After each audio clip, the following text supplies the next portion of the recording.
Hey y'all, I'm at I-78. We are back for day 2 of this congressional hearing with Kim Cheatle. See if she gonna bring any information today, because she didn't bring nothing yesterday.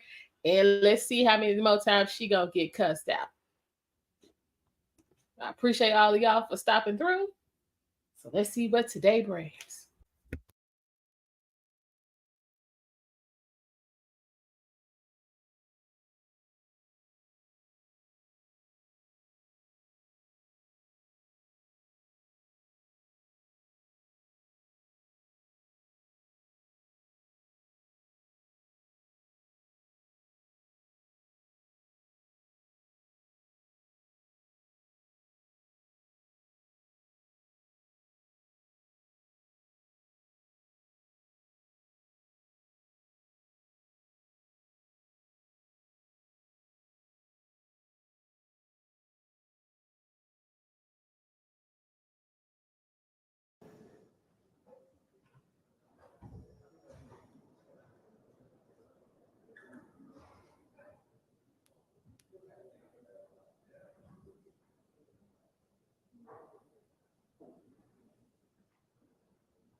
The Committee on Homeland Security will come to order.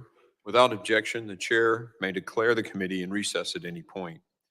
Before we begin today's hearing,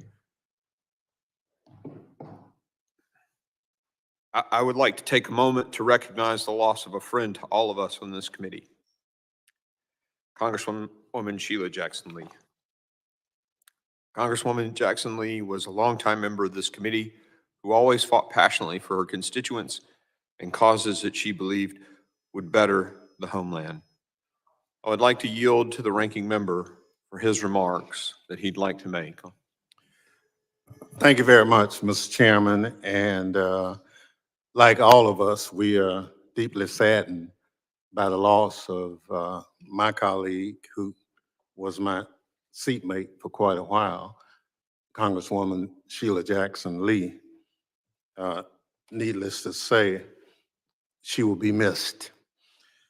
So I'd like to, at this point, take a moment to honor the legacy of Congresswoman Sheila Jackson Lee, who, as I said, passed away last week. During her nearly 20 years on this committee, she served on every subcommittee and left her mark on all of them. As every single one of us in this room know, there was no more fierce an advocate than Congresswoman Jackson Lee, and she directed her passion to making the homeland safer and more secure. She was dedicated to oversight, asking pointed questions of government and private sector witnesses alike, and pressing for hard answers. She was a prolific legislator who took pride in writing her own legislation and improving the bills of her colleagues through amendments. Congresswoman Jackson Lee fought for resources for first responders, help for those suffering the effects of natural disasters, and immigration policies that reflect our values as a nation of immigrants. Congresswoman Jackson Lee's reputation across Capitol Hill was similarly impressive. Indeed, it often appeared she could be in more than one place at a time. Within 1 hour, the Congresswoman could be observed giving a floor speech, participating in a committee hearing on a topic she cared about, and then giving remarks at an event to support a cause. She was a reluctant and relentless public servant, and every cause she took on was better because of it. The nation owes her a debt of gratitude. I'm grateful that Congresswoman Jackson Lee decided to lend her immeasurable energy and tenacity to our committee. Her absence will be felt just as much as her presence, and we will miss her dearly. Today, we continue our prayers for her family, friends, and constituents. And I yield back, Mr. Chairman. Thank you, Ranking Member. I ask that all members of the committee please rise and join me in observing a moment of silence to honor Congresswoman Sheila Jackson Lee's memory.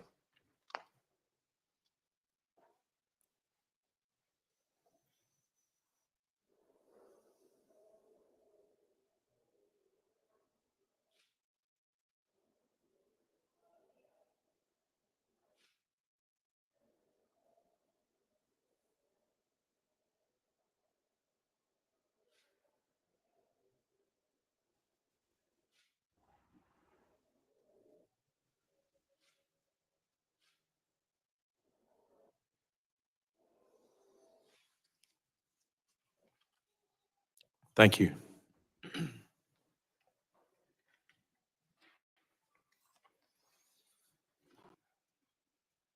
Okay, y'all. This speech right here is why a dictionary and a The thesaurus. purpose of this hearing Right, this is speech. to examine Literally the just assassination said that she attempt was against former reluctant President and Donald Trump determined. that took place July 13th. I now recognize myself for an opening statement. On July 13th, 2024, our nation came within an inch of an unmitigated tragedy and crisis. In Butler, Pennsylvania, a 20-year-old gunman mounted a building in plain view of former President Donald J. Trump's campaign rally, took aim, and fired multiple rounds. At exactly the right moment, however, President Trump turned his head to read a chart so that a bullet which would have pierced his skull instead grazed his ear. 3 others sitting behind President Trump on the stage experienced a different fate. 50-year-old Corey Comparator, a father and former fire chief, was struck and killed. As one outlet recently reported, this brave and loving man, quote, spent his final moments diving down in front of his family, protecting them from the gunfire that rang out, end quote. He is survived by his wife and 2 daughters. 2 others, 57-year-old David Dutch and 74-year-old James Copenhaver, were seriously injured. I'd like to pause for a moment of silence in remembrance of Corey and in prayer for the recovery of David and James.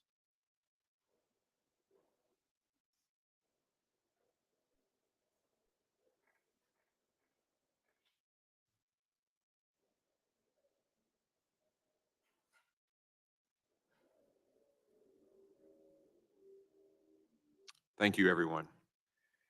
This failed attempt on President Trump's life demands urgent and comprehensive congressional oversight. We must understand how it happened to ensure that changes are made so this never happens again.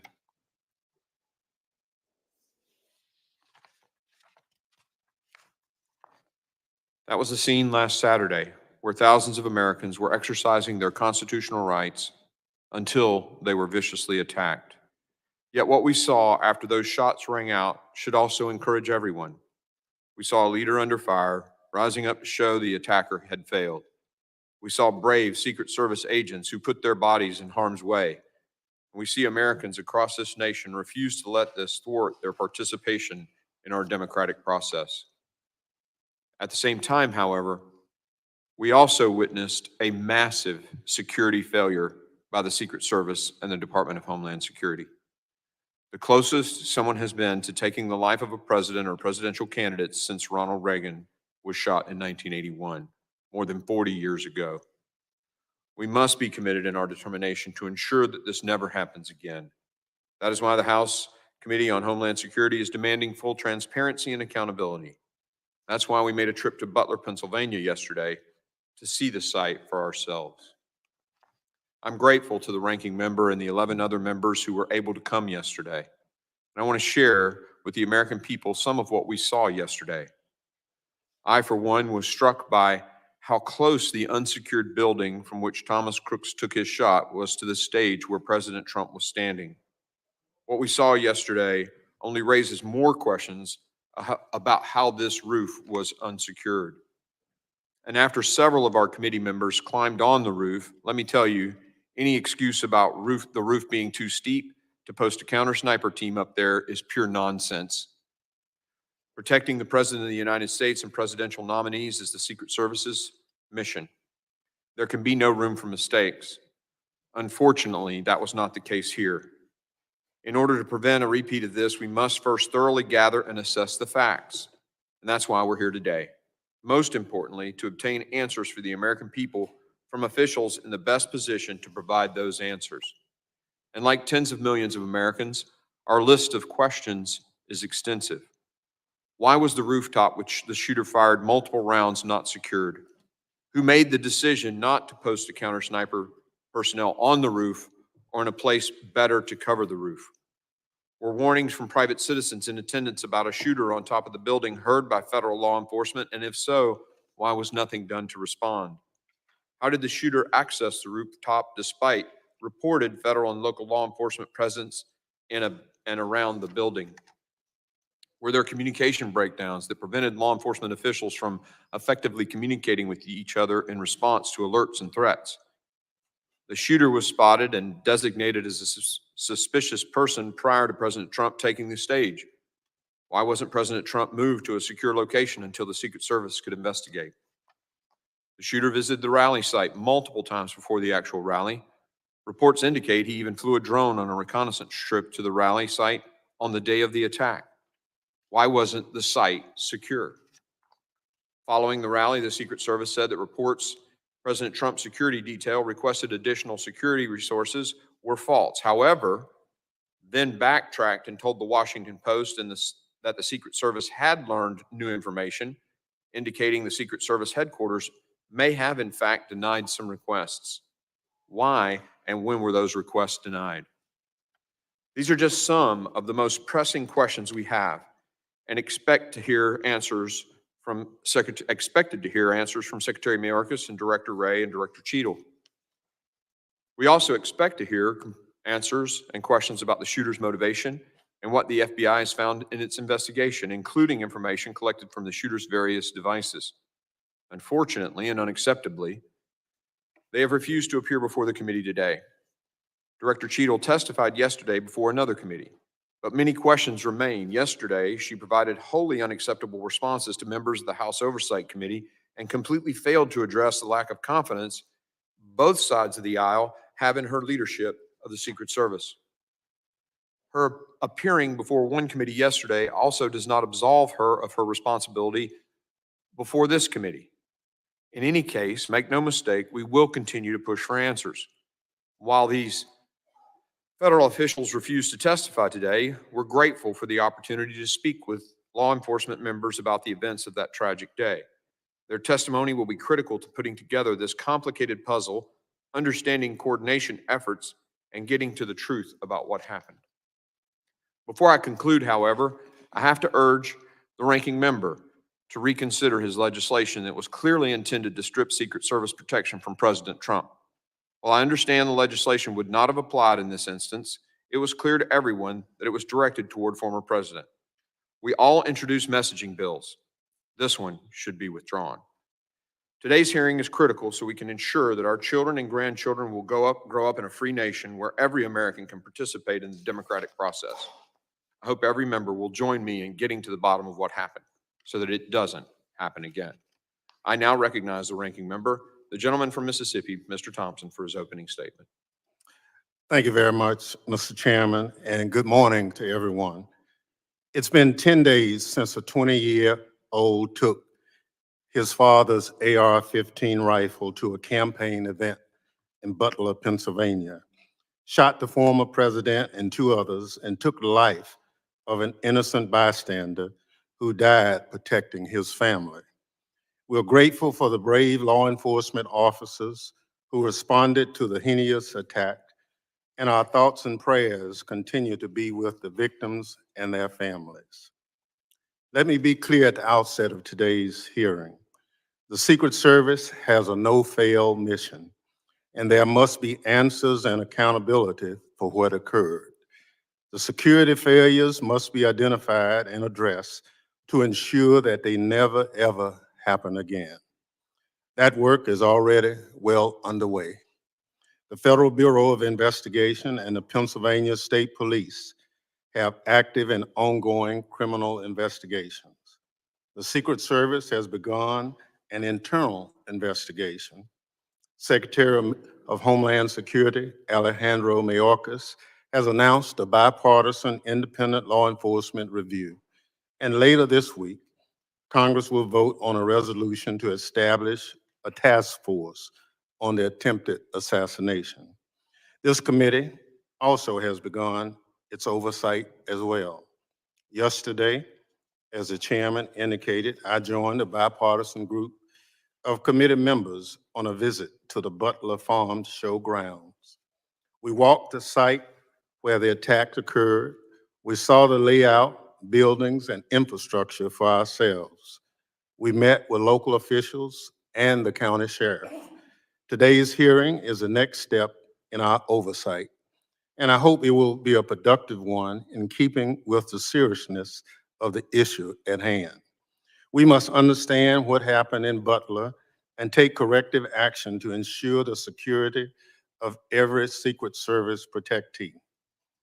I hope to hear from our witnesses today about how state and local law enforcement work with the Secret Service and other federal agencies at these events and where coordination and communication must be improved. While we can have policy differences as Americans, we must be united in condemning political violence in all its forms. There simply is no place for it in our democracy. The attempted assassination is another tragic example of the threat high-powered weapons like the AR-15 pose to our communities and to police officers trying to keep us safe. These weapons have killed regular Americans from all walks of life. Concert goers, church goers, movie goers, grocery shoppers, workers, and yes, even school children. I'm an avid hunter and law-abiding gun owner, but believe strongly that we must do more to keep these weapons off our streets and out of the wrong hands. As we continue our oversight of the events of July 13th, I hope the committee will work at the terrible toll that these weapons are taking and look at them and make some kind of policy decisions to keep them out of the hands of a lot of people who don't deserve them. They are military-style weapons. We use them to, our men and women, to defend people on the battlefield.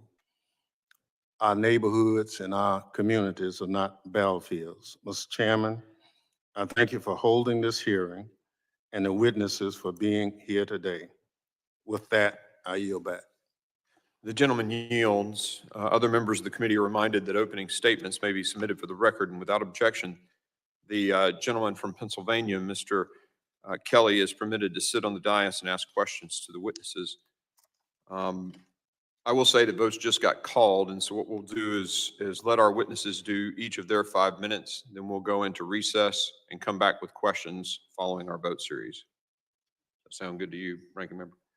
I'm pleased to have an important panel of witnesses before us today. I ask that our witnesses please rise and raise their right hand. Do you solemnly swear that the testimony you will give before the Committee on Homeland Security of the United States of Representatives will be the truth, the whole truth, and nothing but the truth, so help you God? You may be seated. Let the record reflect that the witnesses have answered in the affirmative. I would now like to formally introduce our witnesses. Colonel Christopher Paris serves as the Commissioner for the Pennsylvania State Police. In this role, he exercises command, administrative, and fiscal authority over the Pennsylvania State Police, the 10th largest police agency in the United States. Commissioner Paris has served in the Pennsylvania State Police since his enlistment in 1999.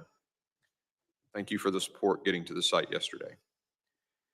Mr. Patrick Yos currently serves as the President, National Fraternal Order of Police. In this role, Mr. Yos leads the order and its more than 367,000 law enforcement members in representing police officers and the profession. Prior to taking his current role, Mr. Yos served an impressive 36 years as an active law enforcement officer. I thank the witnesses for being here today, and I now recognize Colonel Paris for 5 minutes to summarize his opening statement. Chairman Green, Ranking Member Thompson, Homeland Security Committee members, good morning.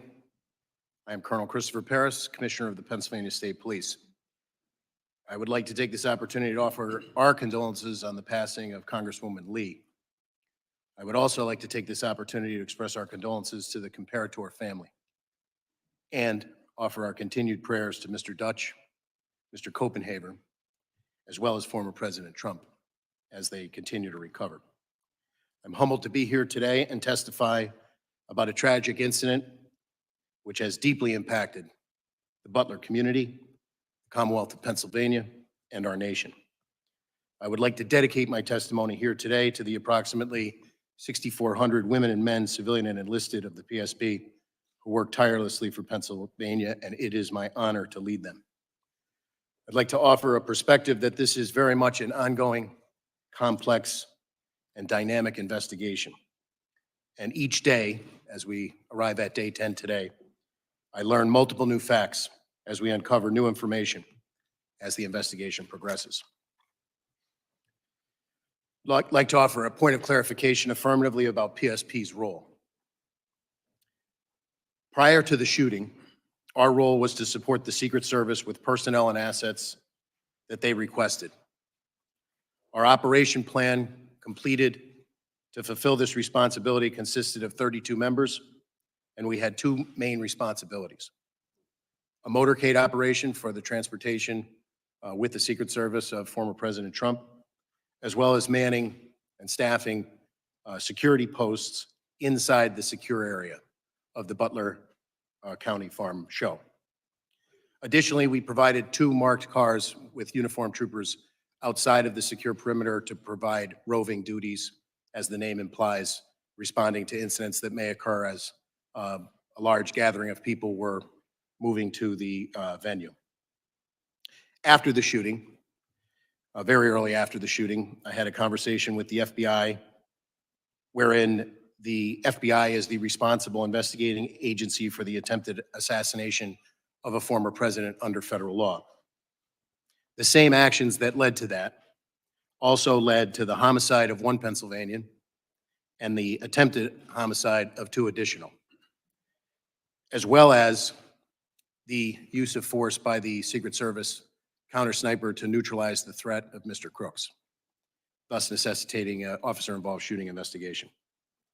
So the PSP currently is conducting a criminal investigation parallel to and in concert with the FBI to identify any and all parties criminally culpable under Pennsylvania state law for the homicide and for the attempted homicides. And as I said, we are additionally conducting an investigation into the U.S. Secret Service counter sniper who neutralized the threat posed by Crooks after he opened fire. I've been recently briefed about the Department of Homeland Security's commissioned after action report. I can tell you that the Pennsylvania State Police will fully cooperate with that investigation, and it's my hope that I can answer some questions here today without sacrificing that ongoing investigation and prove to be of value to the committee. Thank you very much. Thank you, Colonel Paris. I now recognize Mr. Yost for 5 minutes to summarize his opening statement. Good morning, Chairman Green, Representative Thompson, and distinguished members of the House Committee on Homeland Security. My name is Patrick Yost, and I'm the National President of the Fraternal Order of Police, the nation's oldest and largest law enforcement labor organization. I'd like to first take this opportunity to recognize a long-term member of Congress and a member of this committee, Sheila Jackson Lee, for her contribution to great work done here in Washington. I want to thank you for providing me with an opportunity to appear before you today on behalf of the 377,000 members of the Fraternal Order of Police as this committee examines the attempted assassination of former President Donald Trump just 10 days ago. Before I begin my testimony, I want to express my admiration for Secret Service agents who jumped into action and protected the former president. Rarely does the public witness just how selfless these agents are, placing themselves between flying bullets and their protectee. They, along with state and local law enforcement officers on the scene that day, demonstrated extraordinary courage. I also want to extend my thoughts and prayers to the family of Corey Comparator and the others who were injured that day.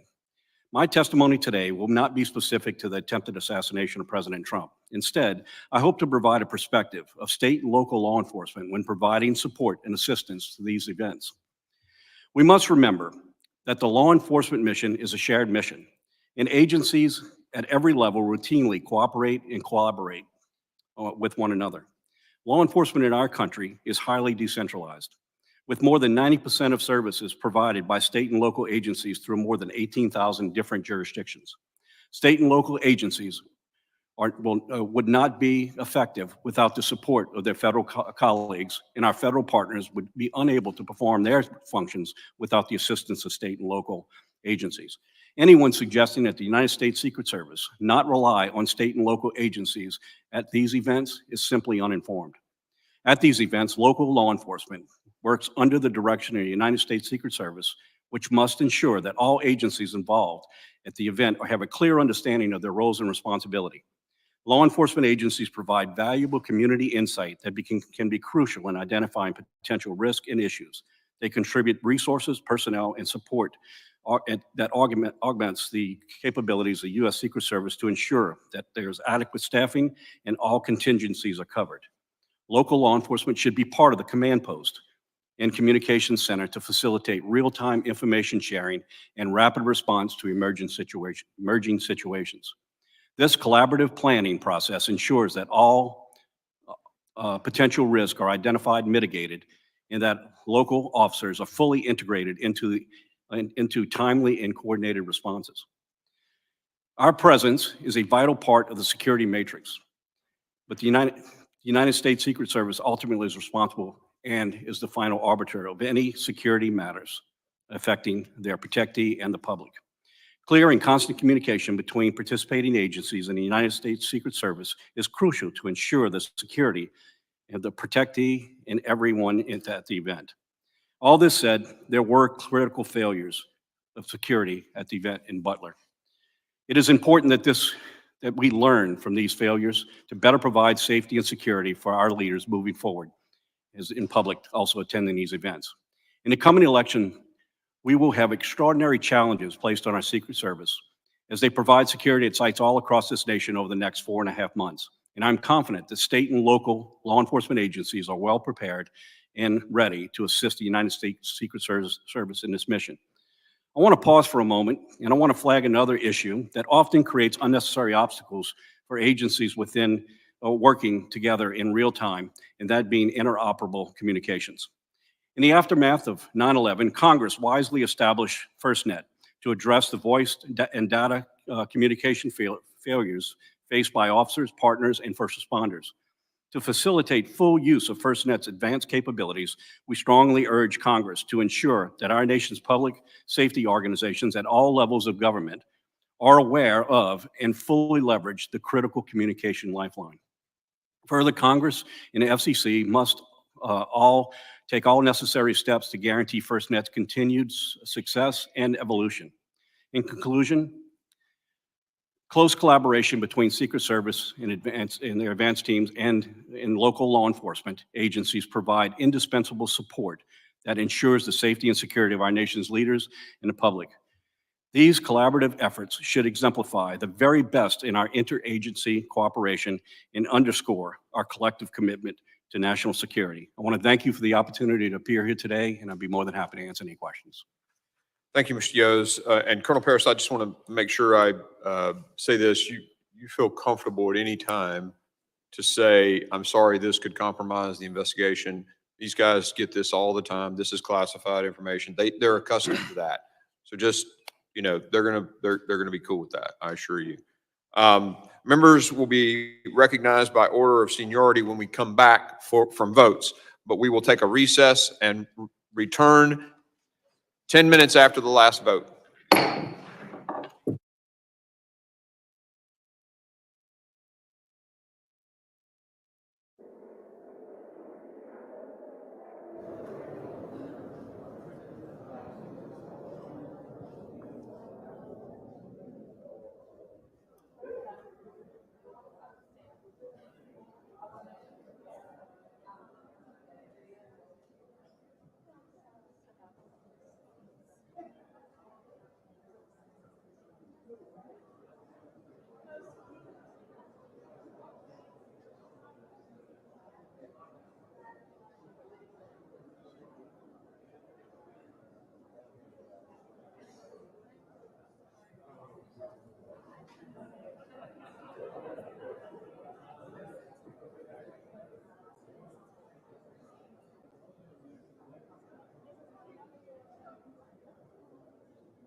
This is unacceptable, and we are concerned the Secret Service lacks the proper management to keep protectees safe from bad actors.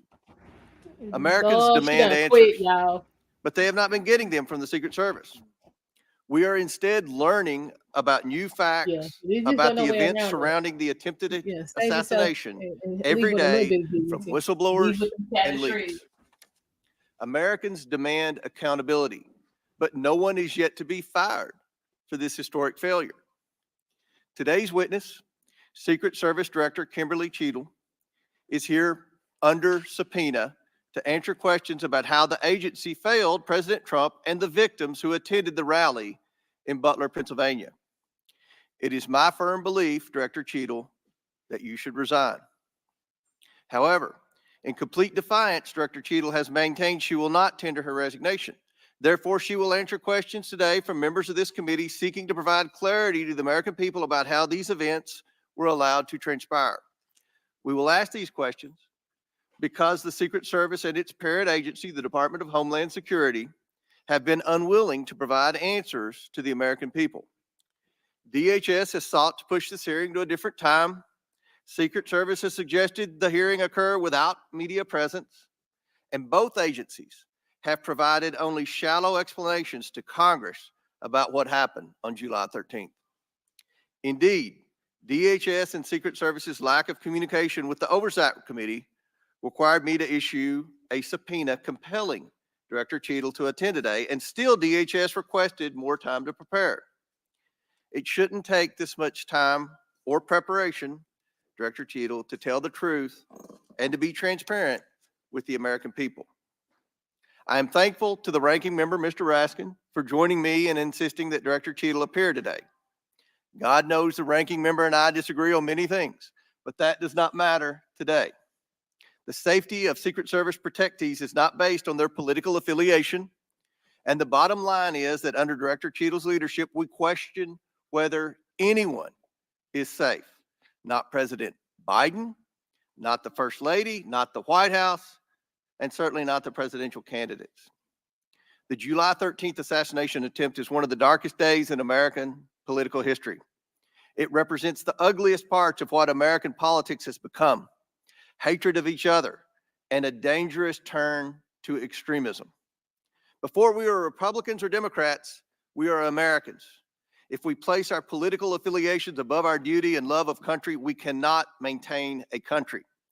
We must ensure our republic is strong, and our republic cannot be strong when our leadership, our elections, our institutions, and our candidates are threatened by extremism and violence. Today, Director Cheetle will answer questions about why she deserves to continue to play a critical role in preserving this country's safety and, at the very least, what led to the catastrophic, deadly events on July 13th in Butler, Pennsylvania. Again, I do not believe Director Cheetle deserves to maintain her position as head of the Secret Service, but members of the American people will make their own decisions based on her answers today. I urge Director Cheetle to be transparent and forthcoming in her testimony today. Americans deserve no less. We have a duty to find out how this happened and to ensure it never happens again. I now yield to Ranking Member Raskin for his opening statement. Thank you kindly, Chairman Comer. Elijah Cummings, whose beautiful visage looks down upon us, taught us that the way to find common ground in a crisis is to look for the higher ground. And last week, Chairman Comer and I came together to reach for that higher ground. We made a joint statement condemning the mass shooting and assassination attempt against former President Trump as a grave assault on our democracy. As we wrote, we are united in condemning all political violence. I join the good chairman in expressing condolences to the family of Corey Comparatori and in sending healing wishes to the wounded victims also of this atrocious act of violence. Some are calling it a miracle that former President Trump escaped this AR-15 attack, unlike so many thousands of our fellow citizens who have been killed or seriously wounded in other AR-15 shootings. Whether this miracle is of divine providence or of an adventitious nature will be up to each of us to ponder, but our job in Congress is not simply to marvel at miracles or count on good luck, but to act as public policy legislators to do whatever we can to prevent future political violence, attempted assassinations, and mass shootings. The chairman and I are thus determined to get to the bottom of the stunning security failures that enabled this 20-year-old lone gunman who borrowed his father's AR-15 to perpetrate a mass shooting and assassination attempt at an event protected by the Secret Service as well as state and local police. We'll ask hard questions of Director Cheetle today in order to identify and understand the shocking security failures that occurred and to help transform the operations of the Secret Service to prevent anything like this from happening again. But we can't let ourselves off the hook either, dear colleagues. What happened in Butler, Pennsylvania was a double failure: the failure by the Secret Service to properly protect former President Trump and the failure of Congress to properly protect our people from criminal gun violence. We must therefore also ask hard questions about whether our laws are making it too easy for potential assassins to obtain firearms generally and the AR-15 specifically. Mr. Comparatore, former President Trump, and the other rally attendees wounded in Butler are now members of a club no one wants to belong to, the thousands of people who have fallen victim to mass shootings. Last year, we had 655 mass shootings in America, defined as 4 or more people being shot or killed in a single event, not including the shooter. 712 people died and nearly 2,700 people were wounded in these attacks in 2023. Mass shootings are commonplace. They happen at political rallies and constituent meetings, in our elementary schools, middle schools, and high schools, in churches, synagogues, and mosques, in movie theaters and parades, in nightclubs and grocery stores, in concerts, and on street corners. Here are the worst mass shootings in the last 11 or 12 years. The list is a grim reminder of the horrific damage and death wrought by assault weapons and the AR-15 in particular that have taken the lives of our children, parents, colleagues, and neighbors. This is a very partial list. Mass shootings have become so frequent that we don't even hear about them anymore. Since the mass shooting in Butler, there have already been at least 10 additional mass shootings in America, 2 of which took place the same day that former President Trump was targeted. One of the mass shootings on that violent Saturday, July 13th, happened at 11 p.m. at a nightclub in Birmingham, Alabama, where 4 people were shot dead and 10 others wounded. This means, amazingly, that the Butler attack was not even the deadliest mass shooting to happen in America on that day. A weapon that can be used to commit a mass shooting at an event under the full protection of the Secret Service, together with dozens of state and local police, is obviously an intolerable threat to the rest of us who do not receive such protection, and obviously does not belong in our communities. It's time to pass universal background checks and build on this administration's work to ensure that we permanently close the loopholes in the Brady law for gun show purchases, online purchases, and private sales to prevent those weapons from getting into the hands of people we know to be a threat to others. What happened in Butler shows why even closing these loopholes, however, will not keep assault weapons out of the hands of potential assassins and mass murderers. Under federal law, and in the vast majority of states, even young people not old enough to buy a beer legally can legally purchase and own the AR-15 and carry it in public. The shooter in Butler used his father's AR-15. We have to find the courage and resolve to pass a ban on the AR-15 and other assault weapons. A ban has broad support. Even the New York Post loudly endorsed such a ban in 2019. We have passed an assault weapons ban before. Republicans and Democrats together passed it in 1994. Alas, in 2004, we allowed the ban to expire. We know this weapons ban worked. One study found that in the decade that followed the ban's lapse, mass shootings went back up 183%, and deaths from mass shootings went up 239%. But even as we change the Secret Service and act to ban weapons of war like the AR-15, we still will have fallen short of our duty if we fail to denounce every instance of politically motivated violence in whatever form it takes. Republicans and Democrats, again, have come together to denounce this assassination attempt, just as we did the violent attempts on the lives of our colleagues, Representative Stephen Scalise and Representative Gabby Giffords, and on Paul Pelosi, the husband of Speaker Nancy Pelosi, who was attacked and brutalized in his home.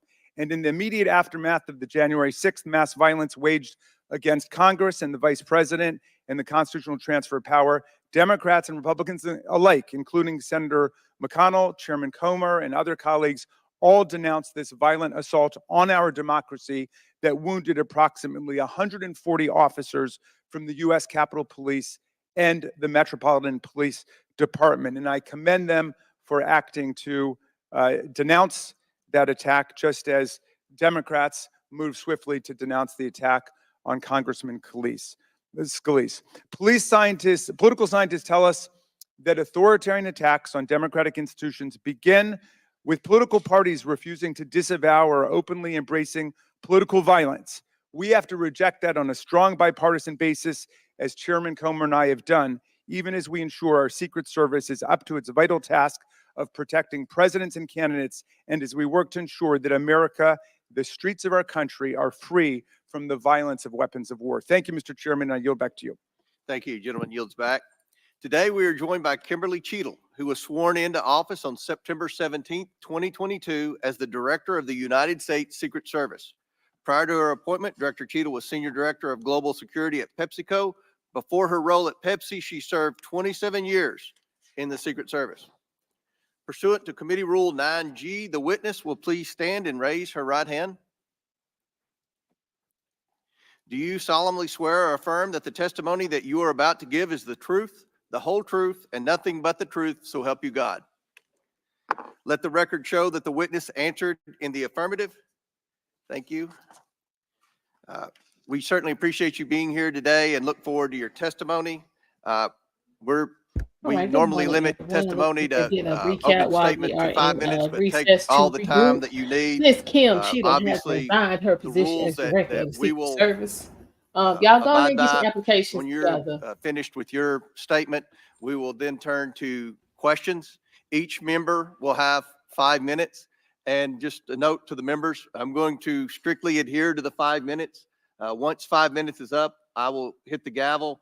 If the director is in the process of answering a question, we'll certainly let her finish her answers, and then we will move on. We're going to have about 100% attendance here today, plus a few additional add-ons. So this will be a very lengthy hearing, and we want to make sure every member gets their 5 minutes uninterrupted to be able to ask these important questions in this very bipartisan hearing today. I now recognize Director Cheatle for your opening statement. Thank you. Good morning, Chairman Comer, Ranking Member Raskin, and distinguished members of the committee. My name is Kimberly Cheatle, and I'm the Director of the United States Secret Service. I appreciate the opportunity to appear before you today. The assassination attempt of former President Donald Trump on July 13th is the most significant operational failure of the Secret Service in decades, and I am keeping him and his family in my thoughts.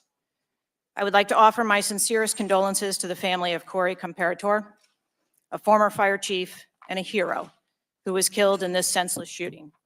I would also like to acknowledge those who were injured in Butler, David Dutch and James Copenhagen, and I wish them a speedy recovery. I would be remiss if I did not also extend my condolences on the passing of your colleague, Congresswoman Sheila Jackson Lee. Ms. Jackson Lee was always engaged in the oversight of the Secret Service, and her passing is a great loss to this body. The Secret Service's solemn mission is to protect our nation's leaders. On July 13th, we failed. As a Director of the United States Secret Service, I take full responsibility for any security lapse of our agency. We are fully cooperating with ongoing investigations. We must learn what happened, and I will move heaven and earth to ensure that an incident like July 13th does not happen again. Let me state unequivocally, nothing I have said should be interpreted to place blame for this failure on our federal, state, or local law enforcement partners who supported the Secret Service in Butler. We could not do our job without them. We rely on the relationships built over years of working together to secure events and conduct investigations. Our agents, officers, and support personnel understand that every day we are expected to sacrifice our lives to execute a no-fail mission.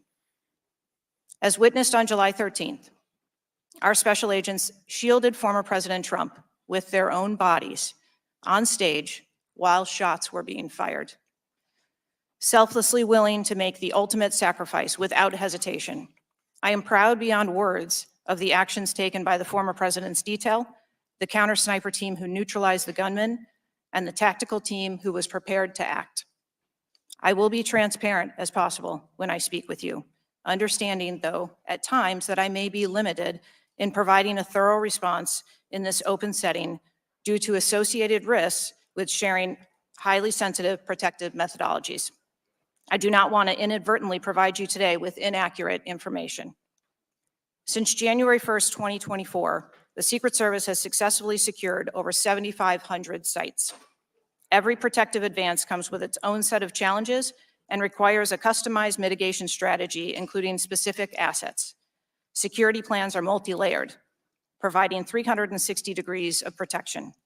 These layers include personnel, technical, and tactical assets, which are a force multiplier for our protective posture.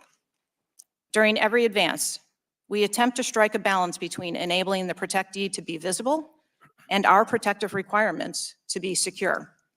I know this because I have spent 29 Good years morning, in this successful agency. MD. How are you? I came up Yeah, through the she looked ranks. confused. I've She secured looked events for every confused president because since she was President not Clinton, going to be supervised on Vice able President to Cheney's detail, answer led our training why center, she oversaw did what all she of the did, investigations and protective why visits in they the state didn't of have the roof Georgia, covered, and why supervised she on Vice tried to President shoot at Biden's after detail, he shot and when the she agency's told him entire not protective to shoot. mission She's gonna go during back the to Trump answer administration. why she told him not The to shoot. comprehensive advance process involves That's the main collaborative thing. planning Go back between to our answer. Secret Service, the So she wanna go back protectees to staff, answer. local law enforcement partners, and the level of security provided for the former president increased well before the campaign and has been steadily Not gonna increasing be able to as answer why threats she told evolve. him not to shoot.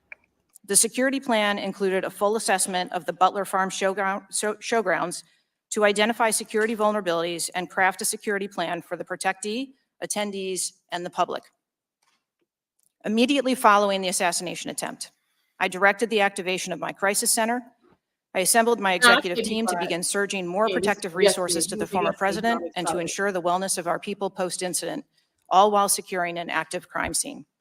I immediately ordered a reevaluation of the Republican National Convention security plan, and I increased the security posture in the National Capital Region for all permanent protectees and sites. At the same time, I initiated a mission assurance investigation within our agency. I have instructed my team that all necessary resources will be dedicated to investigating these matters. We will not rest until we have explored every option, and we will leave no stone unturned. But I want to be clear, I am not waiting for these investigations to be completed prior to making changes. Over the past 2 weeks, we successfully led the planning and execution of the 75th NATO Summit and the Republican National Convention. Over the next few months, we will implement security plans for the Democratic National Convention, the United Nations General Assembly, and have already begun planning and coordinating the 2025 inauguration. It is now more important than ever for the men and women of the Secret Service to remain resilient and to focus on what is necessary to carry out our critical mission. Our agency needs to be adequately resourced in order to serve our current mission requirements and anticipate future requirements. The Secret Service currently protects 36 individuals on a daily basis, as well as world leaders who visit the United States, like Israeli Prime Minister Benjamin Netanyahu, who arrived in Washington, D.C. today. The coming years will bring an unprecedented heavy protection tempo. I have no doubt that the processes that I have implemented during my tenure as director, in addition to my nearly 30 years of experience in this agency, have positioned the Secret Service to be stronger. Our mission is not political. It is literally a matter of life and death, and the tragic events on July 13th remind us of that. I have full confidence in the men and women of the Secret Service. They are worthy of our support in executing our protective mission. I will now answer any questions that the committee may have. Thank you very much, Director Cheetle. We'll now begin our 5 minutes questions, and I will begin. Just for the record, the Secret Service has an annual budget of around $3.1 billion, and I believe around 8,000 employees. Is that correct? Yes, sir. Obviously, there were many security failures on the day of the attempted assassination and leading up to that day. Let's start with the building that the shooter used to shoot President Trump from. At any point Saturday, did the Secret Service have an agent on top of that roof? Sir, I'm sure, as you can imagine, that we are just 9 days out from this incident, and there's still an ongoing investigation. And so I want to make sure that any information that we are providing to you is factual. You can't, okay. Why did the Secret Service not, can you answer why the Secret Service didn't place a single agent on the roof? We are still looking into the advanced process and the decisions that were made. Well, okay. Wasn't that building within the perimeter that should be secured? Do we agree with that? The building was outside of the perimeter on the day of the visit. But again, that is one of the things that during the investigation, we want to take a look at and determine whether or not other decisions should have been made. One of the things that you said, I believe in an interview, that there wasn't an agent on the roof because it was a sloped roof. Is that normal? And do you fear that that immediately creates an opportunity for future would-be assassins to look for a slanted roof? I mean, this is a huge question that every American has. Why wasn't a Secret Service agent on the roof? And there have been reports that agents were supposed to be on the roof, but it was hot that day and they didn't want to be on the roof. Can you answer any of those questions, Director? So I appreciate you asking me that question, Chairman.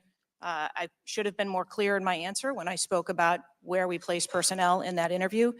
What I can tell you is that there was a plan in place to provide overwatch, and we are still looking into responsibilities and who was going to provide overwatch. But the Secret Service in general, not speaking specifically to this incident, when we are providing overwatch, whether that be through counter snipers or other technology, prefer to have sterile rooftops. Did the Secret Service use any drones for surveillance that day? So again, I'm not going to get into specifics of that day in itself, but there are times during a security plan that the Secret Service does deploy an asset like a drone. There were reports that the shooter used a drone just a few hours before the rally start time. Is that accurate? I have heard those same reports, and again, am waiting for the final report. Do you know, if you can't answer the question, that's your answer. But can you answer this? Do you know? I'm not asking yes or no, but do you know if the shooter used a drone before the shooting? That information has been passed to us from the FBI. How many Secret Service agents were assigned to President Trump on the day of the rally?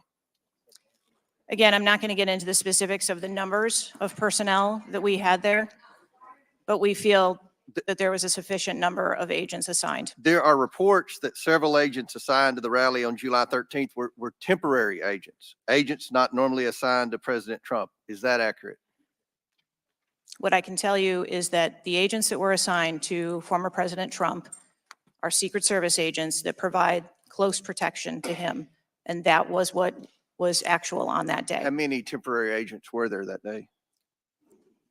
Quite frequently, sir, during campaign events, the Secret Service utilizes agents from HSI or the Department of Homeland Security. You don't know to how help many? supplement our plan. Have the investigators reconstructed the shooter's precise movements over the past days, weeks, and months? So again, We need to have confidence that if the FBI is leading this investigation, that they're leading a credible investigation, because there's some of us sitting up here today that don't have a lot of confidence in the FBI. So I will repeat the question. Have the investigators reconstructed the shooter's precise moments over the past days, weeks, and months? I understand your question, Chairman, and I share your concerns about wanting to make sure that we have factual information. The FBI is conducting a criminal investigation. The Secret Service is conducting an internal investigation. There are a number of OIG investigations, and there is the external investigation that the president Last question for me. Before July 13th, had the Trump detail requested additional resources?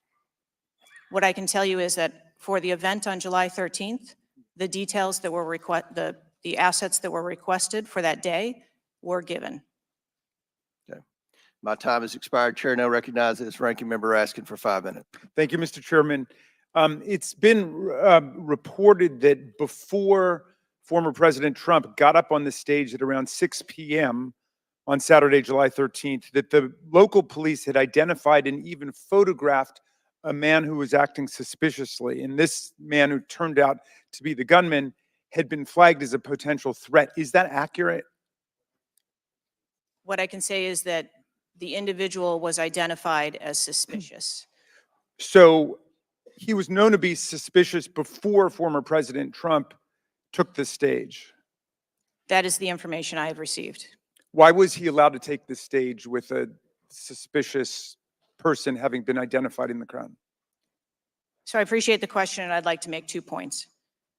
If the detail had been passed information that there was a threat, the detail would never have brought the former president out onto stage. That is what we do, and that is who we are. We are charged with protecting all of our protectees. So you distinguish between someone who is suspicious and someone who's threatening, is that right? I do. There are a number of times at protective events where suspicious people are identified, and those individuals have to be investigated and determined what is it that identifies that person as suspicious. So did you deny a request for additional resources that had been made by the Trump campaign? There were no assets denied for that event in Butler on the 13th. I see. So you're saying there were requests made for additional assistance for other specific events rather than for the campaign as a whole. Is that right? I'm sorry, I'm not understanding. Well, you seem to say that there were not additional resources requested for that event. And forgive me for being unfamiliar with this. Is it requested event by event, or is it requested just in general for the campaign? So if I can explain the advance process, when an event or a venue is identified by, in this case, campaign staff, then the campaign staff works together with Secret Service agents who go out and conduct an advance. Generally, that is a 5-day time period where those discussions are had about what the perimeter is going to look like, what the size of the event is, what the venue is, and then from there, there is a request made to mitigate potential risk and threat. And I'm saying that on that day, the requests that were pushed forward were granted. So the Secret Service did not know that the gunman actually had a weapon before President Trump was allowed to get up on the stage? To the best of our knowledge and the facts that we have at this point, that is correct. So can you answer this question, which I think is on the mind of most Americans thinking about this? How can a 20-year-old with his father's AR-15 assault weapon climb onto a roof with a direct 150-yard line of sight to the speaker's podium without the Secret Service or local police stopping him? So again, sir, I will say we are 9 days out from this event, and I would like to know those answers as well, which is why we are going through these investigations to be able to determine that fully. Okay. It's been reported that the shooter was not carrying a driver's license or any form of identification. They had no idea who he was, but then he was quickly identified, I think within 30 minutes, by using the serial number on the AR-15 under a tracing system that is now controversial. Some people say we should get rid of it. Some people want to keep it. But is that right, that the serial number was the key information which led to the identification of the shooter? That is my understanding, sir, yes. Okay. If an American citizen were just to stop you and say, Director Cheetle, we support your work to the tune of billions of dollars and thousands of employees, what went wrong? What would you say? Again, knowing that we're 9 days out, I would say, as I have said from the very outset, I accept responsibility for this tragedy. We are going to look into how this happened, and we are going to take corrective action to ensure that it never happens again. Well, I appreciate that, and I hope you will act with vigor and focus and intensity, and it seems you understand the gravity and solemnity of this to the American people. Millions and millions of Americans don't feel safe with all the AR-15s out there. We thought at least the President of the United States or a former President of the United States would be safe, but now that's not even clear. Mr. Chairman, I yield back to you. Gentleman yields back. Chair now recognizes Chairman of the House Judiciary Committee, Mr. Jordan from Ohio. Thank you, Mr. Chairman. Director, were you guessing or lying?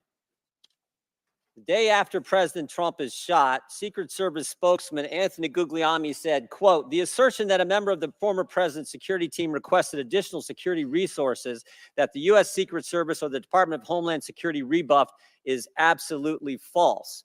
The next day, Secretary Mayorkas said that is an unequivocally false assertion. We had not received any request for additional security measures that were rebuffed.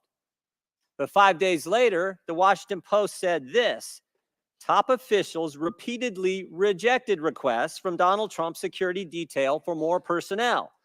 The next day, the New York Times said this: Mr. Guglielmi acknowledged that the Secret Service had turned down some requests for additional federal security assets for Mr. Trump's detail. So which is it? Because both statements can't be true. Were you guessing or lying when you said you didn't turn down requests from President Trump's detail? Neither, sir, and I appreciate the question. Well, what were you doing? Because those statements don't jive. So what I can tell you is that for the event in Butler, there were no requests that were denied. As far as requests. Well, maybe they got tired of asking. Maybe you turned them down so darn much, they said, Not worth asking. How many times did you turn them down ahead of that? I think that it is important to distinguish between what some people may view as a denial of an asset or a request. Well, is does Mr. not- Guglielmi your spokesperson? He said he acknowledged the Secret Service had turned down some requests. I'm asking how many?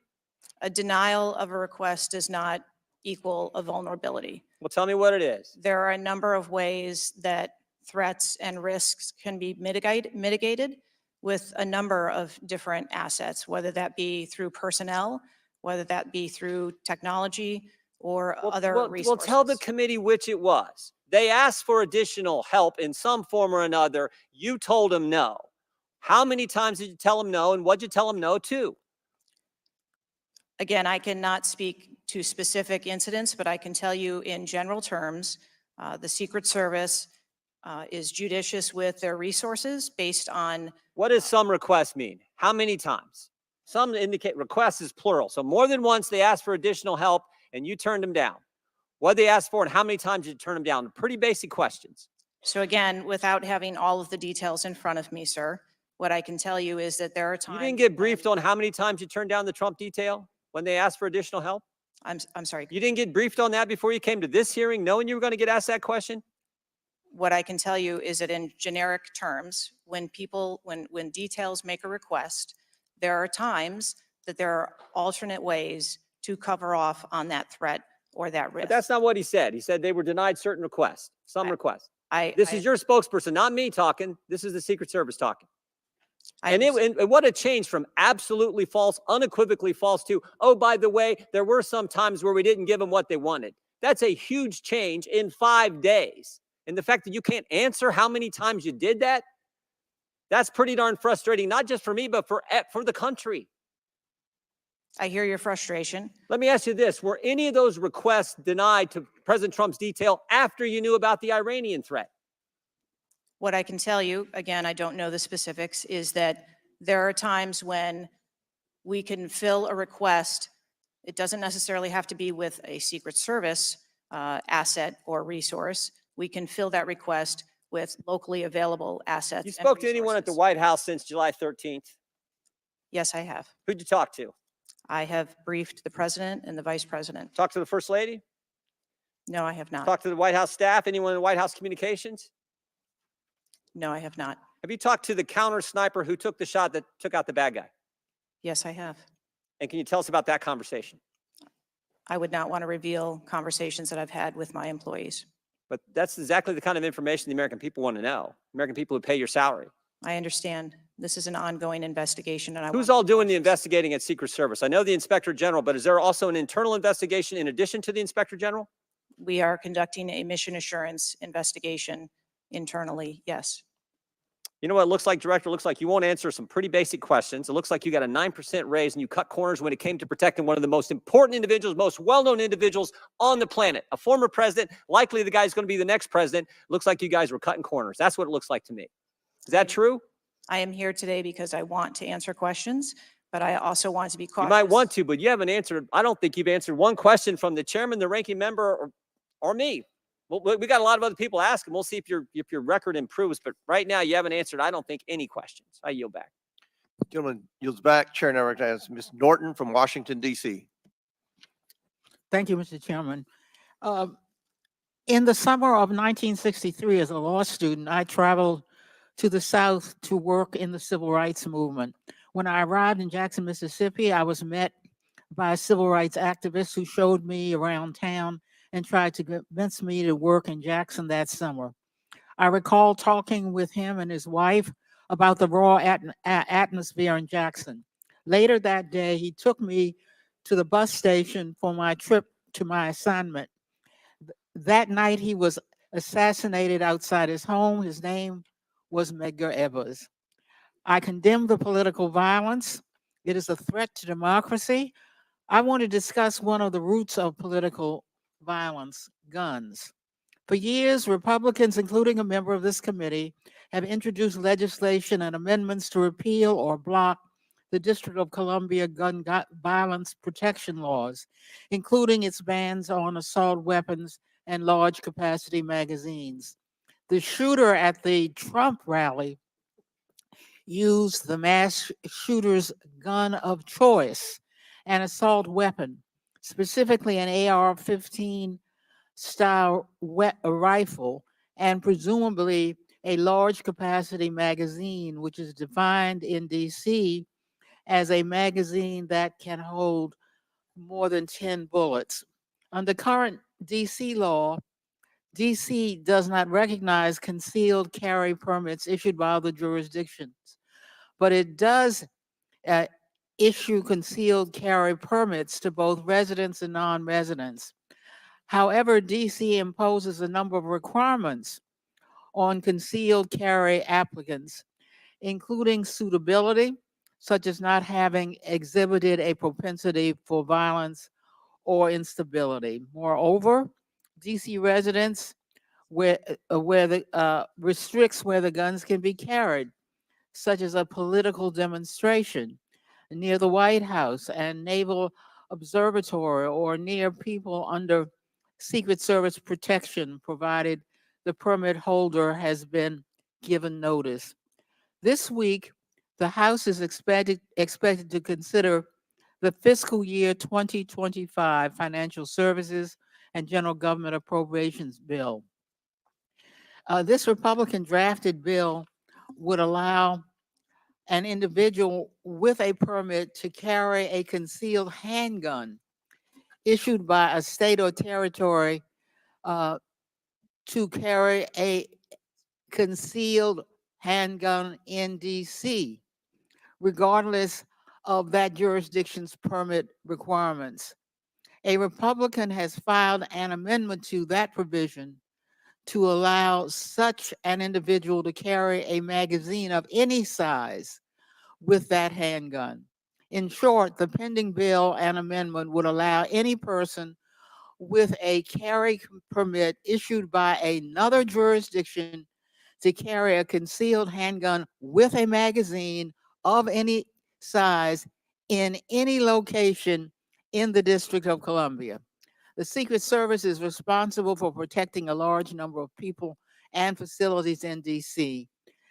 Director Cheetle, would Secret Service protectees in DC be safer or less safe if people who have exhibited a propensity for violence or instability could carry a concealed handguns in DC? I think being a Secret Service agent and an officer or a law enforcement officer in any state is difficult. They are required to make decisions and snap judgments in the blink of an eye. And I think that the officers and the agents that work here in the DC area do a great job of monitoring the public and reacting to threats as appropriate when they arise.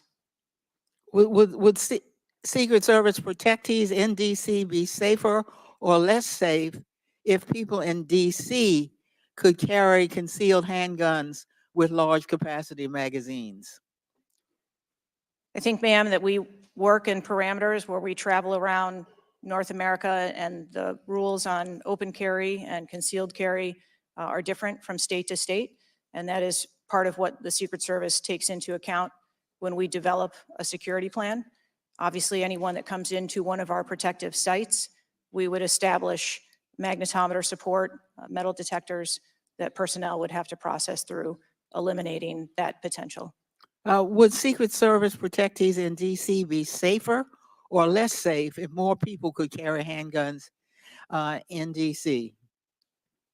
I think, again, as I stated, ma'am, we want to make sure that we provide a safe environment for all of our protectees, and whatever measures we would need to put in place for a secure site, we would do so. I yield back. Gentlelady's time's expired. Chair now recognizes the Chairman of the House Intelligence Committee, Mr. Turner from Ohio.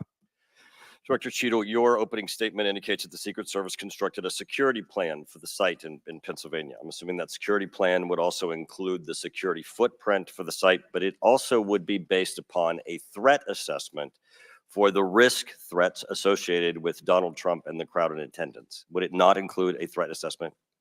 Yes, it would. So that threat assessment, as we know, basically would have started with, there's a generalized threat against Donald Trump because he is a presidential candidate. Then it would have gone to, he's a former president and he gets security coverage just as Bush, Clinton, Carter, and Obama do. And then you also have the heightened political environment. Even for those, it's clear that the security footprint, that the threat assessment was insufficient, which permitted then a 20-year-old to actually enter with a weapon and shoot Donald Trump. But I want to ask you about two other aspects of the threat assessment. It is known and public that Iran is a threat risk for Donald Trump. They're a threat risk for John Bolton, former Secretary of State Pompeo, and Donald Trump, because they have indicated they want to assassinate them as a result of retaliation for the killing of Soleimani. That is both for Iran a generalized threat. They're targeting these individuals, but also most recently a specific threat to Donald Trump himself. Now, I want to enter into the record by UC a Department of Justice Public Affairs release, a CNN article, an article from Fox News, and an article from CBS, all of which acknowledge Without objection to order. that this threat exists for Donald Trump from Iran, and that there are specific threats most recently that have been acknowledged. Director Cheetle, have you read the intelligence of the generalized threat to Donald Trump by Iran as a result of their desire to retaliate for the killing of Soleimani? I have. Have you read or been briefed about the intelligence of the specific recent threat to Donald Trump from Iran? Yes, I have.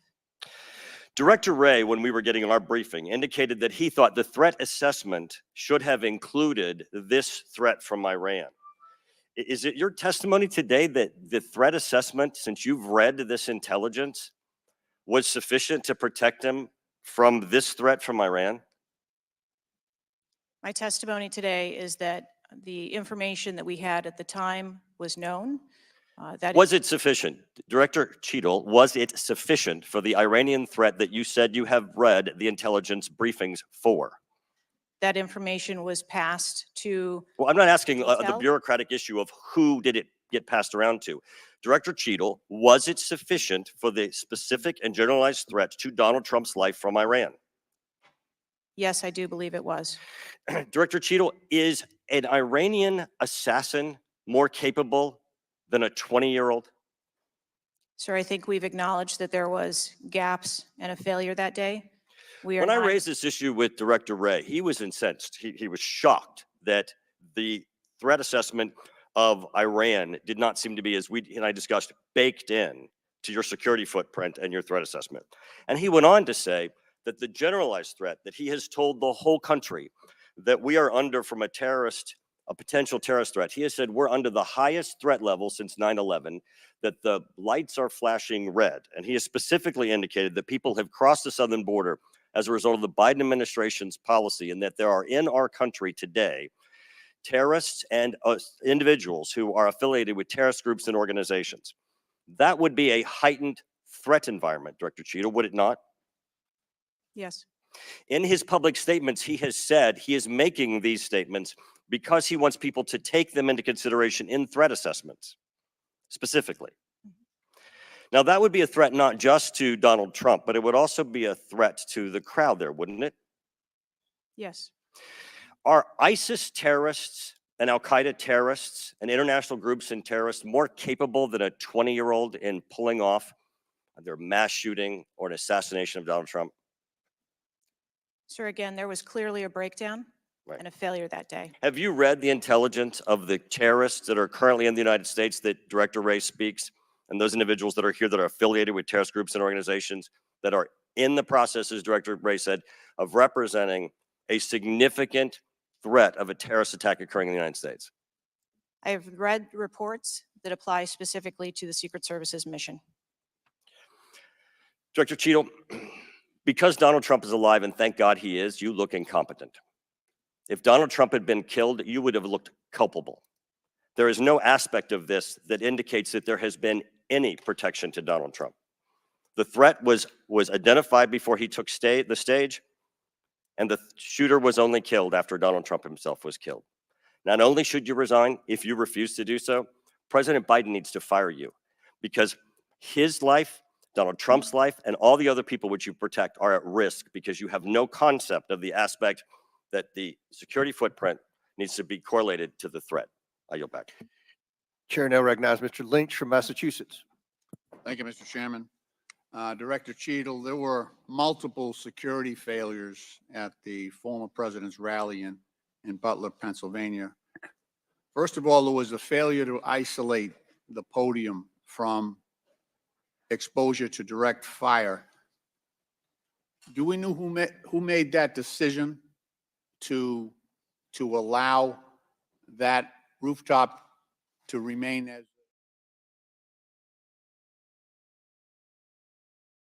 Had anybody or the deputies that were also provided, the local guys? I would be remiss at this point to say I knew an Okay, exact okay. listing of everyone in that command post. The sheriff yesterday told us he did not. Would you expect him to have had somebody there?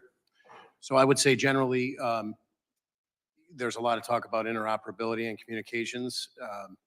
The state police, for example, operate our own statewide radio network. So we have the ability to, if we have an incident, a long protracted incident, for example, where we need to patch other agencies in, we have the capability to do that. However, Secret Service, for example, maintains some additional encrypted communications. So the best way to integrate unified command Is physically present in the correct, command that would site? be our, Yeah, I- that's I how would the expect- Army does it in the military. I would expect our commanders to have personnel in there so that we could have a radio communication as well as a redundancy in the operations plan with a telephonic backup. Do you know if in this particular case, I mean, normally they sweep these sites with dogs. Was a K-9 team used here for this event? I do not know. I have not seen the Secret Service operations plan. I've asked for it. I have yet to receive it. I did double check. That was something that PSP could typically offer to the Secret Service if they requested it. And I did verify that in this event, we did not provide any dogs. Okay. As I understand it, there wasn't one, but you'd expect one in a situation like this. So I want to be clear that when the Secret Service interfaces with the state police for whatever protectee and level of protection they're endeavoring to provide, the Secret Service is the lead agency. So as per the earlier statement of 18,000 law enforcement agencies across the United States, it would be very difficult, I would assert, for the Secret Service to operate all across the United States and have each individual agency telling the Secret Service how the operation should be run. They're the lead agency. If that was something that their protocols called for during the initial meeting when preliminary steps and agencies were brought together, that would be something that would be discussed typically. The AGR building, did your guys on the ground there ever voice concerns to the Secret Service for not putting somebody on that building? So I suppose the best sequence of events that I can give you is that PSP was notified by email on July 5th about this event. There was an initial planning meeting where we had commanders present on Monday, July 8th. So over Tuesday, the 9th, and Wednesday, the 10th, those commanders that we designated, basically our orders are from the front office, my team on down. You know, we work collaboratively with the Secret Service, collaborate, give them what we can. The final walkthrough occurred on the 11th. Present at that meeting were the two commanders that were tasked with both staffing the security checkpoints on the interior of the secure perimeter, as well as the commander who was going to be in charge of the motorcade. But in addition to that, a PSP area commander was on that walkthrough, holding the rank of major. Could you share a little bit of insight? I appreciate the timeline, but could you share a little bit, because I only have about a I minute. apologize. Yeah, the specific to the AGR building. So on that walkthrough, our area commander asked specifically who was responsible for the AGR building, and we were told that Butler ESU was responsible for that area by several Secret Service agents on that walkthrough. Okay. All right. One last quick question. Real quick, I mean, I'll let you comment about it. The slope of the roof, would that have prevented a sniper from being up there? I don't believe so, sir. Okay. Thank you. I yield. I now recognize the ranking member for his 5 minutes of questioning. Thank you very much. Commissioner Parrish, you talked about your tenure with the Pennsylvania State Police. Have you worked other events where a presidential candidate or the president has come to Pennsylvania? Yes, I have, sir. So this would not have been an unusual occurrence to participate. I ran the numbers. We typically do about 20 missions a year, the low 20s a year in a regular year. We're already in the low 20s this year being an election year. So our commanders in the field who interface with the Secret Service to plan and provide support are on a routine basis. I wouldn't say an everyday occurrence, but a fairly routine basis. Okay. So can you walk us through the Pennsylvania State Police's interaction with the Secret Service? You kind of started off giving us from the point of contact that an occurrence was about to happen. Was there anything particular about the Butler, Pennsylvania event that stands out as regular, irregular, or anything? I would say, not to my knowledge, based on our discussions with our commanders who planned it, it progressed along a normal timeline. They attempted to give the Secret Service, and I believe provided the Secret Service with everything they were requested. So your role on that day in terms of the state police was what? So I would classify it as in a support role, and the two main areas of responsibility for the state troopers that were assigned that day were those participating in the motorcade to get former President Trump from his point of landing to the venue in Butler County and back, with several other additional entities that were requested by the Secret Service. And then on site, we had to staff security posts that were determined by the Secret Service. All of those posts were inside of the secure perimeter of the Butler County Farm show. I guess I was one of those individuals who traveled to Butler.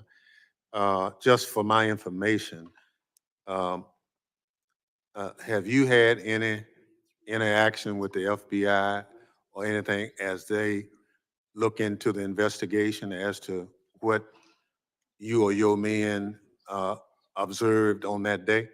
Yes, we're conducting an investigation largely in concert with and parallel to the Bureau because the actions of crooks have federal legal implications and state law implications.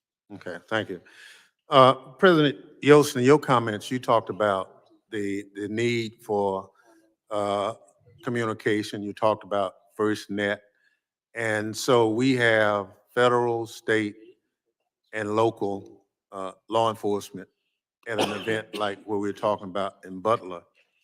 But in our conversation with some of the locals, not state police, but the sheriff's department and the chief of police in Butler yesterday, those individuals did not have communication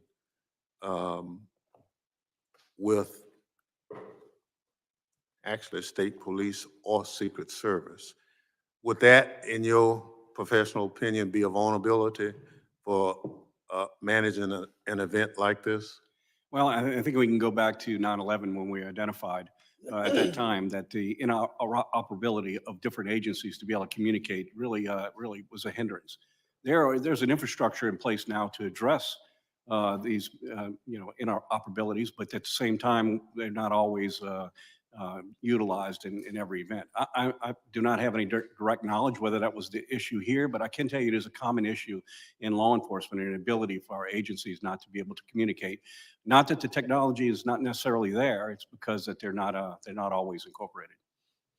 Yeah, you know, we passed legislation mandating obviously FirstNet interoperability, and we tied funding to make sure that that happens. But here we are looking at this situation, and we picked up some valuable information that we're still not where we need to be on that. I would think that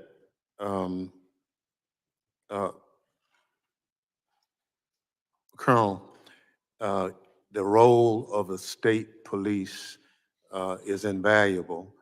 But it appeared in talking with some of the local officials, as you say, it's just, you're not primary, you're kind of secondary in that role, that we need to somehow, as a committee, look at how do we enhance the overall mission so that we have no gaps. So I look forward to the work of this committee, identifying the gaps, look at the after action review to close those gaps. So just to tell you one, Butler, Pennsylvania has no permitting process for events of that size. So you can announce it and hold it, and local government doesn't really have anything to do with it. And we were assured by local government that they would try to fix that.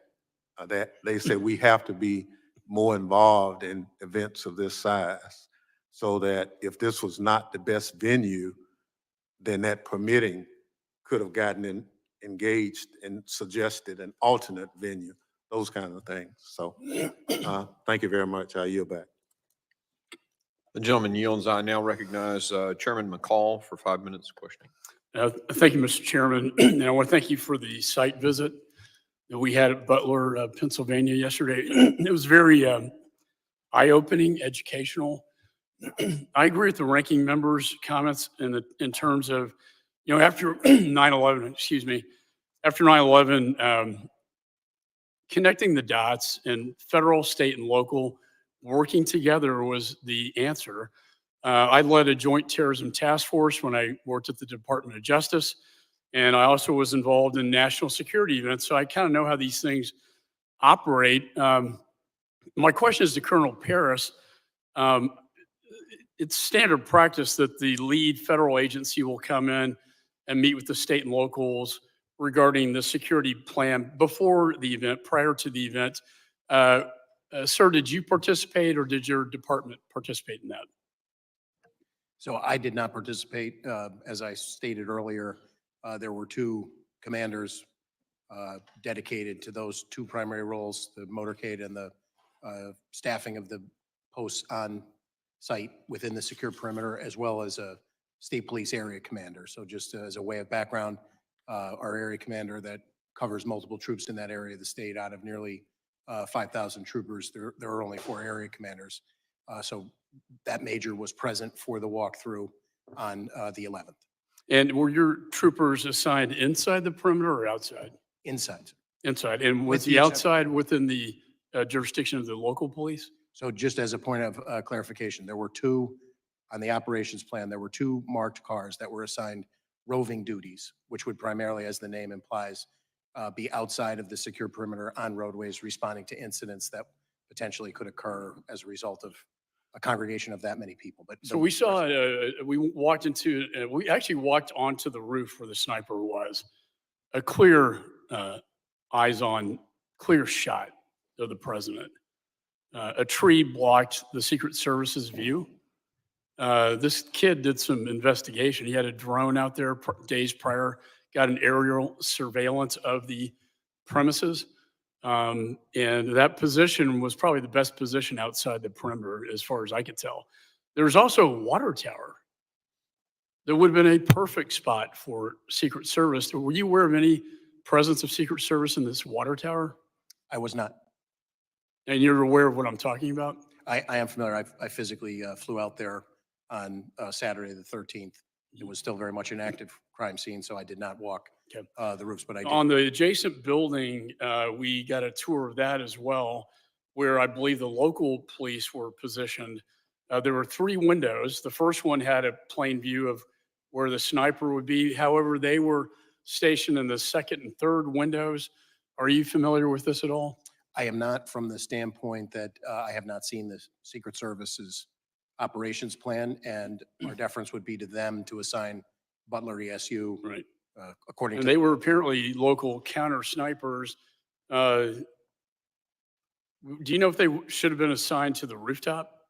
I would defer to there are many ways that you can cover, obviously, positioning people on the rooftop would be one of those. No, and going to the actual site, way too close. He should never have been allowed to get on top of that building. And I don't know how, and I know he was on your radar inside the perimeter. You seem to have lost him, and somehow he finds his way up to the rooftop unimpeded until a local law enforcement officer crawls on top of the roof and looks at him, and he points his AR-15 at him. My question to you is, what was the communication like that day? Typically, Secret Service has one channel for them, the other channel for state and locals. Was there any communication to identify, hey, this is not a local police officer, this is in fact an unidentified individual on the rooftop? Was that communicated to the Secret Service? So my belief, as I sit here today, is that we did have integrated communications from members that were inside of the Secret Service command post. Completely deferential to the ongoing nature of the investigation. I have an understanding of a sequence of events, but I would like to draw a distinction between a sequence of events, meaning. So my theory is that they thought maybe he was an officer, but then they find out he's not. The thing I find interesting is that the counter sniper Secret Service, within seconds of the shots on the president, kills the suspect. That tells me he had him in his sights. Maybe he was not aware of who the individual was not identified. But I know within seconds after the shots were fired at the president, the threat was eliminated. Lastly, I just want to end with this. This was actually astonishing, and I want to get your confirmation. He had a detonation device with him, and 2 of his bombs were located in his car that was parked on the other side of the perimeter. Seems to me a good theory would be that he was going to kill the president and then detonate his car, causing a diversion, and then escape from the crime scene. Are you aware of any of this? I am aware of the presence of the device on his person. We were aware of that very early on, and that was a serious tactical consideration in the hours in the immediate aftermath as we worked that crime scene. But to your point about his ultimate theory or what his ultimate motivation was, that remains under investigation. And he had a rangefinder on him as well. That's a big red flag. I yield back. Gentleman yields. I now recognize the gentleman from California, Mr. Swalwell, for 5 minutes of questioning. Violence has never been the answer. And I thank both of you for your service in law enforcement and testifying today. Violence has never been the answer. Not on a certain day in January and not on a day in July. I remember I was 12 years old and my dad, I was on the way to school on a cold day in January. And my dad, who was a cop, stopped me as I was about to leave, and he wanted me to watch the television. His guy had just lost a presidential election, and some young kid from Arkansas was about to be sworn in as the new president of the United States. My dad was burned. He really liked George Bush. He did not like Bill Clinton. But he told me to stop and watch the television coverage of the inauguration because he said, look at that, son. He said, that's what makes us so special. My guy lost, this guy's getting sworn in, and not a shot has been fired. That's what makes us different. Violence has never been the answer. It's despicable that somebody thought they could take a shot at the former president and change the course of history. We don't know much about the political beliefs of this individual. We know he was a 20-year-old male, registered Republican, gun enthusiast, also had researched the DNC, also had researched President Biden, also had researched Leader Hakeem Jeffries. We don't know what led this madman to try and kill the former president, but it's despicable. And the people who went to that rally deserved to hear, without violence, the candidate that they were supporting. Commissioner Paris, I'm sorry this happened to your community. I'm sorry this happened to the person who died and the persons who've been wounded. I just want to understand, though, because we are a country that is armed to the teeth, how many firearms were within the perimeter, just by back of the envelope estimate? The only firearms of which I'm aware that were inside of the perimeter were those in the possession of law enforcement. And would you estimate that was hundreds or dozens? I would only feel comfortable not having seen the Secret Service operations plan about the PSP members that were inside of the perimeter. Okay. How many rounds did the shooter fire before he was killed? Do you know? I believe that the number is 8. 8 casings have been recovered. Okay. I also understand the emotions around this assassination attempt, but I am not going to allow some, and I say some, the chairman of this committee is a serious legislator who wants answers. Some are not.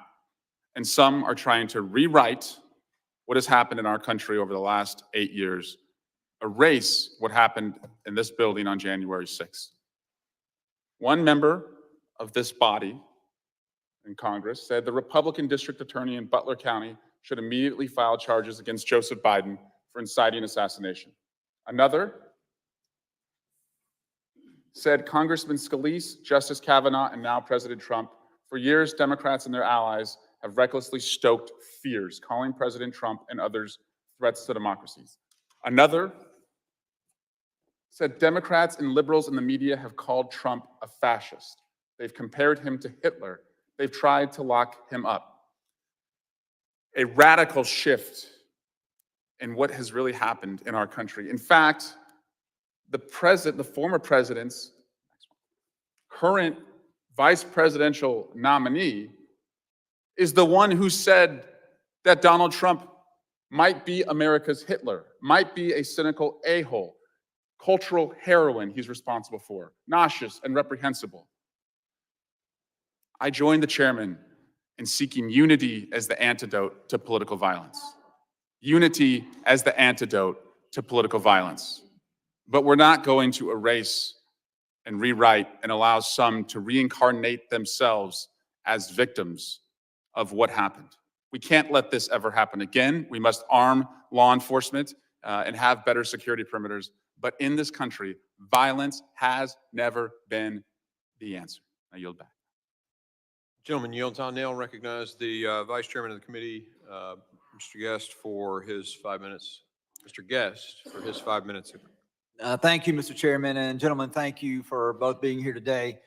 You both classified as what happened on July 13th as critical failures.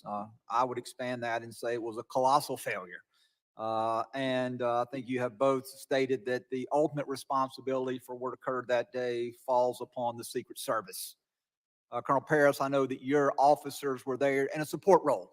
You were following the operational plan set out by Secret Service. You testified that the primary responsibilities for your officers were motorcade and then the interior perimeter, and that you had 2 roving officers there, really just out there to provide support if necessary and called upon. You mentioned earlier that you went to the scene on the 13th, and thank you for going there and being a part of that. And you also testified earlier that you have not been provided the operational plan by the Secret Service. Is that correct? That's correct. We haven't received it yet. When did you request that? I'd have to go back and check in the earlier part of the investigation. That was just something that we asked for as a matter of course. We were not told no. We just, to date, have yet to receive it. And that would be important, would it not? If you're going to investigate what happened on that day, the operational plan, that is the starting point for all the events that later transpired. Is that correct? Well, I don't want to overstate the role of the state police here is to investigate the 3 Pennsylvanians that were shot and the use of force by the Secret Service counter sniper. To the extent that we need to know the sequence of events leading up to that, we obviously would like to know as much as we can, but it's not our role to do an after-action report on the secret. Well, but all the shootings occurred simultaneously. The same shot that struck President Trump, one of those shots killed one of your fellow citizens, and two others were injured. And so you can't separate the two. This is one investigation into a shooting that occurred in which one of your citizens were killed, two more were fatally injured, in which the president himself was struck. And so the fact that the Secret Service is stonewalling your investigation, that they're not providing you this information. We saw the testimony yesterday from the Secret Service director where she refused to answer questions and has now resigned. I find that to be especially troubling. We have the Secret Service not wanting to cooperate with Congress, not wanting to cooperate with a fellow law enforcement agency. And I personally find that troubling. As we look, and as you are aware from speaking to your officers that were there physically on the scene that day, did Secret Service, did they have any drones in the air so that they could have an eye in the sky and see what was happening, to your knowledge? To my knowledge, I'm not aware that they were using drones, but that And I haven't seen the operations. does your agency have drones? We do maintain some drones. So if Secret Service would have requested your agency to fly drones that day, you would have been able to do so. Is that correct? We would have endeavored to try to honor that request. Yes, sir. And you testified that you've been to the scene of the shooting. Did you see the water tower that's located approximately 100 yards from the building where the shooter fired those shots? I did see it, sir. And would it have been possible to have put an officer, and again, that's not your responsibility to do that, that's the Secret Service's, but would it have been possible to put an officer there looking down on the scene of the rally and the building where the shooter occurred? Would that have been something that would have been possible to do? Presuming that there's a way to access the water tower. I didn't walk over. I was probably several hundred yards away, so I can't say that I could. And if you had an officer up there, that would have provided you a strategic viewpoint of the events that were transpiring below, correct?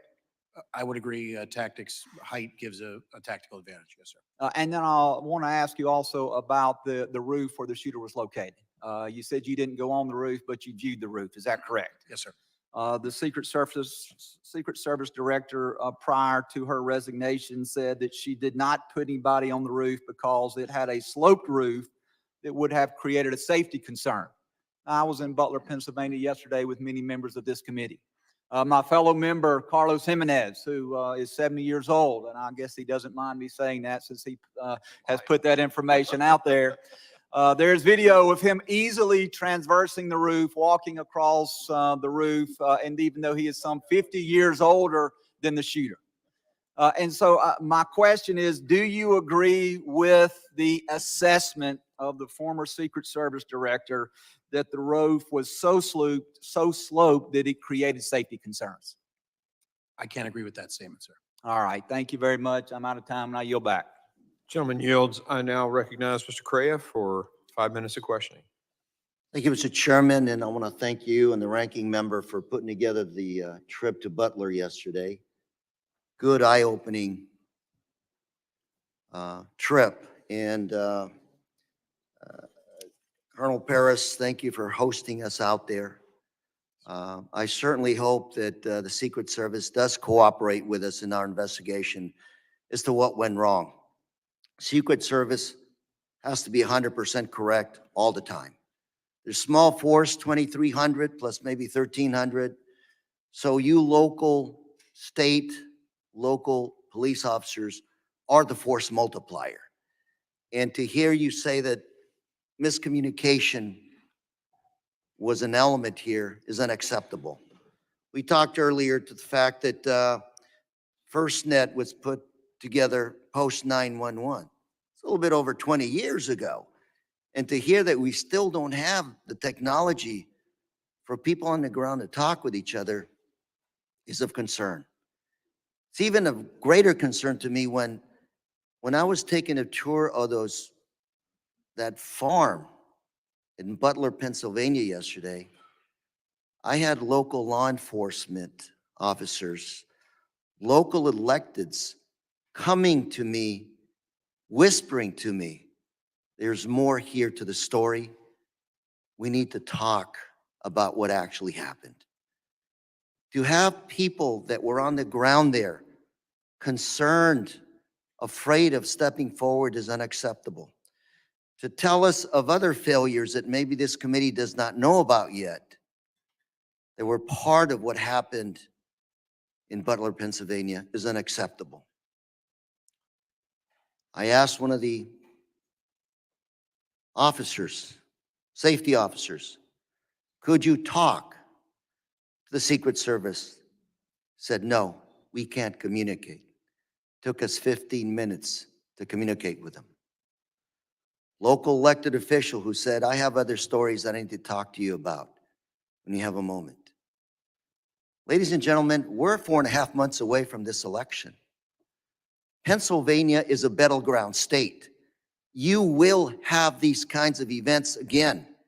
And to know that we don't have the facts, let alone execute a plan to fix the holes, is unacceptable to our democracy and to our country. We can talk about the facts. The facts are a lot of things went wrong. Let's talk about how to fix it. Fix it now.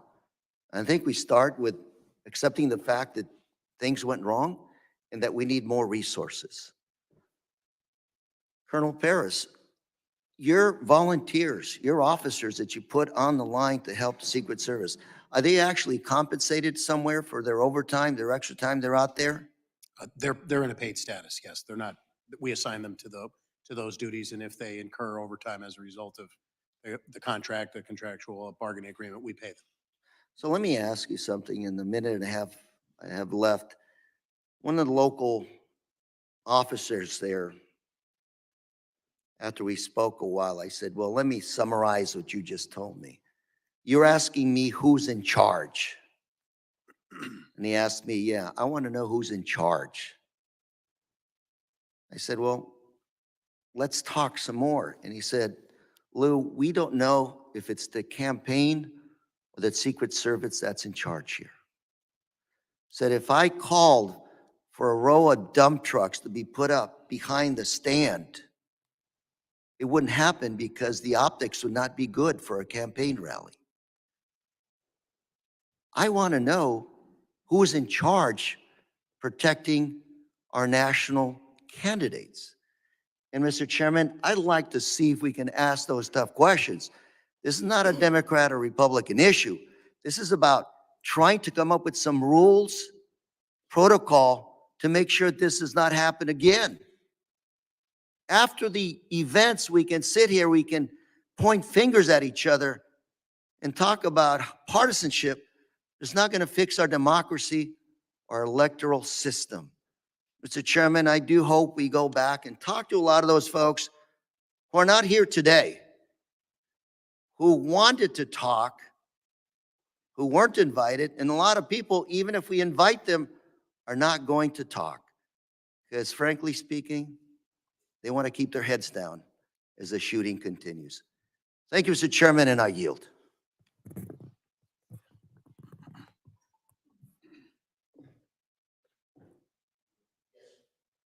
Gentleman yields. I now recognize Mr. Bishop for 5 minutes of. Thank you, Mr. Chairman. Colonel Paris, are you aware whether any law enforcement officer or officers was or were posted in the second floor window of the AGR building? I am aware, yes, sir. And what is the answer? To my knowledge, there were 2 posted there from Butler ESU. And you said Butler ESU. What is the acronym ESU stand for? Emergency Services Unit. It's a team that's comprised of multiple agencies that pool resources on a county or several county basis in order to enhance capabilities and training and be able to respond. Basically, a mutual aid agreement is my understanding of it. Is it sort of like a SWAT team? They are trained in SWAT tactics, to my knowledge. So yes. there, how many ESU officers were posted to that second floor window? So I am aware that 2 were in the building, but again, I have not seen the Secret Service operations plan. Do you know, well, you say in the building, were they in a window, where a window out onto the scene? From briefings that I have been given, I was told they were in a window, yes, sir. Did they remain on post? I was told that at a certain point, they began searching along with other local officers in the immediacy after crooks had been identified as suspicious by them. By them? My understanding is that they identified Crooks for not matriculating. He never, to my knowledge, Crooks never made it through the secure perimeter into the venue space itself. That he was identified by those members as suspicious in part because of that. And then at some point, he produced the rangefinder, which heightened that suspicion. So Representative Crane took a video on site yesterday. I'd like staff to put that up. It's just very short. There's a few seconds. They can do that.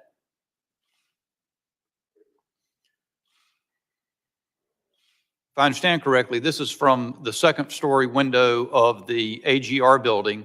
You can see that window comes out from the sash and swings out to the right. There's an aerial photo right after Crooks was killed, where Crooks's body's on the roof, and that window was open. Was it from this vantage point that those ESU officers spotted Crooks? I don't know that particular window, but my understanding is from a second story window is where he was initially spotted. Okay, so and are you then saying that, to your knowledge, those ESU officers left the location where they could look out the window to go in search of this person? That is my understanding. Sometime before the time between the time he was spotted on the ground and identified as someone suspicious until the shooting, they had left that post to go look for him. Is that what you're saying? My understanding is yes, along with other municipal officers that responded to that area. And that's based on interviews that we've conducted. And I want to be very clear that I don't want to establish a timeline minute by minute because we don't have that yet. I think that's revelatory. I haven't heard that information. I did hear before that and there's a local news station. Well, there's a local news station report from July 17 that says that local law enforcement were told they couldn't be responsible for securing the AGR building during the Trump rally. And of course, you've testified a moment ago or earlier in this hearing that it was your understanding from that the meeting with the Secret Service on the site was that ESU was going to handle the AGR building. Which is it? Do you know? My understanding is what my initial answer was. Okay. You also, in response to Mr. McCall, you started to say something. You were saying that you did have integrated comms, and you were saying you were deferring to the ongoing investigation, but you have an understanding of the sequence, and then he cut you off and went on to another question. Do you know what you were about to say? Do you remember that? Just that we had members of PSP inside of the Secret Service command post, and we were maintaining communication with our people. Had ESU maintained position in that window overlooking the roof, isn't it true that they would have had a clean shot at Mr. Crooks as he was ascending the roof to his shooting position? I'm not prepared to say that because I don't know the exact timeline of events. But it's your understanding, though, that they were no longer in that room where they had been previously overlooking the building at the time he was ascending the roof. Is that correct? Could you repeat that question? The ESU officers were no longer in that room where they could look out the window and oversee the roof as that video shows. I believe they were actively searching along with additional municipal officers for Mr. Crooks. Thank you, Mr. Chairman. My time's expired. Gentleman yields. I now recognize Mr. Carter. Thank you, for Mr. 5 Chairman. minutes. And thank you to our witnesses for joining us today as we convene to discuss the attempted assassination of former President Donald Trump and its profound implications on our nation's political landscape. It is imperative that we recognize the growing threats to our homeland. The failure of the Secret Service to protect former President Donald Trump must be thoroughly investigated and addressed to ensure such an incident never happens again. Violence has no place in political discourse, regardless of our philosophical differences, our parties, or our beliefs. We must stand united against such actions and uphold the principles of democracy and respect.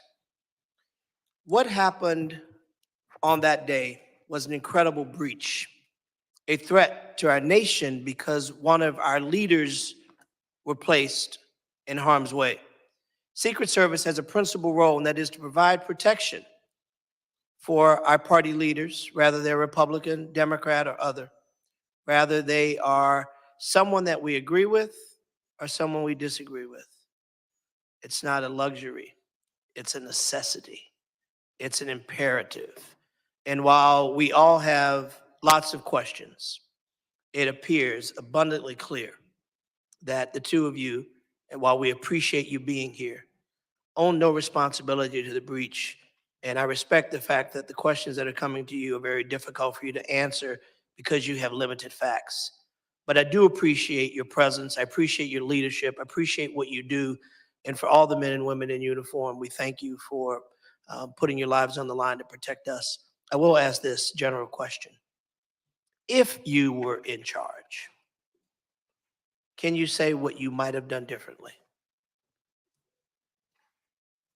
I would defer to the Secret Service from the standpoint that our expertise in the Pennsylvania State Police is not primarily focused on full-time dignitary protection, sir.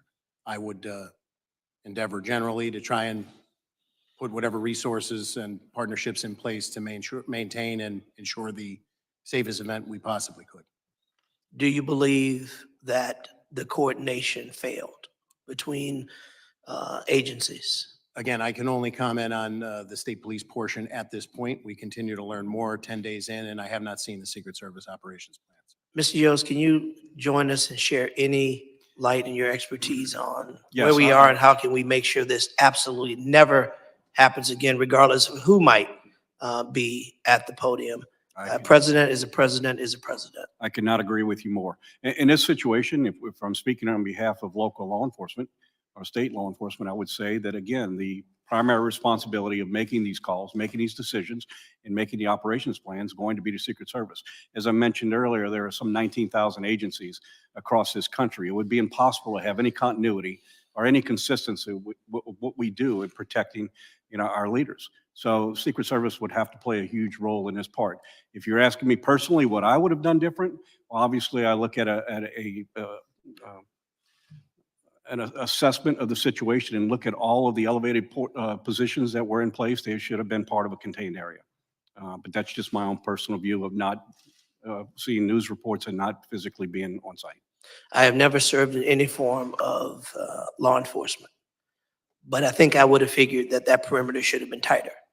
I think I could have figured out that there's no way that that building where the shooter sat, laid, and aimed should not have had snipers on top of it as well, negating any opportunity for a shooter to be there. Notwithstanding that there should have been a sweep of the area, we should have had our people on that building as a point of view for our former president. And as I said, a president, a president, a president, a former president, a former president, former president, a cabinet secretary, a leader. We deserve to have answers to these questions, because when we don't have answers, those who would rather divide and create theater by saying things that aren't true and they know aren't true, distorting facts and trying to suggest that somehow people played an active role. Listen, the American people deserve the truth. And so I am imploring that we have somebody at these tables that can answer the questions, the good, the tough, the uncomfortable, the comfortable, because the American people deserve to know. This is something that should have never happened. And we as a committee, in a most bipartisan fashion, should stand together to make sure that we send a message always, that we will always protect our leaders, whether we agree with them or not. Mr. Chairman, I yield. The gentleman yields. I now recognize the gentleman from Florida, Mr. Jimenez, for 5 minutes of question. Thank you, Mr. Chairman. Colonel Paris, you said the United States Secret Service, Penn State Police was there, Butler ESU was there. Any other law enforcement agency there? According to the operations plan that PSP put together, there were elements from Butler County Sheriff.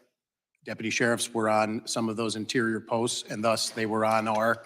I just need the answer. I apologize. There are one additional ones that I could name would be Butler County Sheriffs were in our operations plan.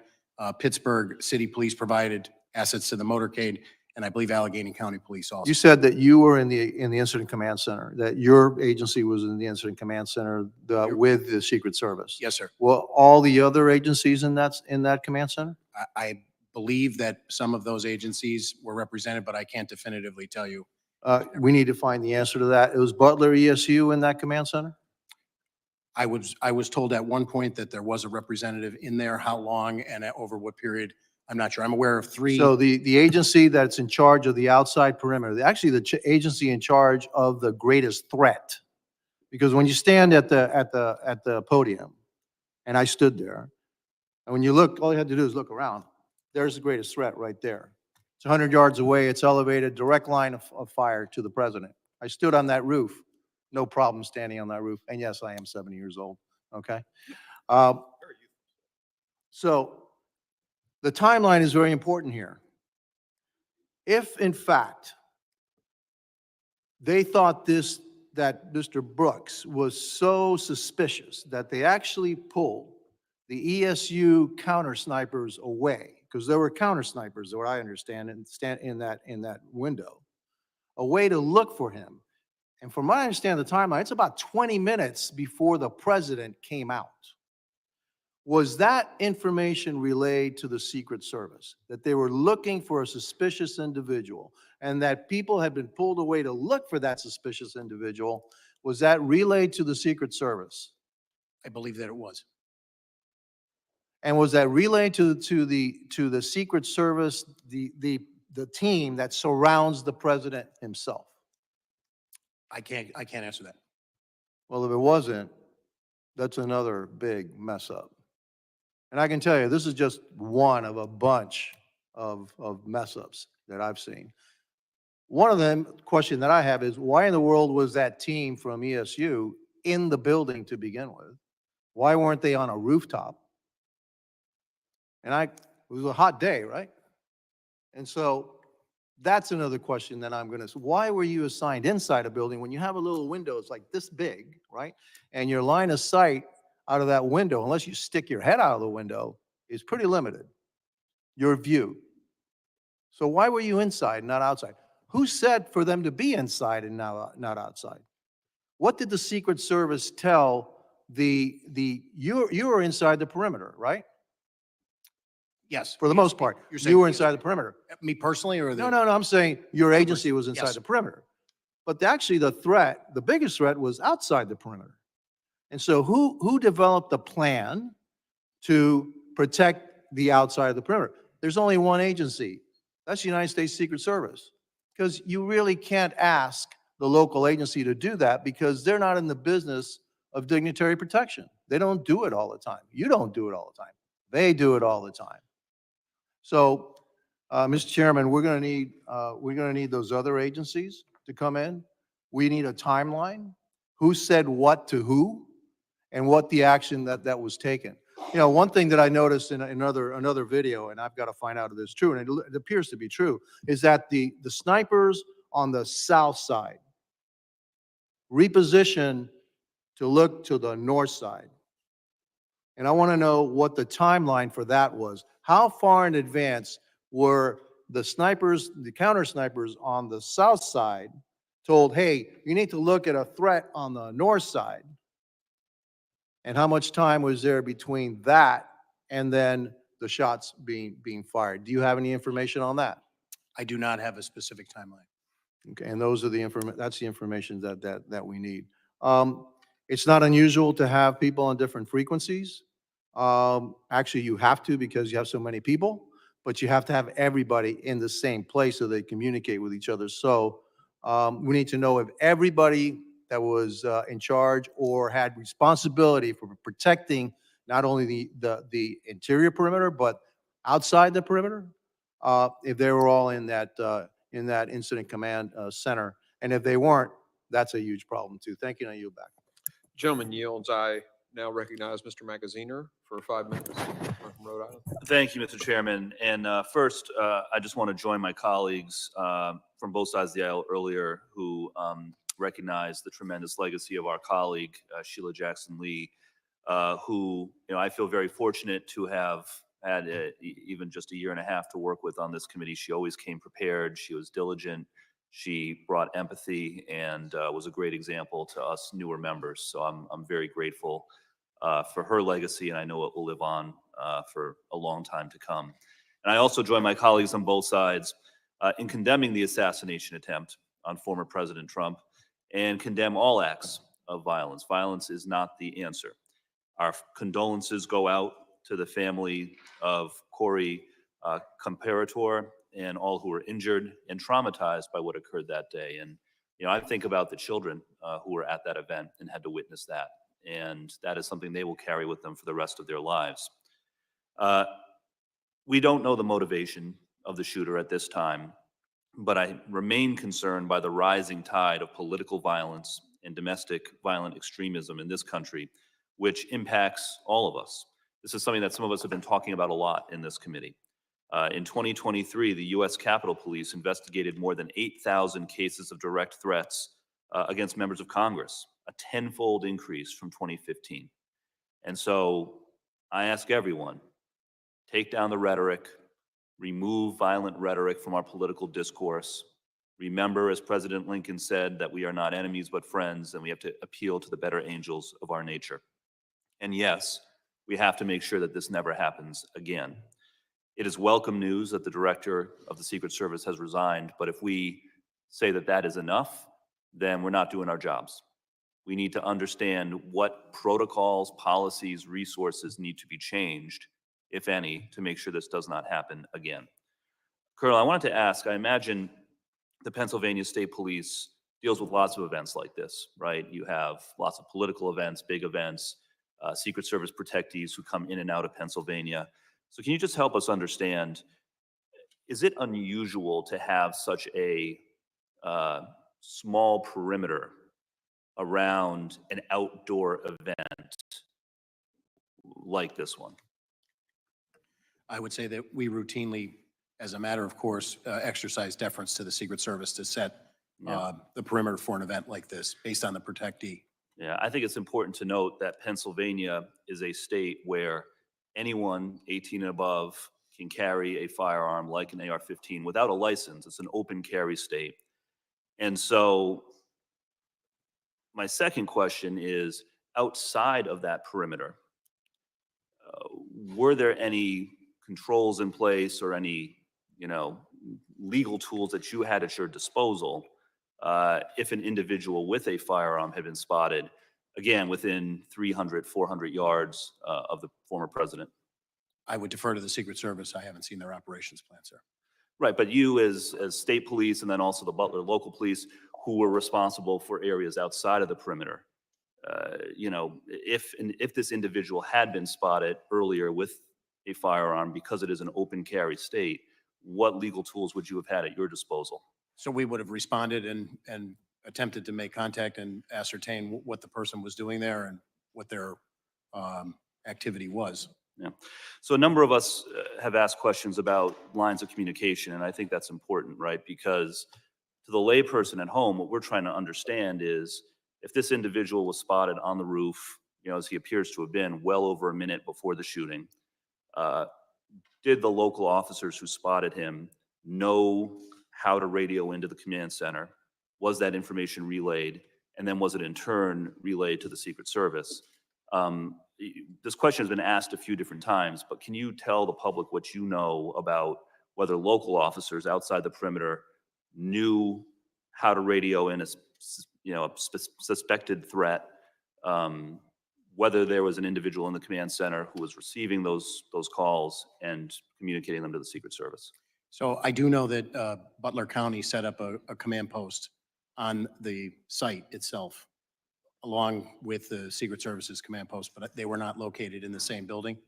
The exact communication between municipal officers and that command post or the county dispatch that they would rely on. The state police have our own statewide dispatching. We can communicate with the dispatching centers telephonically and through electronic means, but we maintain separate dispatching systems. So I would defer to So the locals, so the locals were not included in the Secret Service command center.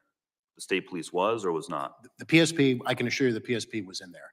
Yeah. Additional people, I was briefed on one occasion that there was a representative from Butler ESU that was in there. When they were in there, and the length is not really a focus at this point of our investigation into the homicide and the attempted 2 homicides, as well as the officer-involved shooting. So that sequence of events has come up pursuant to us investigating that, but I am very remiss to give you a minute-by-minute timeline and what the communications were. Thank you. I yield back. Gentleman yields. I now recognize Mr. Pfluger for 5 minutes of questioning. Thank you, Mr. Chairman. My deepest sympathies to the family of Sheila Jackson Lee. We worked very closely together on many things, and she was an excellent member of this committee. I agree with my colleague, Mr. Carter, when he talked about Americans deserve the truth. I absolutely agree with that. And also Mr. Magaziner talking about Republicans and Democrats working together on the oversight. Imagine if we worked together, the transparency that we could have on so many other issues that are going on right now. And I believe that that is possible for us to do.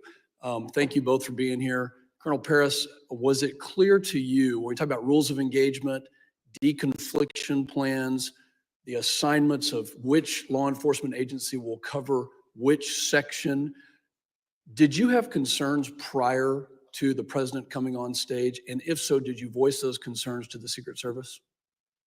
So just to be clear, I was not present at the venue on July 13th. But in the planning and the lead up, Planning, my default position would be that our commanders are aware of what their responsibilities are within a unified command structure reporting to the Secret Service. And do you believe that it was absolutely clear that there were 0 questions of who was supposed to cover what areas of the venue?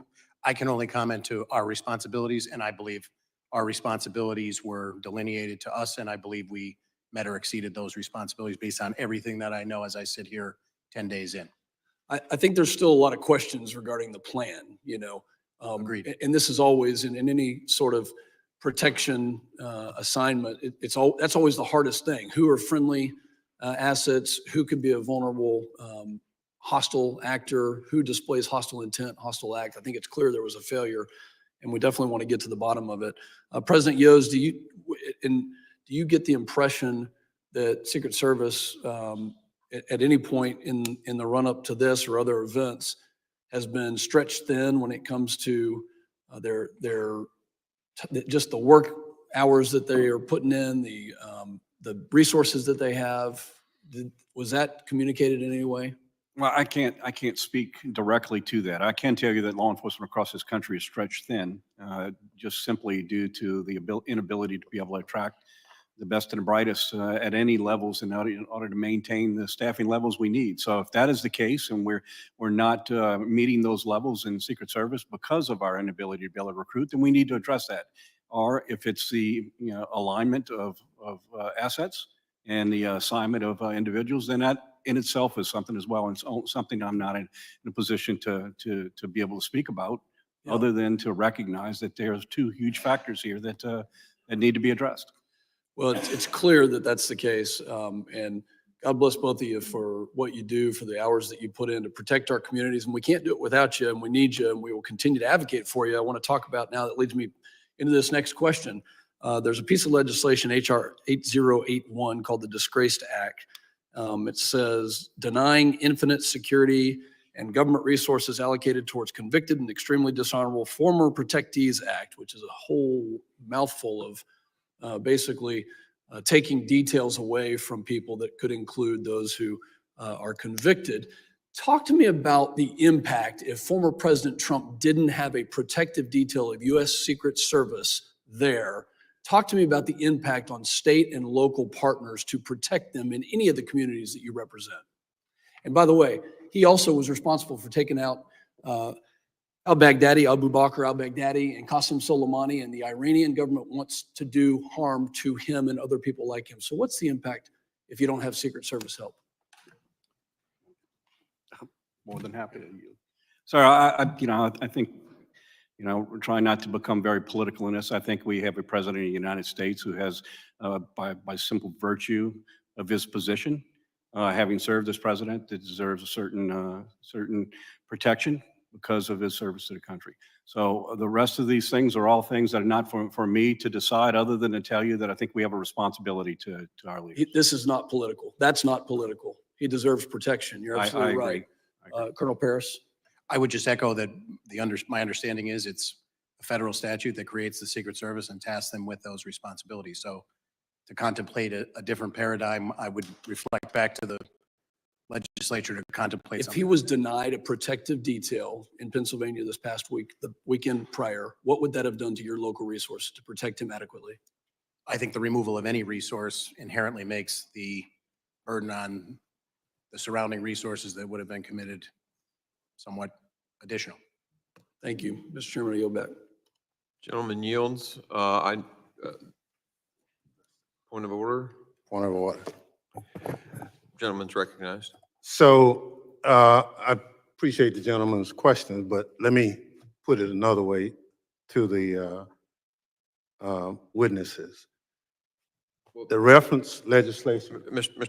Ranking Member, I mean, a question to the witness would be someone yielding Yeah. to you. A point of order, I'm allowing you to make a point of Thank order. you. Well, the point of order is, if you read the bill, it says that if you are a convicted felon and found and sentenced by a judge, Mr. Chairman. then you would not be, that's my point of order, that you would not have service. You have to be a convicted felon and sentenced. Now, at the time the bill was filed, nobody who was a protectee was a convicted felon.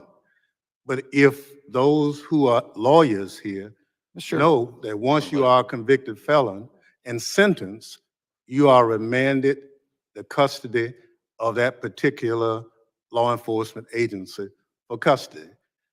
I think it's an anomaly to try to say that the Secret Service would have to protect a felon in jail, a convicted felon. So this whole notion about my legislation, I just say to the gentleman, if you read it, it says you have to be a convicted felon and sentenced. Now, we're not there. The conjecture, you can do whatever you want. But let me be clear about the bill. Republicans have made a lot of hay about the bill, saying it's about former President Trump and would take away his security. That just is not true. The bill doesn't mention former Trump, President Trump, and it would not have affected security at this tragic event. The bill talks about any Secret Service protectee who is convicted of a felony and sentenced to serve jail time. And it does not take away security.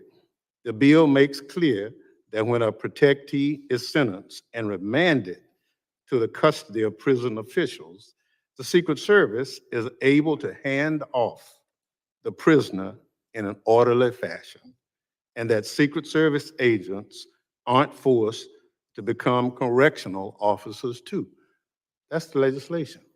That's all it says. For the record, we can go back to. The gentleman will need to get to his point of order. And Well, point of so we can order move on. is, the line of question is inconsistent with the legislation. And it does not say on that day, former President Trump would have been without Secret Service protection. He is not sentenced. If he's not sentenced, he will still have the protection. Plain and simple. So you yield on your point of order, Mr. Ranking Member? You did, okay. I want to make a point of order then as well. And, you know, a lot of times we hear from both sides of the aisle about rhetoric and how rhetoric and the things we do in messaging bills that we do shapes discussion, impacts people. And first, my point of order is prison isn't necessarily a safer place. You can ask Mr. Epstein's family about that. And so to suggest that somehow you'd have the security necessary in a prison, I think is just not an accurate statement. In terms of, you know, I agree with the ranking member that his bill did say that it would not apply in this particular case, but it's more about what we're doing and what we're saying at certain times that generates the attitude in our society. And so I just make that point of order about this particular legislation. I made in my opening remarks a request that he would draw the bill. But, Mr. You just have a second. I just wanted to make a quick comment. I think the chairman was clear that this bill was filed well in advance. So to connect, you mentioned timing. It's important to mention timing, that it wasn't. Well, we don't want to debate the bill. We're here to hear from witnesses that are here. So I'm going to go ahead and end this now, and we're going to move on. And I think actually Mr. Ivy is up for 5 minutes. Thank you, Mr. Chairman. And I want to associate myself with the remarks of our members here with respect to the loss of Miss Jackson Lee. It's with deep sadness that I feel her loss. I share not only this committee with her, but on the Judiciary Committee as well. And she was insightful and inspirational in the way she handled herself and her role here in Congress. I also want to join with the comments about sympathies to the comparator family and the individuals who were injured on the day of the shooting. And I want to thank the chair for taking us up to Butler yesterday. My only regret about it was that it was too quick. And I think that, and I didn't know it was going to be like that, frankly, until after we got there and had a chance to talk to people in the community. But when we got there, they were very anxious to talk to us. In particular, I had conversations with Angela Flieger, supervisor for, and I hope I don't butcher this too bad, Connequenessing Township, who was extremely helpful, and Sam Zerzolo, who is a commissioner from Butler Township. And they were able to provide information on several fronts that I think we need to pay attention to, not just for this particular event, but going forward. Could you hit a video for me there? I think Ms. Flieger tried to produce this and sent it to me. The red building is the one that was directly behind the stage. The building in the center there was where the shooter was. The reason I'm asking for this to be shown is that as you get past the middle of it, look to the opposite side of the field from where the shots came. Oh, you can stop it now. I counted about 12 rooftops there, just sort of standing at the front.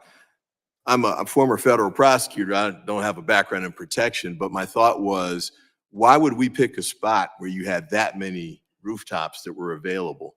And my colleague, Mr. Crane, I definitely defer to your experience as a sniper in the military, and your point about picking the water tower as a higher point would have been a good one, I think, to consider.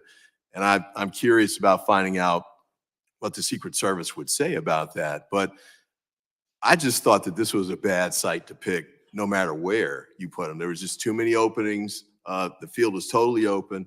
And one of the things that Ms. Flieger pointed out was that the road that went to the side of this spot here, the stage was right in front of those two buildings. The snipers were on top of those, I believe. They didn't shut down that road. And she also showed me a photo of her husband going in on that day through a fence that wasn't guarded in the perimeter area. Another point that she made was that the night before the speech was done, she and 50 or 60 other people from the community came to decorate the stage and put up the red, white, and blue blending and the Trump signs and everything. But the point she had there was that none of those people were vetted before they went into the area and were up at the stage and could have done anything, I think was the point that she made. And also noted that apparently the shooter had hidden the gun somewhere on the site by, I think, where I hate to call the name of the business, but the business where the shooter ended up taking the shots from. So I think there's a variety of concerns here that I look forward to getting a chance to hear from these individuals. I don't know if it's going to be in the context of this committee or the oversight committee or the task force that's been proposed. Whoever does it needs to go talk to these folks, because the ones that I talked with had not been interviewed by the FBI, Secret Service, or local police. And they have key information that I think we should have. especially in making decisions about going forward. And then just a couple quick points before my time runs out. I think it came up with respect to the communications piece. I appreciate Mr. Yoi's comments there, but we need to figure out not just what happened on that day, but when we do these at other sites across the country going forward, what's going to happen with the communications? And if they're not using the national bandwidth that was set up, how can we make sure that that happens in the future? And then with respect to the local police not reinventing the wheel every time, one of them suggested, maybe some kind of clearinghouse or information where local police departments, local elected officials, who, for example, in this instance, didn't find out the president was coming until a few days before, and therefore had to scramble to catch up. I believe she called your office, Congressman Kelly, to figure out what was going on, and you hadn't even been told about it yet. So we need to get to a point where we've got better communication, that we're giving elected officials and law enforcement at the local and state level more lead time and more information so they can prepare for these events. And I know that the director has resigned, but I think it's critical to make sure that we go forward with the investigation of the Secret Service, whether she's there or not. And then the last point, I apologize for running over, is that to the Secret Service and to Homeland Security, I know there's going to be a process now to replace her, but that cannot get in the way of us sorting out what happened on that day, and more importantly, what we need to take forward, because we've got other events coming up in the very near future. We got to make sure we take those lessons quickly, and so we can move them forward. And I thank the chair for his deference for giving me a little time to run over there, and I thank you again for taking us up to Butler. You were making an excellent point, and I didn't want to stop you, Mr. Ivey. I now recognize Mr. Garbarino, the gentleman from New York, for 5 minutes. Thank you. Thank you, Chairman. Colonel Paris, there have been conflicting reports about the location of state and local law enforcement. Secret Service Director, I believe, said that, former Secret Service Director said that local police were in the same building that the gunman fired from, while other accounts indicate that local law enforcement was in an adjacent building. Were any Pennsylvania state troopers, state police assigned to the building where the shooting happened? There were no state troopers, to my knowledge, assigned there, sir. Do you know if any other local law enforcement were assigned inside that building? I only know that Butler ESU were assigned. When you say that building, I'm referring to there's a series of buildings there that have covered walkways or second-story walkways that allow you to, almost like a pole barn type configuration, a modular type building. But to my knowledge, there were no troopers assigned to that location, sir. Thank you. Mr. Yos, as technology has evolved, drones have become widely available to both law enforcement and the general public. For a large event with this level of security, would you normally expect law enforcement to use drones for surveillance and deploy counter-drone technology? I'm sorry, I didn't hear the last part.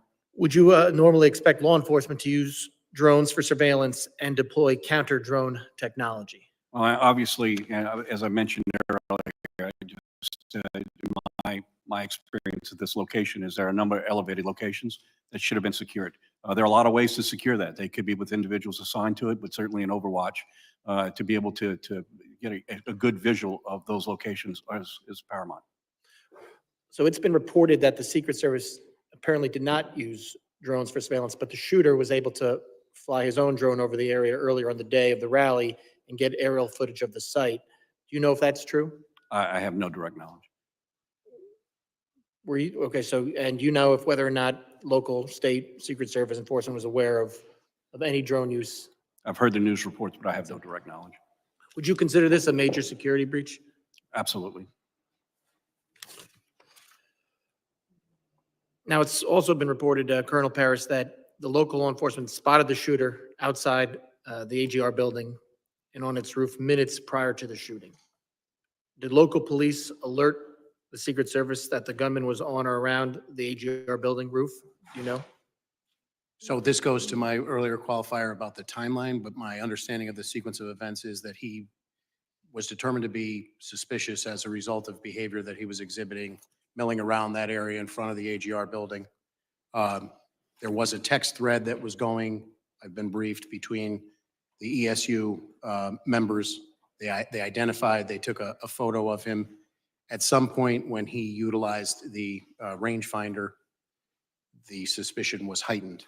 So I know at a certain point in the command post, a member of PSP received a phone call and a text message from members of ESU. And I know from an interview that that was immediately relayed in the command post to the Secret Service. And what happened? Yeah. So that was my next question. So what happened? What actions were taken after it was relayed to Secret So Service? when the PSP member received that information and verbally turned right around, gave it to the Secret Service, our member was provided with a number to which the picture that had been taken by the Butler ESU members, or that was on that group thread, to which that should be sent. Our member did that, and our understanding was that was some element of the Secret Service. So this was all reported. Yeah, this was all reported to Secret Service, and they gave him, Secret Service then sent him back, one of your officers, a number back to send the information back to. Is that what you just said? That's my understanding. When did that happen? Again, the actual timeline, I'm very remiss because I know these timelines need to be hammered out exactly to the minute, but I would say, that the overall timeline is about an hour before is when he became suspicious to ESU. What I want to say is, if we know that former President Trump was shot at 11 hours, it was probably in the vicinity of 25 to 30 minutes, but I want to make sure that's a very... So it was before he went on to speak. But at that point, just to be clear, he was determined to be suspicious. There was no information that he possessed a weapon. He was outside of that building where the ESU was posted. They were being vigilant. It's, I think, relevant that there were other people at the venue who were suspicious and reported likewise in a close temporal nexus to that as well. But just to confirm, the Secret Service had this information that there was a suspicious individual. He had used a rangefinder, which made him even more suspicious. And this was all reported to them prior to the President Trump being allowed on the stage to speak? I believe, again, I'll defer to when the president came out. I know that that was probably 20 to 25 minutes before 11 hours. And steps were taken by the municipal officers over in that area to they were actively looking for crooks. You saw the building yesterday. That's a pretty wide footprint. They began looking for him. There were scores of people making their way across that facility. Again, just for some context, there were over 100 people that day that necessitated or in requiring medical attention due to the heat. There was a missing 6-year-old. This individual was deemed to be suspicious because he was walking around and not moving into the venue. The rangefinder obviously heightened that, and they were attempting to locate him as people were moving across that space who were attending the event to the secure perimeter. Was he the only one determined to be suspicious that day? The gentleman needs to wrap it up, Oh, he and was perhaps not. somebody else will yield to you or me I yield back. on this topic. I recognize Mr. Goldman now for 5 minutes. Or we'll just pick up the questioning here. That sounds great, prosecutor. First, I do want to mention how sad it is to see Sheila Jackson Lee's empty seat there. What an incredible inspiration to so many of us, and a member and advocate, community presence, and we really are sorry to miss her. She would be very eager to be asking questions here today, because there are a lot of unanswered questions, and I sat through a 4.5-hour hearing yesterday with the director of the Secret Service, and we got no information. So I'm going to jump on, piggyback off of Mr. Garbarino. Where you left off is that you relayed, or PSP relayed, the photograph to the number that the Secret Service directed your officer to. Is that right? Yes, sir. Now, did anything come back? Any instructions, directions come back from the Secret Service? So again, that is left to the after action. We're trying to come up with a sequence of events that led to crooks on top of the building where he ultimately took the shots. So I Right, don't but you know. said, I don't know. I'm trying to find, just, I don't need the specific timeline. I'm trying to just figure out the sequence because you said that many of your officers or Butler ESU officers were looking for crooks. That was after that photograph was relayed to the Secret Service? My understanding was after the photo was relayed to the our trooper in the command post, and yes, Crooks was in that area around the building. My understanding is 2 additional municipal officers who were on a different post responded to that area, and they began actively looking for Crooks. They circumvented, or they circumscribed the building to try and locate him. It became apparent at some point that he was up on the roof. Those 2 municipal officers who responded then, to their credit, actively, once they realized that he was on the roof, one boosted the other one up, hanging from the ledge of the roof. By the time that officer was boosted up on top of the roof, Crooks was on it, almost in that final position that you saw.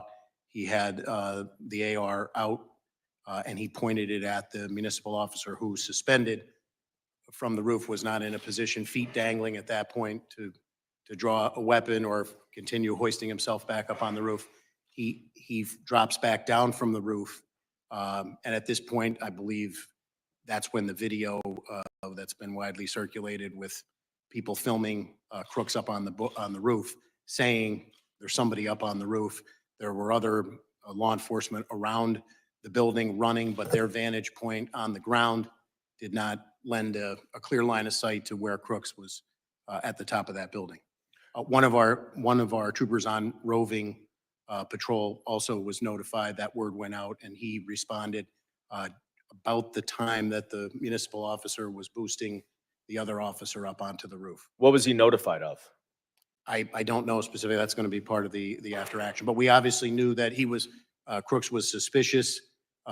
He had not gone into the venue, and they were actively doing everything they could to try and locate him. So the local officers who were outside of the perimeter in charge of securing the outside perimeter area, one way or another understood or got direction that they needed to try to find Crooks, presumably to ask him questions, interview him. Is that what the protocol I wanna be is? clear about, I don't want to speak for I haven't seen the Secret Service operations plan, what their responsibilities were and what their understanding of those were from the Secret Service.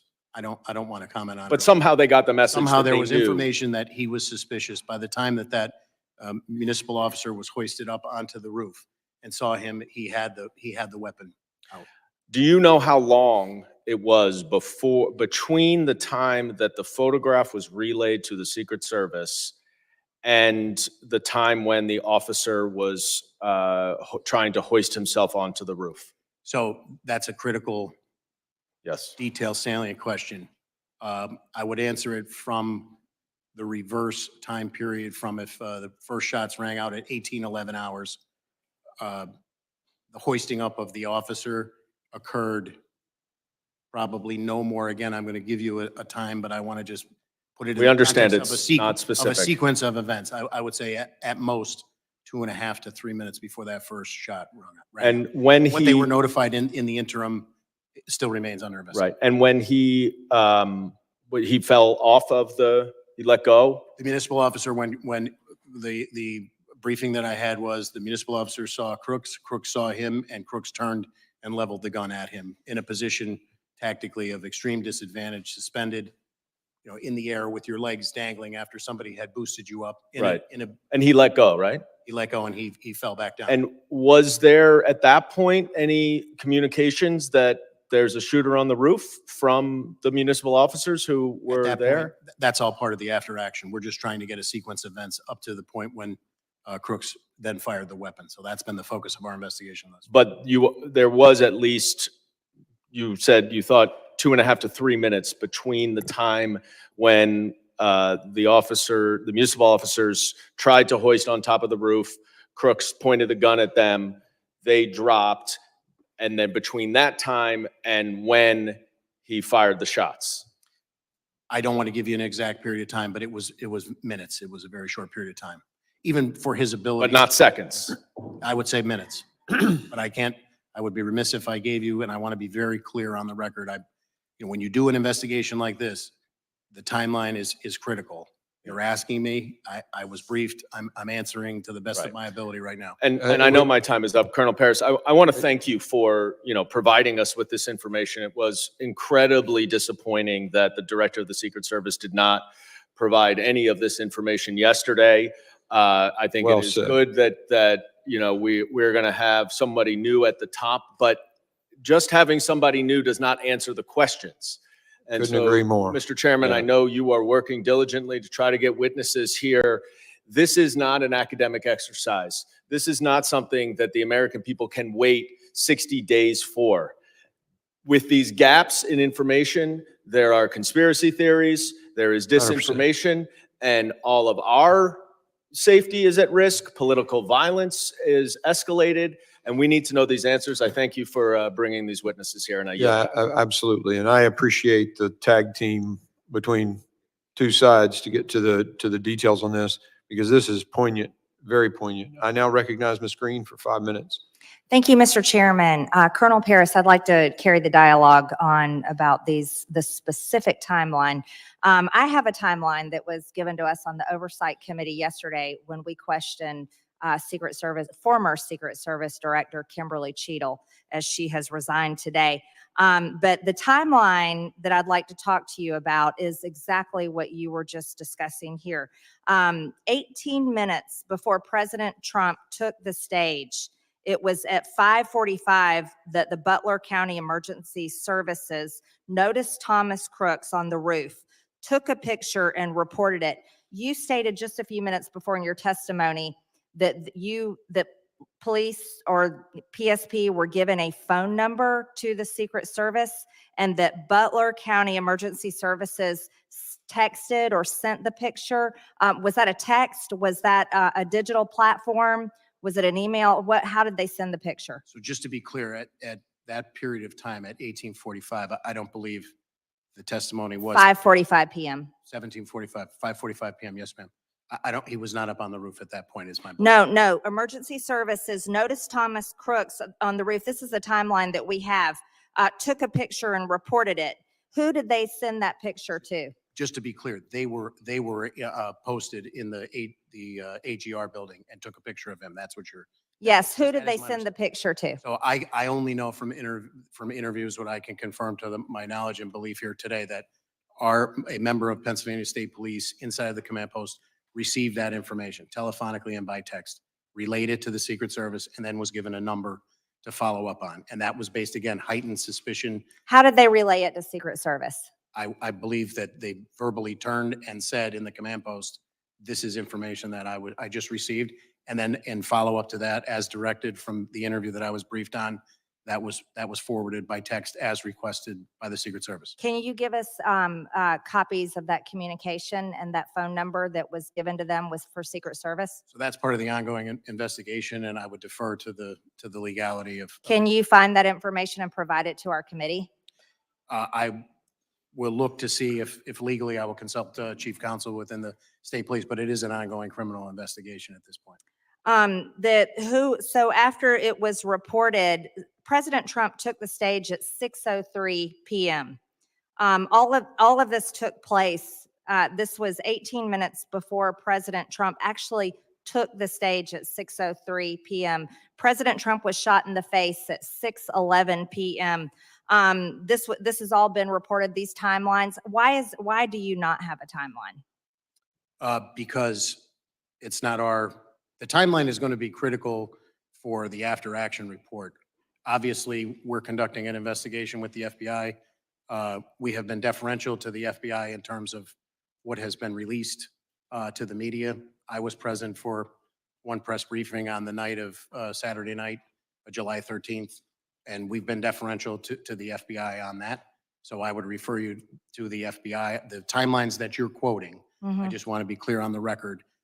To my knowledge and belief, I don't have a minute-by-minute timeline. I've had multiple briefings about what these interviews have gleaned, but they're from the perspective of PSP investigating the homicide and the 2 attempted homicides. Thank you, Colonel. During the event, at what point in the day was someone from your team first made aware that there was a potential suspicious person or possible threat?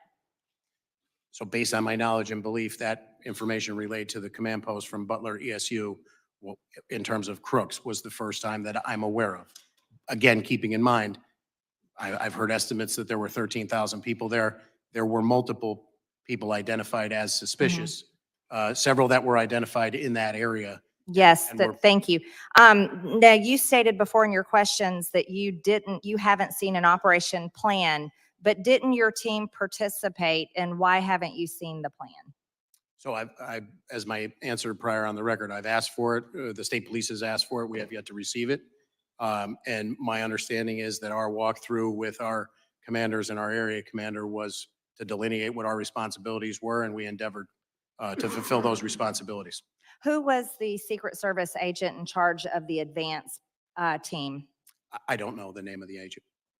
How was PSP supposed to communicate with Secret Service on the advance team?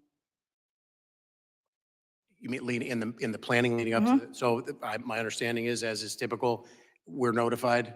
We were notified by email on July 5th. The meeting on July 8th, Monday, was to get all of those partners together to exchange information, how they could communicate with one another, and then the planning took place from there.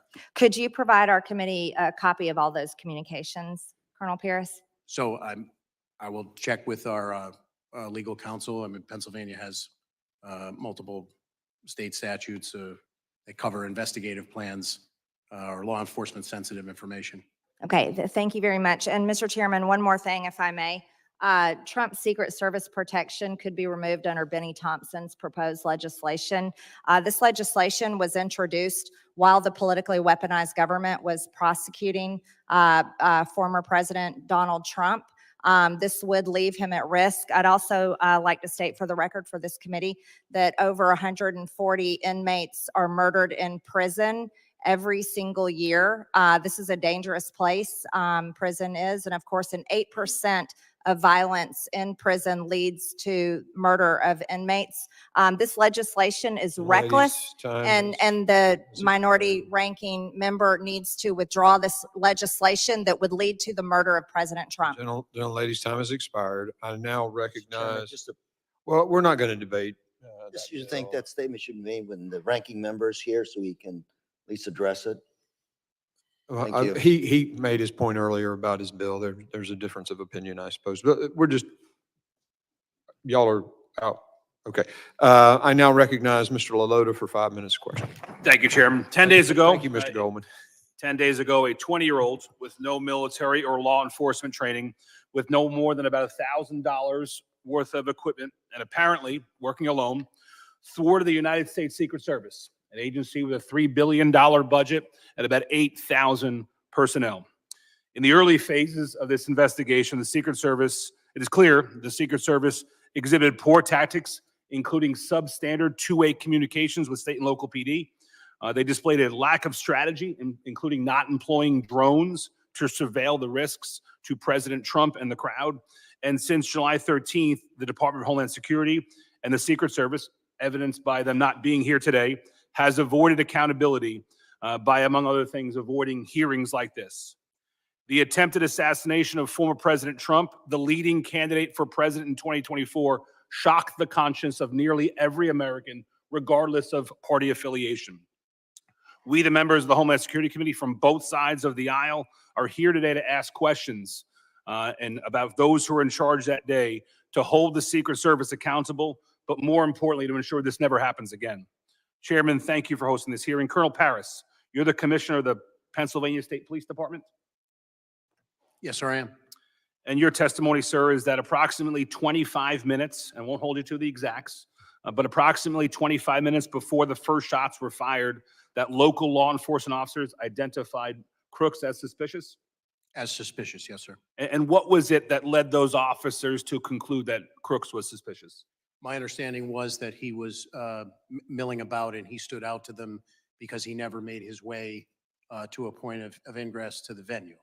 In defense of possible hypotheses, could have been waiting for somebody, could have been delayed, but he stood out to them, and they, from their vantage point at the AGR building, identified him as suspicious. That was in And 62 minutes prior, as I understand the timeline. That first one, it was 25 minutes prior for the rangefinder. thank you, Chairman. And Commissioner, with respect to him being suspicious, were there other folks who were also in the crowd identified as suspicious by law enforcement? I have been briefed that, yes, there were multiple individuals, which would be consistent with normal operations for a detail like this that are identified as suspicious. Can we take that as a single-digit number of other folks? The number that I was briefed on was single digit, but I can't say definitively that I was. What number were you briefed on, Colonel? Excuse me? What number were you briefed on? I believe I was briefed on an additional 3 individuals. Okay, so Crooks plus 3. My understanding is you had about 30 Pennsylvania State police officers at the time of the rally? That were assigned to the detail, both responsibilities of the detail. Yes, sir. And were all of them assigned to your area of the perimeter, not the interior where the Secret Service held the most jurisdiction? I'm confused by your question, sir. My understanding and what the committee has been told is there were 2 layers of defense of President Trump. 1, the interior, which the Secret Service held the most domain over, and 2, the exterior perimeter, which had ceded a lot of authorities to state and local. Is that your understanding as well, Colonel? So I don't want to get convoluted with different perimeters. I'm familiar that there was a VIP seating area up front. When I refer to the secure perimeter, I'm talking about the fencing that goes around the Butler County Farm Show. All of our people were detailed at various locations decided by the Secret Service inside of that. Thanks. That leads me to the next question. If staff can queue up the Eli Crane video at about second number 1 or 2. This is the AGR building. I and several of my colleagues were there yesterday in Butler. Kudos to Mr. Crane for getting this good video. My understanding from your prior testimony is there were 2 officers stationed or assigned, I think was your testimony, to this building? I'm aware of 2, but I don't want to say, again, not having seen the Secret And they were assigned, sir? My understanding is that the Secret Service and Butler ESU had some sort of collaboration, and that was to be covered. What was their assignment in the building, sir? I cannot comment. I'd be remiss not. Were they assigned to be in the building? I can't What were comment. the qualifications of the people assigned to or around the building? ESU guys, SWAT guys, I long defer. guns, good tactics? They would be, as the name implies, but I defer to their exact training. I'm not aware of it specifically. But your understanding is through the duration of the incident to at least the first shots fired, they were entirely within the building, not on the building, sir?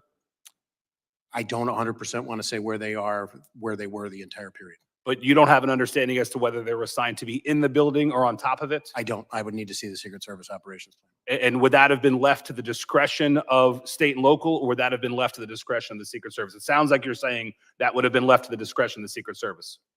I would say it's the Secret Service as the lead agency, just like they told us. Here's the post we want you to staff. This is the motorcade we want. I would defer to the Secret Service. Thanks, Colonel. When in Butler yesterday, we asked the question, why weren't the 2 well-qualified ESU officers on top of the building rather than in it? And what would you say if we were told the explanation is, well, it was a hot day in Butler and there was air conditioning inside the building and not on the building? What would be your reaction to that assertion, Colonel? I can't respond to it. I have no firsthand knowledge about it. Was it a hot day in Butler that day? I believe it was a warm day, yes, sir. But you have no knowledge of whether or not the Secret Service or anybody else assigned these 2 officers to be in the building and not on it? No, sir. I yield, Mr. Chairman. Gentleman yields, and we're going to go out of order because Mr. Luttrell has to get to his committee, so you're recognized for 5 minutes. Thank you, Mr. Chairman. Can you pull the video back up, please? Just for clarification, that is the exact point where the shooter was positioned, correct? Looking through that window in proximity to, if you give a range fan, if you were to expose yourself outside that window, is that the shooter's position? No? And in relation to that video, where is the shooter's position at? Just further on the left side. And Mr. Paris, can you clarify something? There were ESU agents internal to the building or in proximity to the building and in that location, correct? I don't know to that specific location, but they were assigned to the AGR building. And once the call went out that you had a bad actor in, the agents in the building left their position to try to find that individual? My understanding is he was on the ground moving around the perimeter, and they moved to actively aid in the search along with additional municipal officers who were. Does it make sense that ESU agents would be positioned inside the windows so they'd have a better vantage point out into where the X is, where the asset is located? Could you ask that question again? It makes sense to me that ESU agents would be positioned in these windows, the windows that they're talking about in this building, so they could have better eyes on the asset, the president, instead of internal in the building milling about. Is that a fair assessment? I'm remiss because I don't know what the conversation was and what the responsibilities to Lynn. I think my concern is if we did have agents, let's just speak hypothetically here, if agents were positioned in these windows in order to provide protection for the asset, and then they were released, and I'm assuming they work in pairs, correct? There's only 2 of them, or is there 4 of them in the building? Do we know the answer? From my briefings, there were 2. There were 2. But to me, it would make sense that one would stay behind in order to cover the X or cover the asset. And then one would engage in activity to find the actor that they were trying to identify, correct?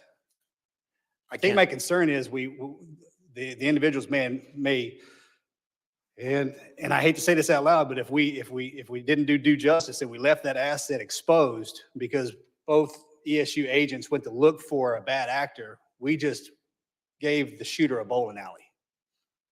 I don't know what their responsibilities and their rules of engagement were, not having seen the Secret Service operations plan. And I'm reluctant to speculate at this point, 10 days out, sir. I would rely on the reviews yet to come. When it comes to Secret Service, talk comms matrix here real quick. When it comes to Secret Service and the local law enforcement, the state law enforcement, I understand that they are housed in the same, is there a common communication channel? And if so, does each agent and each officer that's working the event have, I'm going to use old terminology, do they have an avalanche call? Do they have a no joy?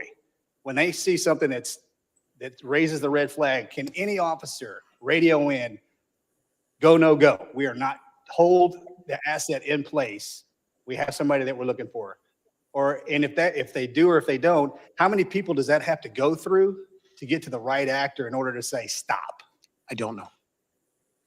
Okay, This is astounding. If I'm an ESU agent in this window and I have to radio a person who has to radio somebody who has to radio somebody else to get to the main person, It's freaking astounding. the dishes are done.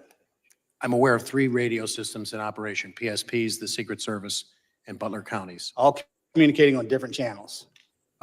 Technically, yes, but the integration occurs, I can only speak from PSP, our integration occurs by us having somebody inside of the Secret Service command post. Again, for an incident of this magnitude, in theory, the more people you have on the same channel, if there was a medical emergency or lost 6-year-old and everybody keys up at once, it paralyzes your communication. I understand that, but if there's one specific channel that you can go to call an avalanche and say, which is freeze the asset, I think that would be necessary. Now, you mentioned something earlier. You guys have done about 20 events this year in Pennsylvania. So, and you spoke, it's common. Now, and the military folks in this room are going to understand it's the first month of deployment and the last month of deployment are the most dangerous times to be in combat. One, because you get there the first month, you have no idea what's going on. And then you're there and you get common. You get complacent.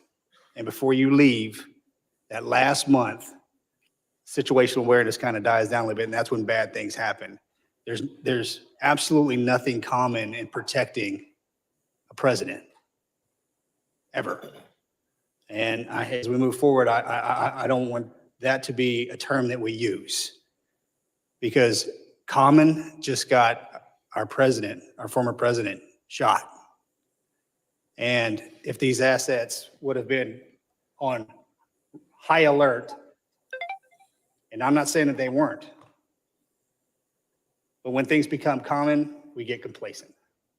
I've instructed our commanders moving forward, if there is any, my expectation would be that through the collaboration and the planning of these events, you want more people there, you want people voicing issues and everybody operating on the same page in a unified command. But I have instructed our commanders, the ops plans get reviewed prior to this, up through our Deputy Commissioner of Operations, Lieutenant Colonel Bivens, seated here behind me today. But as a result of this, if there are any issues that our people see, we are ordering them to flag them, and we'll work collaboratively moving forward for the remainder of the season and moving forward.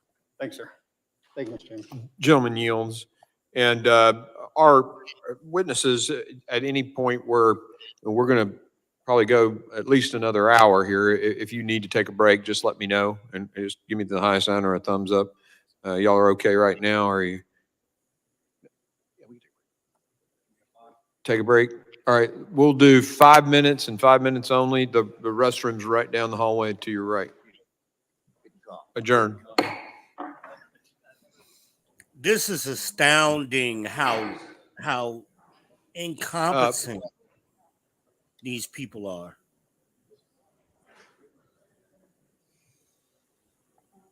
Or is it just me? Am I the only one that sees this?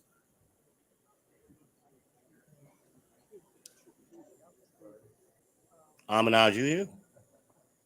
Or you want to? I don't know. Anyway, yeah, thank y'all for watching. Again, as usual, we want y'all to like, subscribe, smash the bell, share it to your socials. Make sure you like and subscribe here on Aminaj 78, as well as on the People's Podcast, so we can bring y'all this current content and our commentary on it as we react to it live. But this is astounding. And I'll switch over to the chat. And matter of fact, I'll do that now just to see what's going on there. I hadn't been paying attention to the chat, but this is astounding, people.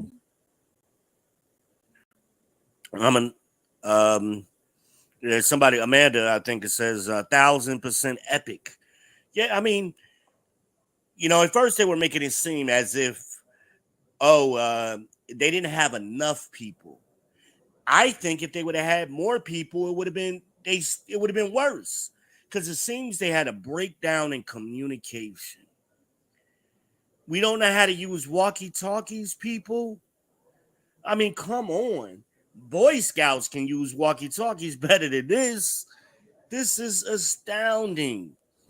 And if anybody agrees with me, let me get a thumbs up in the chat, please. Shout out to Eric Jordan. I see you in the chat. Ian J is in the chat. Shout out to Amanda. She's in the chat. Who else we got? My man, Red Illusion, is in the chat. Ladies and gentlemen. So I definitely appreciate, I see, a couple of my Spartans are here. I appreciate y'all being here. What is your profession? Definitely appreciate my Spartans like Eric. Red being here. Holding it down. But this is astounding. Yeah, we got, and they're bragging like, oh yeah, these people were SWAT trained. They don't train you how to use a walkie-talkie. Yeah, I'm here, bitch. I just keep on my damn nerves. Maddie gives me the thumbs up. She agrees with me. Aminaj, you back?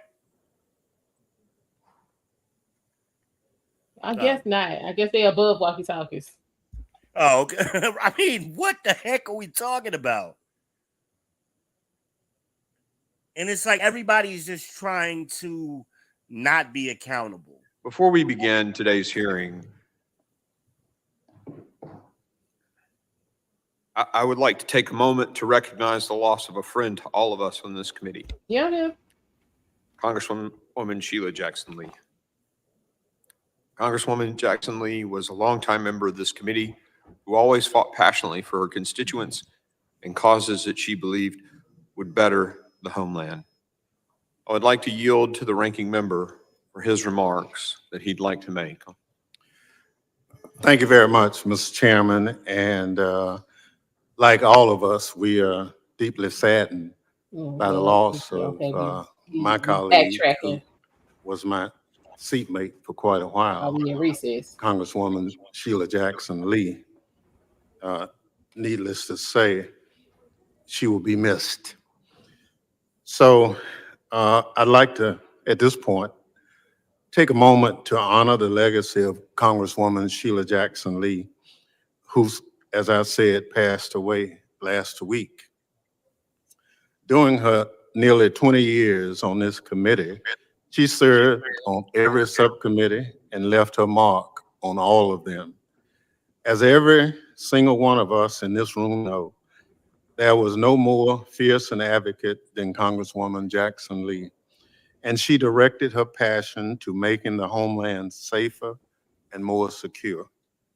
She was dedicated to oversight, asking pointed questions of government and private sector witnesses alike, and pressing for hard answers. She was a prolific legislator who took pride in writing her own legislation and improving the bills of her colleagues through amendments.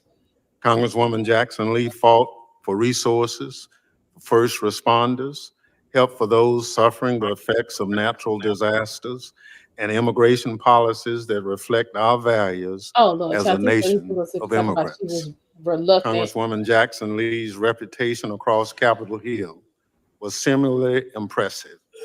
Indeed, it often appeared she could be in more than one place at a time. Within 1 hour, the Congresswoman could be observed giving a floor speech, participating in a committee hearing on a topic she cared about, and then giving remarks at an event to support a cause.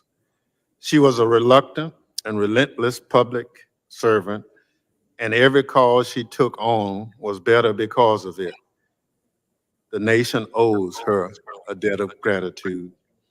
I'm grateful that Congresswoman Jackson Lee decided to lend her immeasurable energy and tenacity to our committee.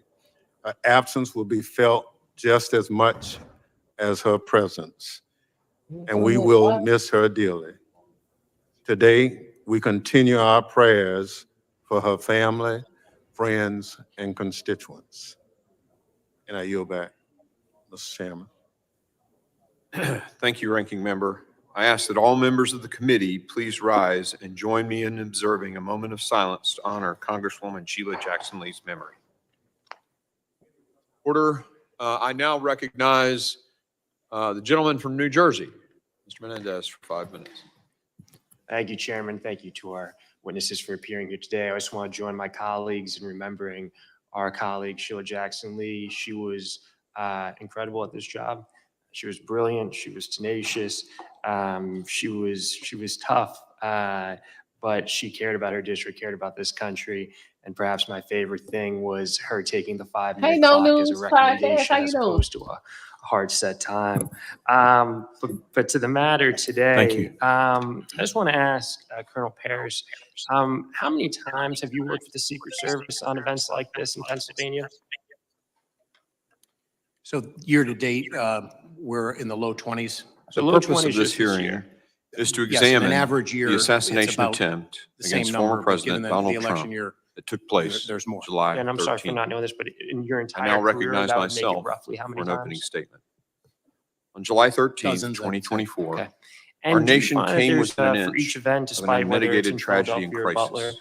In Butler, a Pennsylvania, standard process a 20-year-old gunman Please do not entered a follow building in what I plain said view right of here, former because President yesterday Donald was J. a Trump's whole campaign In fool. terms rally. of the planning of it, or Took is it? consistency of the aim planning. and of fired the Yes, I would say event. there is a consistency of the rounds. planning based on my experience, yes. At exactly the right moment, however, Not much President Trump turned his variation. head There is a set plan to read a that the chart Secret Service so that a bullet, administers which with its would have state, pierced his county, and skull, local instead partners. grazed his ear. That's been my Are they experience. over Three talking others sitting Was there behind President any Trump on the change or stage deviation? experienced Not a to my different knowledge. fate. 50-year-old Corey, I've benefited from Comparator, so many of my a colleagues on this father committee and former who served in law fire enforcement, served in chief, our was military. I did struck and not. killed. I want to ask you a As one question. outlet recently reported, this From the brave time and loving that man, a law quote, enforcement spent officer his was final hoisted up, moments was diving down in identified by front the of his shooter, family, Are they protecting over them talking? from the rifle on gunfire him. that rang out. end How quote. long between He is survived that by his wife encounter and and the two first daughters. shot? So I'm glad you asked Two me that others, question, Congressman. 57-year-old I'd like to David clarify. So, Dutch and it was a matter 74-year-old of seconds. Okay. James I think Copenhaver earlier it might have been were minutes. seriously Correct, and I injured. appreciate you asking that question. You I'd like allowed to me pause clarify for a on the moment record. of silence and When I remembrance assigned of that Corey and in number, prayer for which the again, I recovery don't of want to get David locked and into a James. timeline of 3 minutes before. That's probably a total amount of time that he was on the roof. When the one local officer hoisted the other one up and subsequently falls, releases himself after being faced with that. Shooter demonstration. shuffles across the roof. Takes his first. He's already, I failed believe, close attempt to on being President final Trump's position life. there. Damn, And I'm bro. told it's, again, sequence of events, not a timeline based on the prior criteria.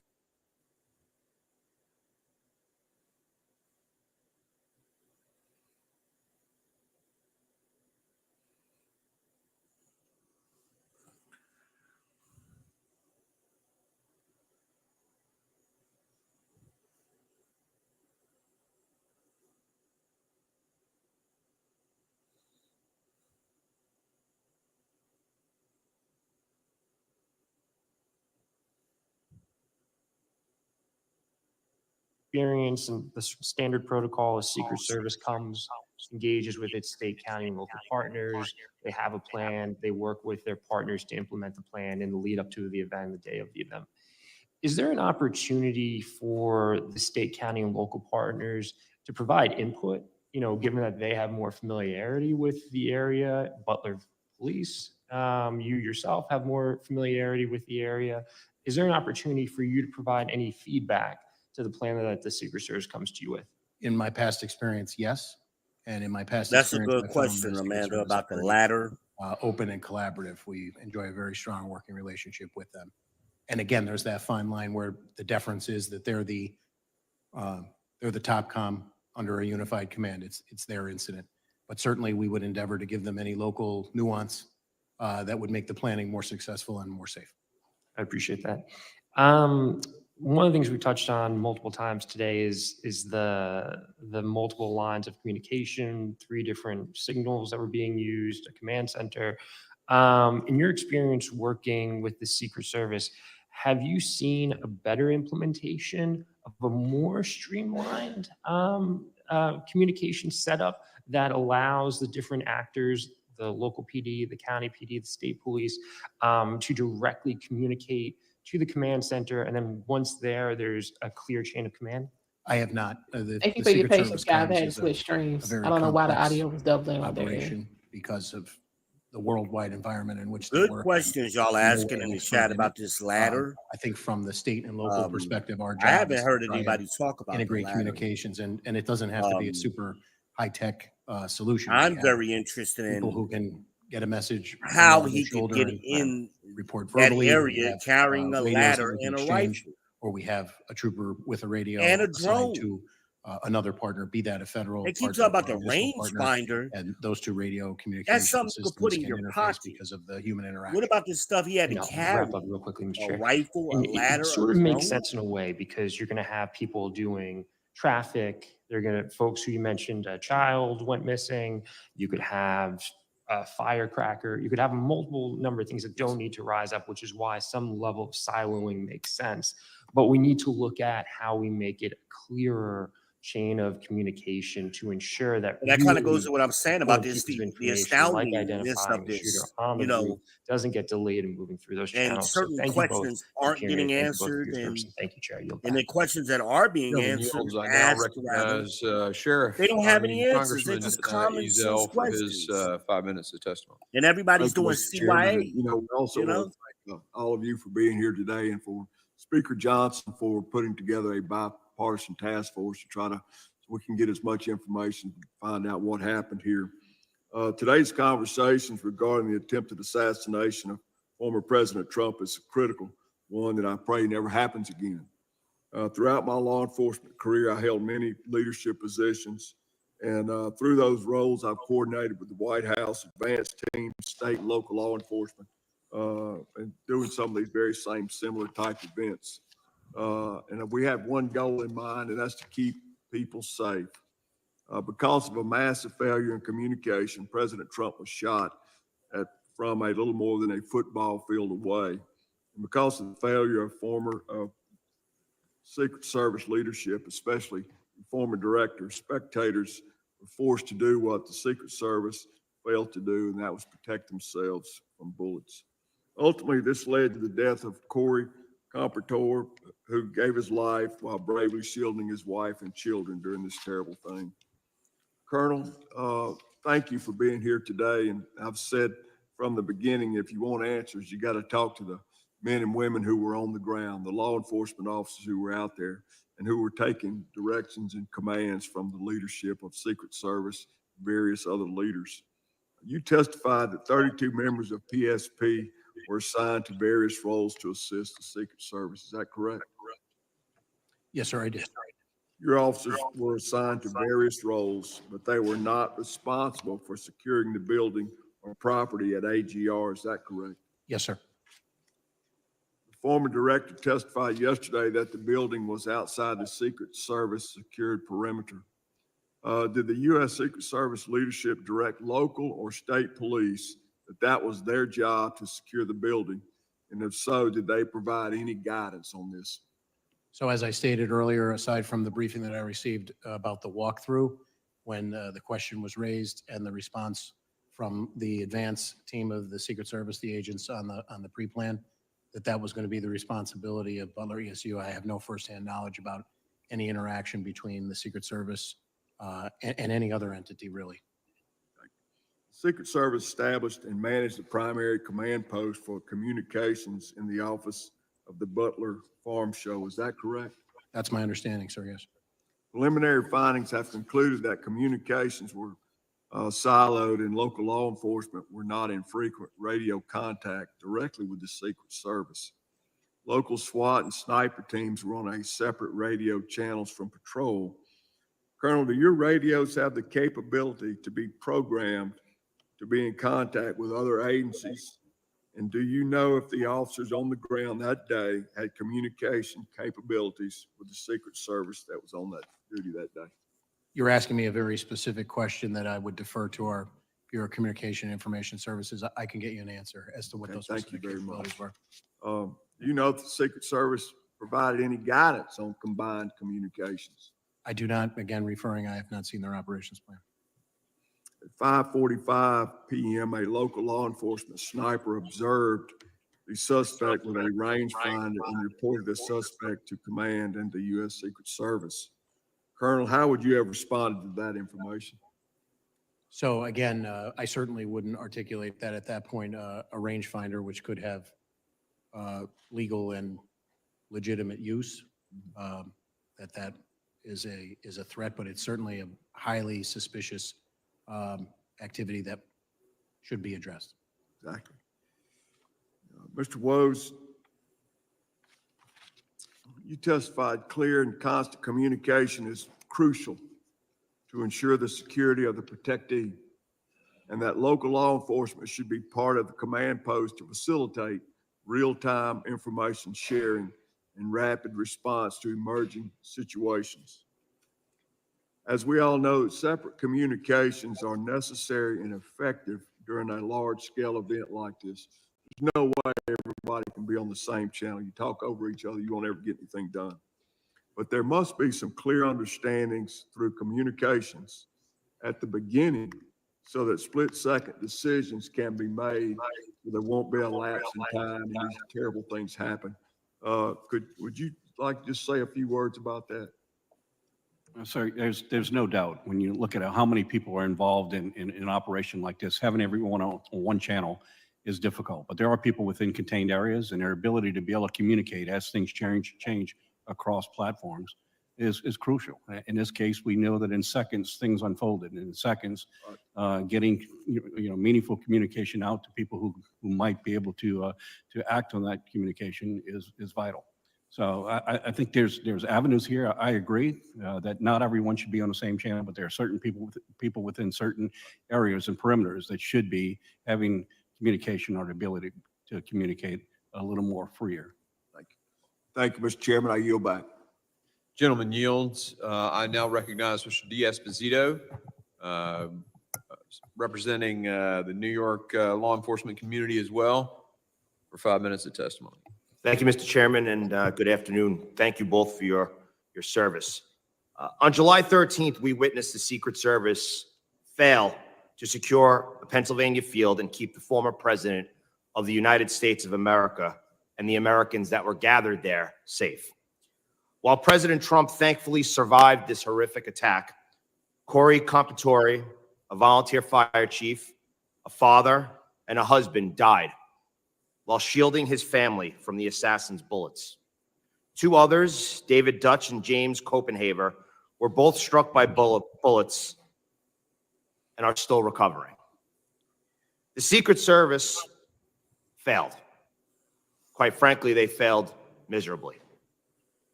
And Colonel Paris, Mr. Yos, Mr. Ezel, myself, we could probably combine our law enforcement experience and have no question that there was failures that day. We could probably ask someone who just graduated from a police academy or a veteran with 40 years on the job, and they would agree. So my first question is to Colonel Paris. I know that you mentioned over the last year, you've had close to 20 interactions with the Secret Service and visits. During his presidency, Pennsylvania has been the second most visited state by President Biden. If you could go over again, what is your coordination with the Secret Service? What does it normally look like ahead of a visit from the President of the United States? So I would say the basic timeline is the same. We are notified at some point that there's going to be a visit of a protectee or the president and everybody in between. The venue is ultimately secured, the logistics, and then there's planning at the request of the Secret Service, and our default position is to attempt to partner and give them all the support that we can. Okay. Now, I know that Mr. Menendez had similar questions, but I just want to reiterate because I think it's critically important. Of the dozens of times that you've dealt with visits from the President of the United States, and I'm sure you've thought about this dozens and dozens of times at this point, and read through emails and thought about different incidents, compared to the incident on July 13th, was there anything different from the way that this was handled? Not to my knowledge, sir. Okay. So at approximately 5:51 p.m., Pennsylvania State Police notified the Secret Service of a subject with a rangefinder. That was 20 minutes before the gunman shot President Trump and two others. This is for either one of you. What should have happened next? So ideally, I would say that Mr. Crooks could have been encountered and intercepted. That would have been the ideal. Mr. Yos? Well, I have no direct knowledge. I want to make that clear, but I think also you need to assess the threat and determine whether there's a need to withhold the asset from the stage. So I think we all know what should have happened, right? 20 minutes passed. There was someone who eventually took a shot at a former president of the United States and killed two innocent Americans. So we know what did happen. We know what should have happened. What do you say to those that are saying that local law enforcement failed to provide adequate security at this rally? As I stated earlier, based on everything I know up until day 10, I only am going to comment on the Pennsylvania State Police, and it's my belief as I sit here, based on all the information that I have, that we met or exceeded our expectations for that event. Am I saying that the event was a success? Obviously, it was not, and our hearts go out to those affected. I will echo the fact that that local law enforcement plays a huge role and must. I don't think the federal agencies have the ability to be with bandwidth to be able to have this event without coordinated effort with local law enforcement. To my knowledge, local law enforcement did what their responsibilities and directions were. And Mr. Yours, we've corresponded about this prior, but I just want to, in the last 20 seconds I have, the United States Secret Service established and managed primary command posts. Copeland stated that he would. Would you agree, Colonel, that in the United States of America, we have a serious issue when it comes to law enforcement and communicating through multiple jurisdictions and agencies at a singular event? I would say the short answer is it depends, but communications are always a critical piece to any successful operation. So I agree it does depend, but I do have a concern when some people's lives are on the lines, when we are supposed to be protecting an asset, regardless of who it is, but especially someone who was it was the president of the United States. The fact that law enforcement agencies are communicating at such a critical time via text message is a problem. And it's one that I think this committee and other committees need to take a real hard look at. Mr. Chairman, I yield back. Gentleman yields. I now recognize Mr. Strong for 5 minutes question. Thank you, Mr. Chairman. Thank you for being here today. I think we all agree that none of us ever wanted to be holding a hearing like this. As we have covered, the Secret Service relies on federal, state, and local partners to coordinate and secure events to ensure the safety of its protectee. As both of you rightly emphasized in your testimony, Secret Service is the ultimate responsible and the final arbiter of any and all security matters affecting their protectee, full stop. Mr. Yos, you also went on to highlight the importance of mutual respect, trust, and shared commitment in the relationship between Secret Service, the state, and locals. I was pleased to learn that Director Cheetle has tendered her resignation. This is the first time we have seen real accountability from the director following July the 13th. It is my hope the truth will now come. Her lack of leadership following the assassination attempt has not only impeded the ongoing investigation and eroded the public's trust, but it is also the potential to erode the mutual respect and trust that are fundamental to this relationship between the Secret Service and partners they rely on. Colonel Paris, I understand that state and locals were the ones that first alerted the command center of a suspicious individual some 20 minutes before he started shooting. Is that correct? As I said before, I would agree with the sequence of events, but I don't want to go on the record with the exact time. So that's my understanding of the sequence of events. Yes. Does the Pennsylvania State Police use a digital radio system, whether it be the P25 or something of that nature? Yes, we do. And it has unbelievable technology. I know we've utilized it throughout the state of Alabama. 40 years and as a first responder to go from UHF, VHF to a digital system changes the ball game. Does the Secret Service also use a digital radio system? I would have to get you information on that. I don't know, sir. Okay, so the communication between the agencies, you start looking at it, the communication with a digital radio system, you can change frequencies, you can make a mutual frequency. Every radio you can have hundreds of different frequencies. But as far as you're not sure if they have a digital radio system or if they're using another conventional UHF or VHF frequency or something of that nature. In answer to the first part, I'm not an expert on radios. I can't render an opinion on what their system is. But the only answer I would provide is my understanding is there are certain encrypted capabilities that the Secret Service has to maintain that may. It was not the fault of the defendant. This is a rule. This is something that should have been followed by the Incident, courts, we and it were able to wasn't. set up a patch to communicate across agencies. Thank you. Colonel Paris, as you just shared, after state and locals identified the shooter as suspicious, they relayed that information to Secret Service and were given a number to send their concerns to. Is this standard operating procedures to be left a phone number to give your information to rather than direct communications through radio? We know you're in a tough position.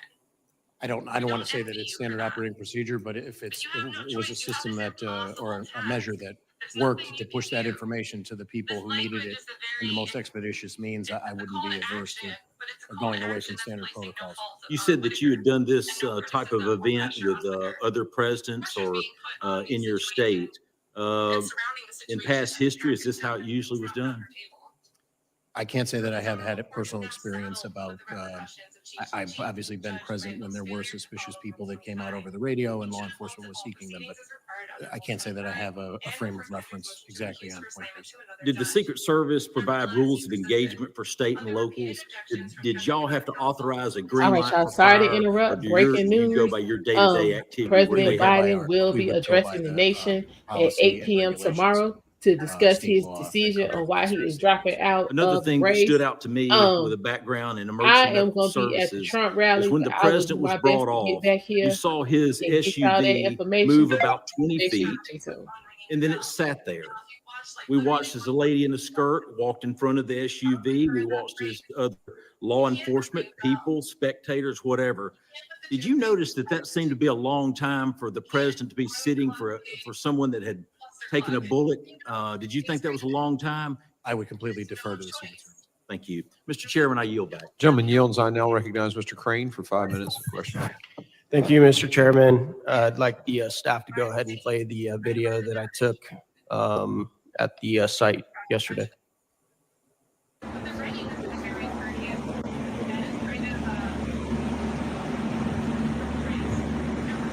Guys, I'm up here on the building where the supposed sniper took a shot. It's not that steep at all. We just had a 70-year-old man back here climb up on the on the roof easily. See that water tower behind me? Had Secret Service or anybody had sniper teams up there, this guy wouldn't have made it 5 feet up this roof. He would have been taken out. Behind me, you see the windows that Secret Service was supposedly in the second floor of this building behind. Makes you wonder why they weren't able to quickly dispatch the individual. And then behind me, back over here where those red roofs are, that's where can you guys cut it right there, please? The president was giving his speech from. A lot of questions here in Butler. Got it. Thank you. All right, Colonel Paris, did you notice when you showed up on site what the tallest structure on the site was? I can't say at the moment that I arrived that I did, no, sir. Okay. Now that you've had a chance to go back and look over it, what is the tallest structure on that site? The water tower. Absolutely. Colonel, do you know how far the water tower was from the roof where the shooter took the shot?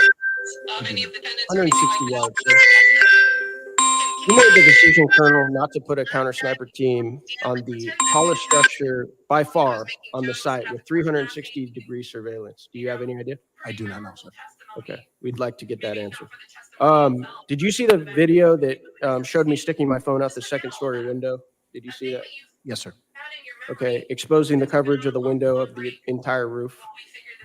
Are you aware that local law enforcement and Secret Service had full access to that building in that room? My understanding is that they did. Yeah.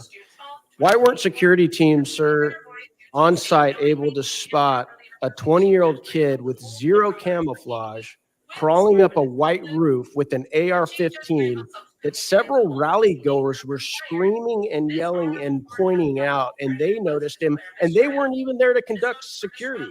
They were there to watch the president. Do you have any idea why the security teams couldn't find that guy? I do not, sir. Would the gentleman yield for just a Yes, second yes, on sir. that? So just for clarification, it was the ESU guys that were manning those buildings? Yep. And they left because of the call of a suspicious person. So they left their post there to go look for him. They're the same individuals who attempted to climb up the building and were scared away by the shooter pointing the gun, right?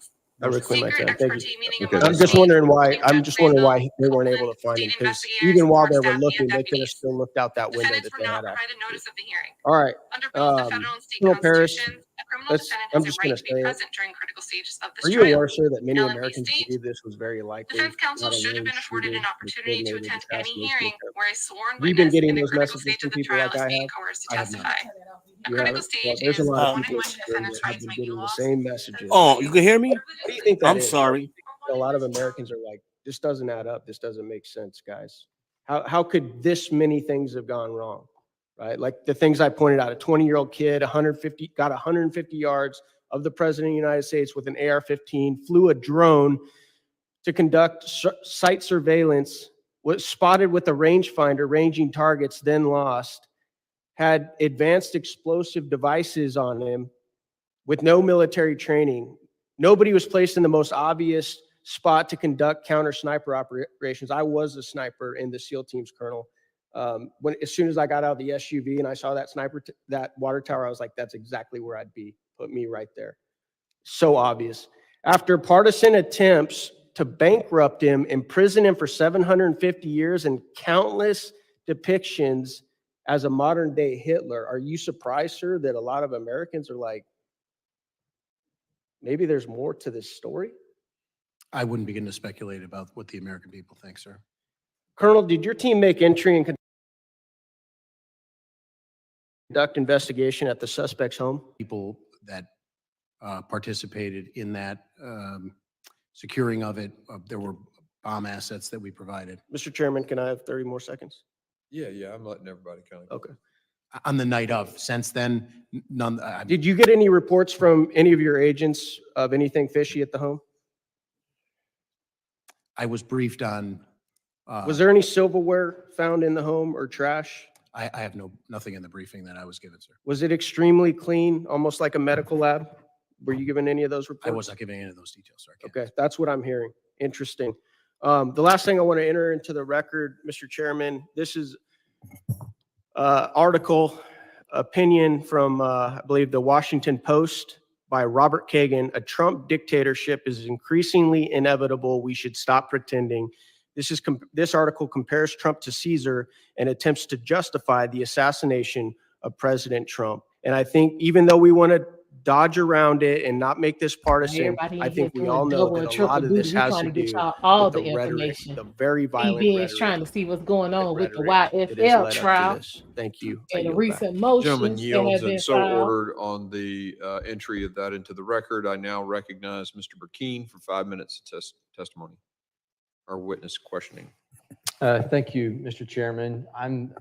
Alexandra, would you mind moving that just a little bit forward here so I can, Colonel Paris, can you see that or am I obstructing your view?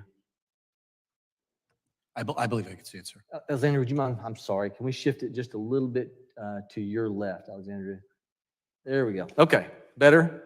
Yes, sir. Okay. So this is a picture I took yesterday on the grounds looking out of that second story window that has the corridor that connects the AGR building, the American Glass Research Building, with where the shooter's location. I'm going to stand up and I'm going to point to the shooter's location as we were made aware. From that X is where the shooter was shared with us. His body was found. From this viewpoint, there's some videos that make it look like he's more this direction, but from the perception, it kind of is confusing. But he was more towards that opposite side. This window, second story, it's the second window from the right side. That window has this view where they could clearly, those ESU officers that were stationed, given access by the property owner to that window, could see the shooter had they been stayed in that man position.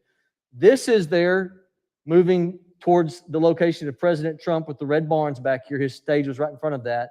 And you can see a window here that is absolutely going to obstruct the view to be able to look to the 20 or 30 different barn structures, the cattle building, the sheep building, the hog building, the rodeo arena by the pond.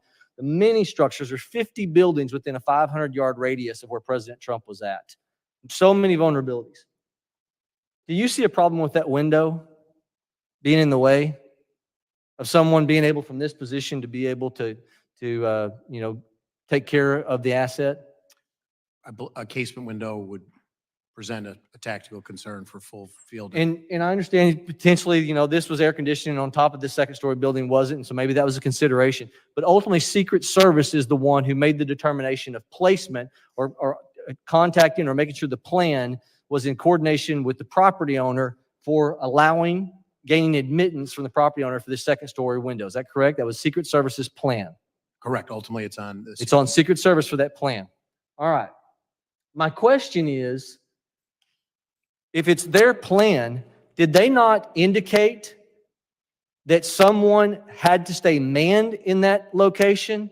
Because we're being told that when the two officers, local PD, were trying to lift themselves on the opposite side to get a look at the gentleman, and he turns his gun and they dropped off the building. This would have been a perfect opportunity. Someone would be on the radio. They could have taken him out from this location. Did the Secret Service plan not include directives from staying in those positions? I don't know, sir. You don't know. All right, here's another question.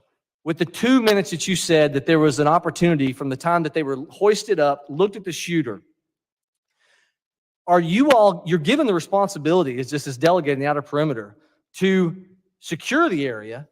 Why weren't they able to immediately call their supervisor, who would then be authorized to issue a hold on the asset or a get him off the stage call?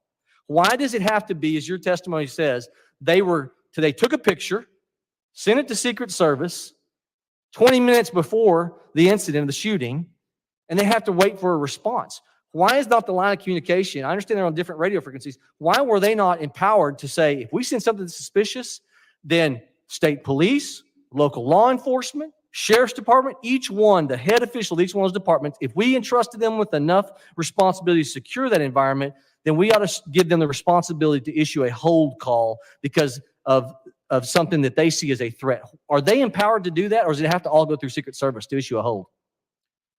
I can only say what I know about the state police operations plan, and I do not know the answer to your question, sir.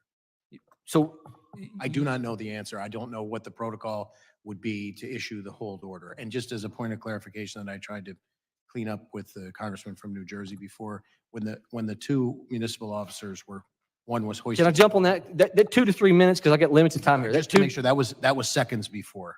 That was seconds before Crooks started firing. Okay, you had said earlier today it was 2 to 3 I minutes, wanted to but make you're sure saying I cleaned seconds that up for before. the second time. Yes, sir. Okay, but even if they're hoisting, your testimony today, if I understood you correctly, it was 2 different officers that were hoisting to get a look at him, not the ones who were manned in this view. That is my understanding. Yes, sir. Okay, so had they remained in there, they immediately would have seen the incident taking place if they were on the same line of communication, and they could have taken the asset out.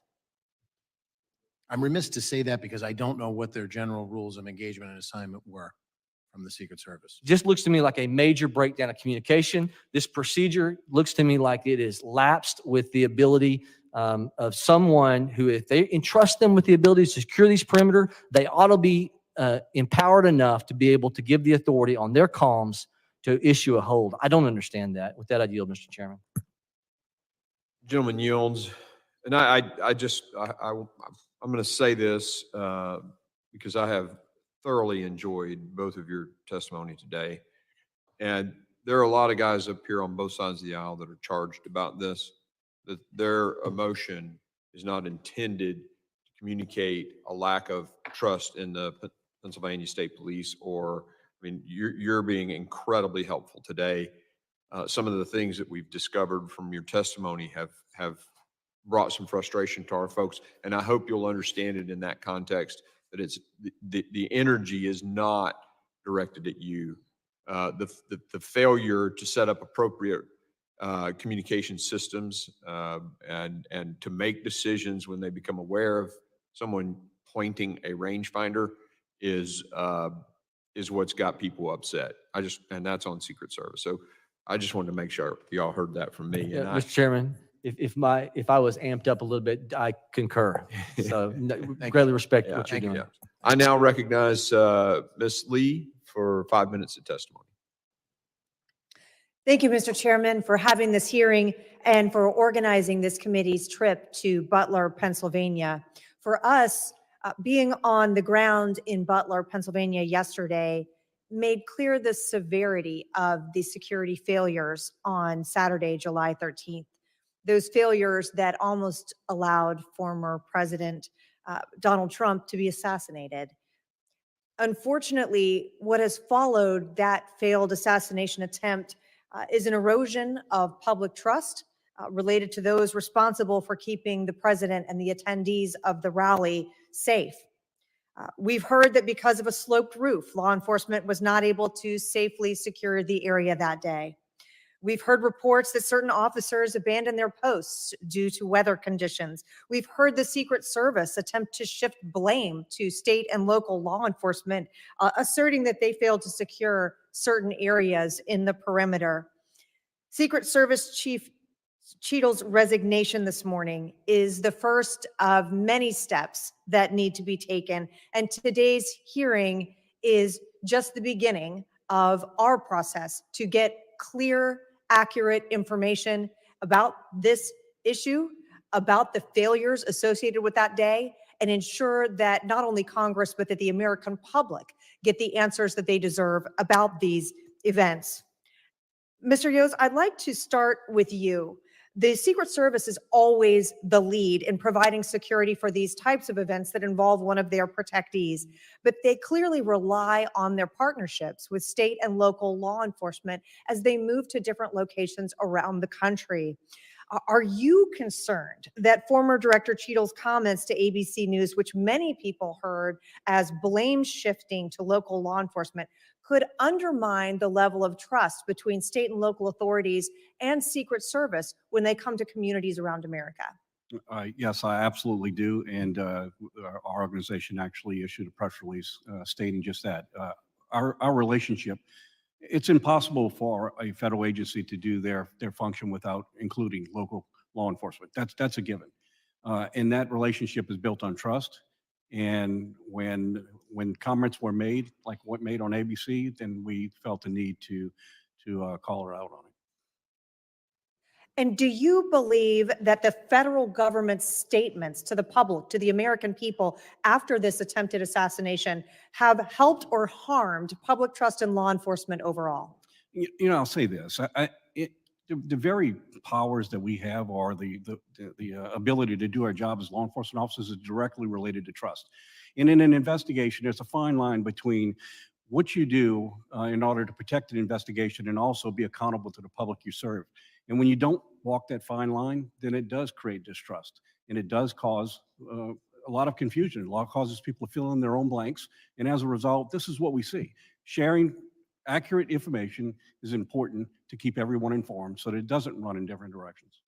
And as the American people wait for an after-action report, what can or should law enforcement agencies at any level be doing to address concerns about transparency and protect that public trust? Well, I'll start right here. I mean, you have the Pennsylvania State Police. It filled in a lot of gaps that should have been filled in a long time ago. This is information that should be known to everyone. It is essential facts. It doesn't change. It is what it is. And sharing this information lets everyone know exactly what occurred and gives us some insight of things that we need to correct. And you've been here now throughout this day, throughout questioning from a number of members of this committee. As this committee continues to investigate the failures that resulted in this shooting, what are some of the key questions that you believe should be asked about the assassination attempt, as well as the management and organization of Secret Service more broadly? Well, again, I have to be upfront in the fact that I have no direct knowledge to this incident or things that unfold. I'll just speak in just general terms. The first question that I think we all need to ask is, with so many elevated positions available, what steps were taken to protect those assets? I don't know the answer to that, but there were a lot of places. I mean, we learned a lot of lessons going back to President Kennedy. Higher locations create unique problems. And as a result, they should have been part of any action plan. I'm not saying they weren't. I'm just saying that we see the end result of what happened here. So obviously we have a failure there. Thank you, Mr. Chairman. I yield back. The gentlelady yields back and now recognize the gentleman in whose district this tragedy occurred. Fine representative from Pennsylvania, Mr. Kelly. Thank you, Mr. Bishop. I appreciate Chairman Green's allowing me to be here and then also to be in Butler yesterday, where it's my hometown. I'm 4 miles from this location. My concern actually started on July the 5th when I was told that former President Trump was coming to Butler, and I said, that's great. And they said, yeah, and he's going to be at the Butler Farm Show. I said, you must mean the big Butler Fair. They said, no, the Butler Farm Show. I said, who did a site visit? The answer is, we've already made our determination. My question then was, so then what you just told me is nobody's been to that site. I will just tell you right now that what you are planning there is not proper for the crowd that's going to show up. At that point, the person on the phone said, Mr. Kelly, there'll be 6,000 or 7,000 people there. I said, well, that tells me even more about the fact that you have no idea where you're going. And historically, what has happened whenever the President Trump had come to Butler, we got 55,000 people at that rally. He said that was before, when he was president. He's no longer president. So being there, not only just myself, but also my wife, 3 of my grandchildren, and 1 of my sons, and so many friends that were there that day, I think it all comes down to the same question that we always ask when we get to these situations. What did we know and when did we know it? And I think forever now, people are going to look at what happened and say, we knew there was something wrong. We could see it. I would just put to you that had we acted quicker, Mr. Compratore would still be alive today. President Trump would not have been wounded, and 2 other people who were that day would not have been wounded. And in a greater sense, the American people have been wounded in a way that they have lost faith, trust, and confidence in how we protect certain people. This goes far beyond that, and I appreciate you both being here, and I'll tell you what, you really have given us testimony based on what your whole careers have been about, and that is protecting people. For some reason, on July 13th, we knew something was wrong. Every person I've talked to that was there that day or responsible for protection says, we did our job. And I said, so then you're saying that somebody else didn't do their job? And the answer is, well, that's to be decided later on. So I would just say, first of all, I meant what I said. I think the American people now are deeply wounded, and the faith, trust, and confidence we need to have in our government has been fading for too long. I was there with the Pennsylvania State Police. I've talked to the Pennsylvania Police since then. Mr. Yost, thank you for your career. But at the end of the day, we don't have the answers we need to have. And I said it earlier, and I mean it. There is no reason for Corey Compromatore to be dead today. There is no reason for President Trump to have been wounded, or two other members in the audience that day to have been wounded, had we done what we knew before we let it go any further than that. That could have been stopped early on. Nobody can convince me that when people see somebody on the roof of a house, of a building, and pointing to him and yelling, there's somebody up there, it needs to be taken care of. And other people who were there, that eyewitnesses said they watched him go onto those grounds. And every time they said there's something wrong, somebody is going in the wrong direction and shouldn't be there. And the answer comes down, you don't know what you're talking about. There's nobody there. So as we continue looking at this, and I think that we have a lot of testimony today, and again, I thank you for being there, but I just submit to you that the victims of that day, innocent people, none of it had to happen. We knew beforehand, and we could have prevented it, but we failed to act when we should have acted. So I appreciate your careers and everything you've done. And Chairman, I appreciate the fact that I've been able to be here today and that you came to our town yesterday, in a town that I have lived. This spot is a place I've been at many, many, many times. I just cannot understand why we didn't act when we knew there was something wrong. At the very least, they could have taken President Trump off the podium, and some of the other activity after that never would have taken place. So thank you for having me here, and thank you both, Colonel. Mr. Yost, thank you so much for being here. I appreciate it, but there is far, far more we have to learn. Thank you, sir. Thank you. We're going to do another round of questioning, and I don't know, Mr. Gray, if you're going to want to ask any other questions. Or, I'll have a couple, okay, sir. sounds good. So you'll follow me, and then we'll go around. I just want to get back to this text message that was sent at about 20 to 25 minutes prior. That text message was a picture of Crooks. Was it a picture of him pointing the rangefinder or of him just looking suspicious? Chairman, I have not seen the picture that was sent, so I don't know. But my understanding is, to the best of my briefings, it was the pictures that were initially taken by Butler ESU. Okay, so that was the 62-minute prior. Okay.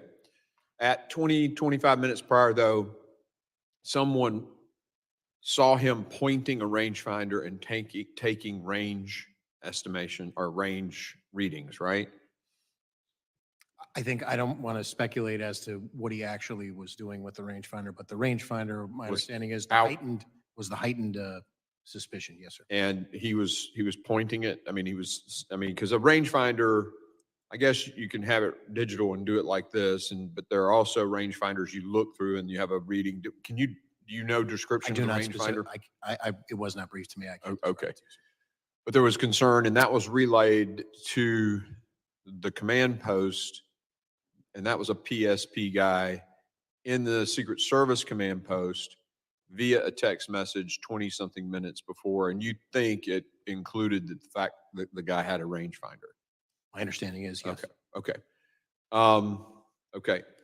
Then you mentioned that the two ESU guys that were in the second story, in truth, to me, it appears to be a second building behind it that got joined by all these different, the breakup of that whole complex and the intricacies of, places to hide and move around, all the little alleyways, is because they built tunnelways or not tunnels, but hallways that were covered between each of these different buildings. So it's actually a separate building with a amended. Connector. Yep. So there are two guys in that building. They leave to go look for the guy, the suspicious person. My understanding is, yes, according to interviews. So they were not manning, they did not have oversight on that rooftop because they were out looking for the guy. Correct. My understanding is it was the grounds around there, to see it photographed now or on your tour yesterday, without scores of people traversing from different parking areas to make ingress into the secure perimeter, that there was a concerted effort to try and identify and make contact with him. Sure. In conjunction with other, I was briefed that there were two other suspicious individuals that simultaneous to this, not terribly too far away distance-wise. I don't have the specifics, but those this is all occurring contemporaneously. But one of them, Crooks, had a rangefinder, and so they leave and they go, look, he's suspicious. That leaves that building with two sets of eyes that could have observed it, granted, by exposing themselves. And by the way, I would think they could stay in the building as opposed to being on top of it for their own sort of defilade position. I get that as a sniper works. But you got to be able to see it. So anyway, they leave. Did they note, was Secret Service notified that they were leaving to go look for this guy, and thus those eyes on top of the building not? I do not know. And the other thing that I do not know is where else Butler ESU sent that information. I have not been briefed on that. Who told them to go look? Do you know if they were told to go look? I do not know, sir. We just know that they did go look. Yes, sir. And I said a very concerted effort with all of those alcoves and all of those buildings was made. There were two additional officers who, I don't know the specifics of the timeline. I don't know the specifics of the logistics of how that information was relayed, but I'm briefed that they came and they made a very concerted effort to try and locate Crooks. But it seems to me that that was leaving that extra set of eyes on top of the building. It would be something if I were the site commander at that point, I'd want to know two guys are leaving a post where they have observation on a building, and that somebody relayed that to me so that I would know, oh, wait a minute, now two sets of eyes that were on the building. You know what I'm saying? It's like if you pull your lateral security in an ambush or something. I'm talking like an Army guy now. The commander's going to know that guy's moved away from there and now he's got a blind spot, right? So I just want to make sure, I want to dig into that a little more. Obviously, you don't have the answer, so we'll dig elsewhere. But I find it interesting that they leave, this guy is so suspicious, has a rangefinder, they leave their post that they are manning to go look for him, yet Secret Service, and they get told about it 20 to 25 minutes beforehand, but Secret Service still lets the president go on the stage. I'm just totally blown away by that. But again, there's more details to be had. Thank you for being here. I really appreciate it. I'm going to turn it over now to the ranking member for his 5 minutes of questioning. Gentlemen, thank you for being here today.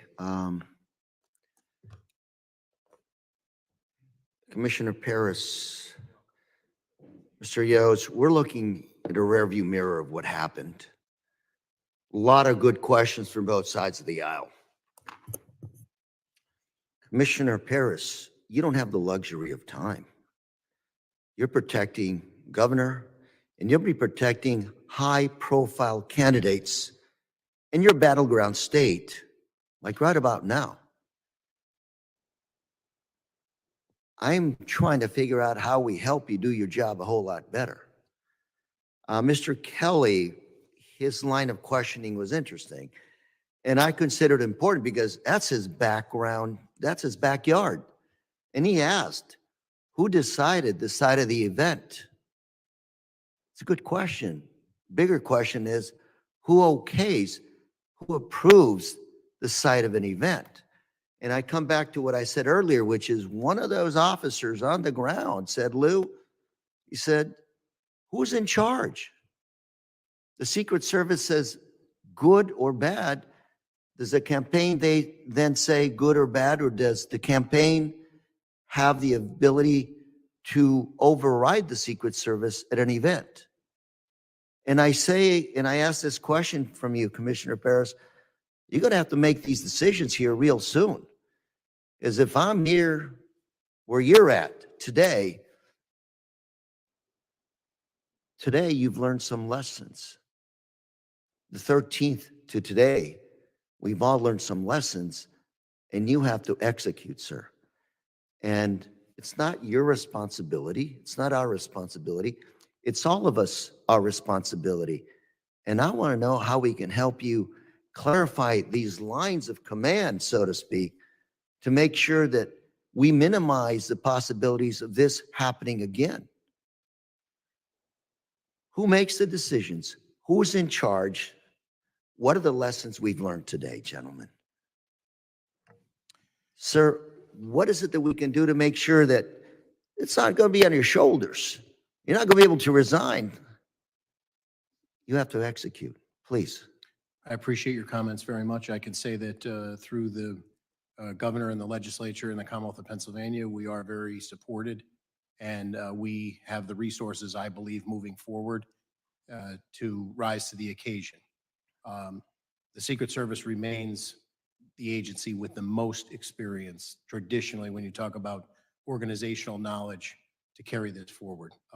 Responsible for the Pennsylvania State Police, I pledge that any and all support that we can give to keep all Pennsylvanians safe, which is what 6,400 civilian and enlisted Pennsylvania State Police show up every day to do, we will do.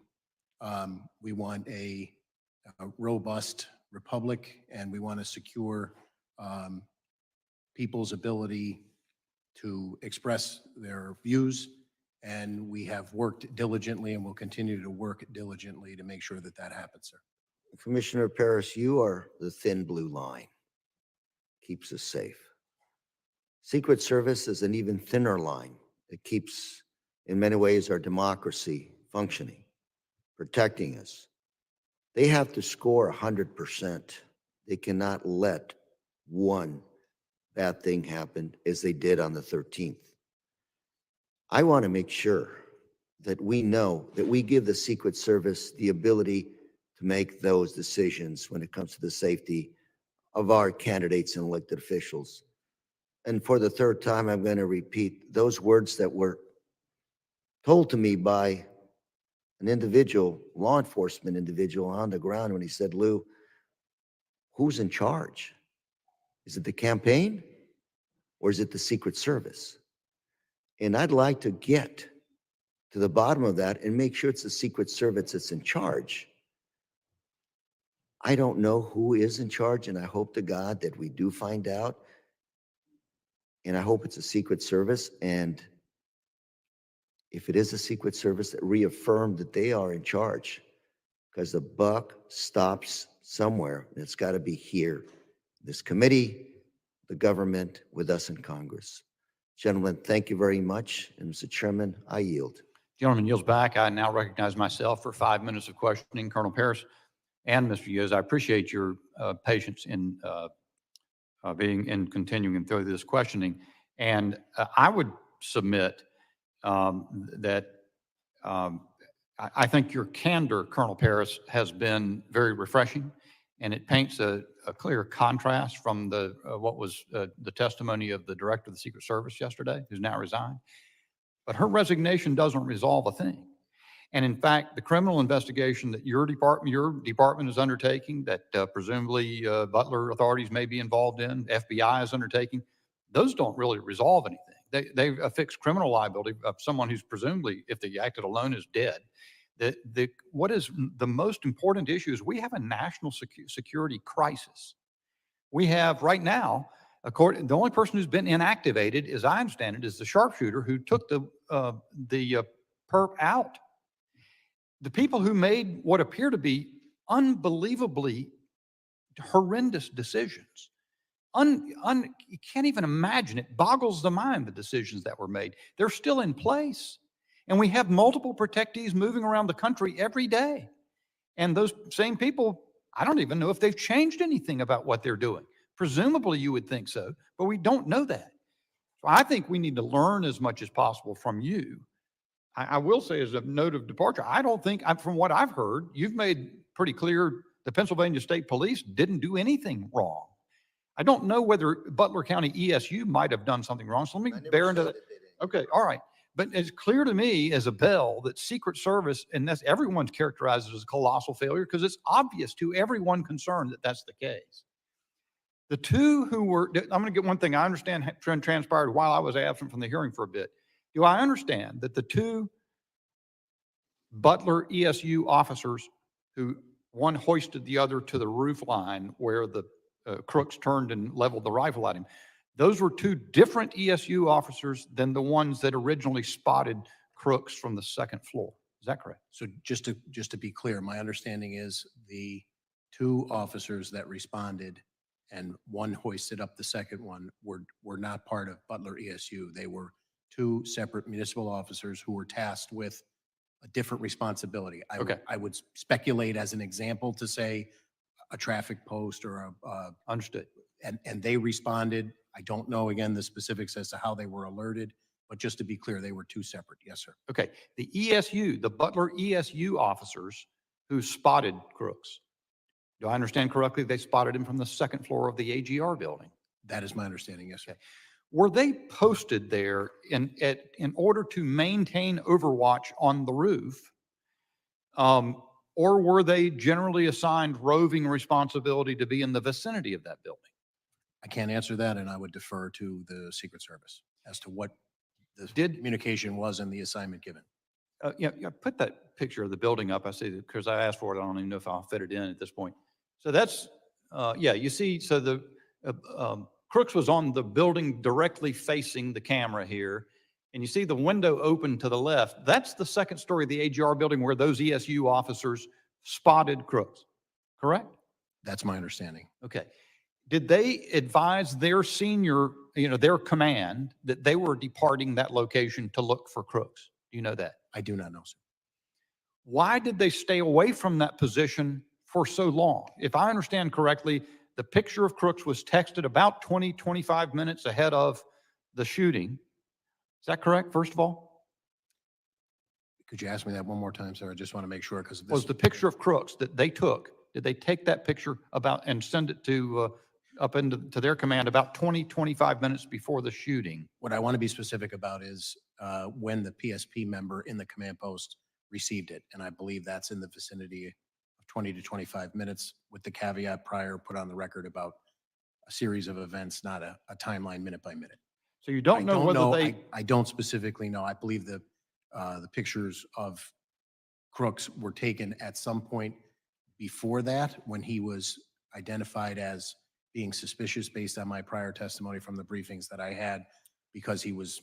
Okay, I get it. At least we've got a fairly long numbers of minutes, 10, 15, 20 minutes. Why did they not return to that post? Do you know that? I do not know, sir.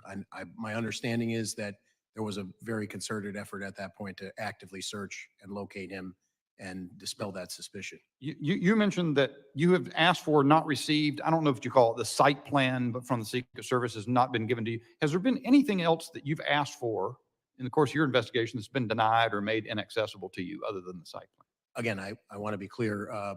No, I'm not aware of anything else that we've asked for, and we have not been denied. I just believe we haven't received it yet. So I want to make sure I'm not mischaracterizing that we asked for it and we have yet to receive it. Yeah, we never get denied stuff. We just never get it. My time having expired, I recognize the gentleman from New York, Mr. Lolota. Thank you, Chairman. Colonel, I want to reiterate the appreciation this committee has for your energy, your stamina, your focus, your candor. It's regrettable that some of our federal colleagues are not at the table with you today. We would have liked to extract for them some of the facts from 10 days ago. My colleagues from both sides of the aisle, I think, asked good, fair questions of you, and you gave good, fair, accurate responses to them that helps us understand July 13th a little more. It was only 10 days ago. We're probably only in the infancy of that investigation of our oversight responsibilities, but you've provided us a lot. I want to use the remainder of my time to look forward. There's going to be a lot of conjecture about what happened and who's at fault, but putting that aside, we've talked about flaws that happened on July 13th, be it tactical flaws about communication, strategic ones like lack of drones, administrative ones like command and control and who has what authority, what are the rules of engagement. So I wanted to ask you, Colonel, and it's been said, Pennsylvania is going to have a number of more rallies, appearances, where the public is going to interact with presidential candidates from both sides of the aisle. What are you going to do? How are you going to assert yourself in your leadership role to reduce the likelihood of an incident like this, specifically with respect to tactics? We understand that radio communications were a weakness. Do you have a perspective on looking forward, how you might command your officers in a different manner to ensure that from a tactical perspective, specifically with communications, these events are held differently in the future, sir? So yes, I will start with referring to the testimony of Congressman Luttrell about reinforcing and reiterating to try and mitigate any potential complacency. The Pennsylvania State Police maintains the Pennsylvania Criminal Intelligence Center. We're always trying to lean forward and glean as much criminal intelligence as we can, not only generated within the ranks of the Pennsylvania State Police, but our local partners, our county partners, and then through task force collaborations that we have with multiple federal agencies. I can tell you that we will not back away from the Secret Service. We will lean forward to support them, and all of the resources of the Pennsylvania State Police will be brought to bear to keep Pennsylvanians and those visiting the Commonwealth safe. Have you considered communications specifically? Different radios, training on those radios, other communications devices, be it digital or voice or whatever. Have you considered prospectively either acquire new technology, implementing new training, or otherwise developing tactics that allow not only state and local to communicate better with each other, but also that communication to be shared more effectively with your federal partners? I would say in the short term, coming up to the election, where there's an extreme temporal component there that would make that difficult. Maintaining critical communications during any operation, be it an investigation of a traffic crash or a major investigation, a Cavalcante manhunt, an Eric Freen manhunt, a 95 bridge disaster, a derailment of a train on the border with Pennsylvania, a 6-hour running gun battle in Juniata County. We're always looking to get better, and communications that we maintain are a critical part of that. So I can commit that we will try to get better. If there is something that these future endeavors, which we've committed at the top of the testimony to be a part of, proves that we can be better, we're always looking every day to get better. I know that members are allowed to, through the appropriations process, advocate for more resources to come to their state and local their state and local law enforcement partners for things like communications devices. I know that I've been able to lean into that process here, and I would sure that Mr. Kelly and others from the Pennsylvania delegation would endeavor to use federal funds to help augment your ability to increase your ability to communicate among each other and also with federal partners. I want to move to strategy, thinking a little more outside the bubble in the days and weeks leading up to an event. Colonel, do you have a sense on prospectively technology that you use, like drones, other decisions you might make, like stationing somebody on a nearby high vantage point like a water tower? You've heard some feedback from some informed members here today. Are those things helpful for you to plan moving forward to seize opportunities, both technological and physical, for events moving forward? Short answer is yes. Our undercover assets and the surveillance and intelligence gathering is something we rely on heavily. We do have some drone capabilities that we're always looking to augment, but they're a phenomenal tool, and certainly their use will only expand into the future, probably long after my career and somebody who comes well after. But we're always looking to lean forward and do the job better, sir. And I think what I heard, Colonel, from the totality of the interactions today was administrative issues related to command and control, rules of engagement, who thought they had what authority, who thought they had to call somebody to do something. Colonel, do we have your commitment that you'll lean as far forward as possible and essentially command my negation, that you'll do everything that was within your power until you're told to stop to ensure the safety of presidential candidates? Yes, sir. Thank you, Chairman. I yield. Gentleman yields back, and Chairman Green's going to return momentarily, so I want to keep the hearing going pending his return. And I've got a few more questions, and so I will call a third round of questioning. And let me then recognize myself for 5 minutes. Colonel Paris, did you say? I think I heard you say in the course of the hearing that you believe Mr. Crooks fired 8 shots, and that 8 shell casings were recovered. Did I hear that? Yes. Okay. Were they all recovered in the vicinity of his body? I'm told that they were. when the information, let's see, the information concerning having identified Crooks as a suspicious figure was relayed, and the text message was sent to the Secret Service Command Center. PSP was present, I understand. Is that correct? The PSP member who received those from Butler ESU. That's what I want to clarify first. Was it a PSP member who received that text? So I can comment that it was a PSP member who received that from Butler ESU. And passed it and then advised Secret Service Immediately advised Secret Service and then passed it at their direction to a telephone number, texted the information to a telephone number. That's what I was briefed. It was given by the Secret Service representative. Did the Secret Service representative indicate to whom that connected? Who was being sent the information via that number? I do not know. Our understanding was from an interview that we conducted that it was some sort of tactical asset of the Secret Service. Was there any comment or discussion in the command center about the advisability of keeping the president off the stage until the matter was resolved, either at that moment or later? I do not know, and I would only underscore what I said before, the distinction between suspicion versus a threat. At that point, I think concerning, but it was still, the perspective at the time was suspicious and not yet a threat. How did, so the information was relayed from ESU officers to a PSP officer. Do I understand that correct? Yes. Did ESU have command officers in the command center? That was asked earlier, and like I said, I received a briefing that my understanding was that there were Butler County representatives in the command post, but I cannot definitively tell you from any briefings that I've had who and when they were there. Do you have any insight why the Butler ESU officers transmitted that information to a PSP representative rather than to a Butler ESU representative in the command center? I understand that there was, the Butler ESU person from whom it came and the PSP member to whom it was sent they essentially knew one another.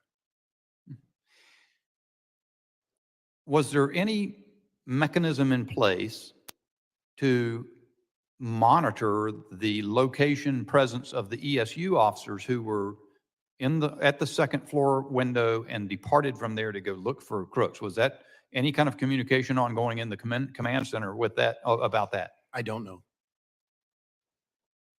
Right. Is that a regular practice in PSP operations to have someone monitoring the location, presence, posting, absence from posts of members of your force? I would say in general, you need to know where your assets are deployed, but I would also say, depending on what the prior rules of engagement are, there may be a situation that could realistically, outside of the example we're discussing today, that we would expect our people to make a decision in the immediate moment to address another issue.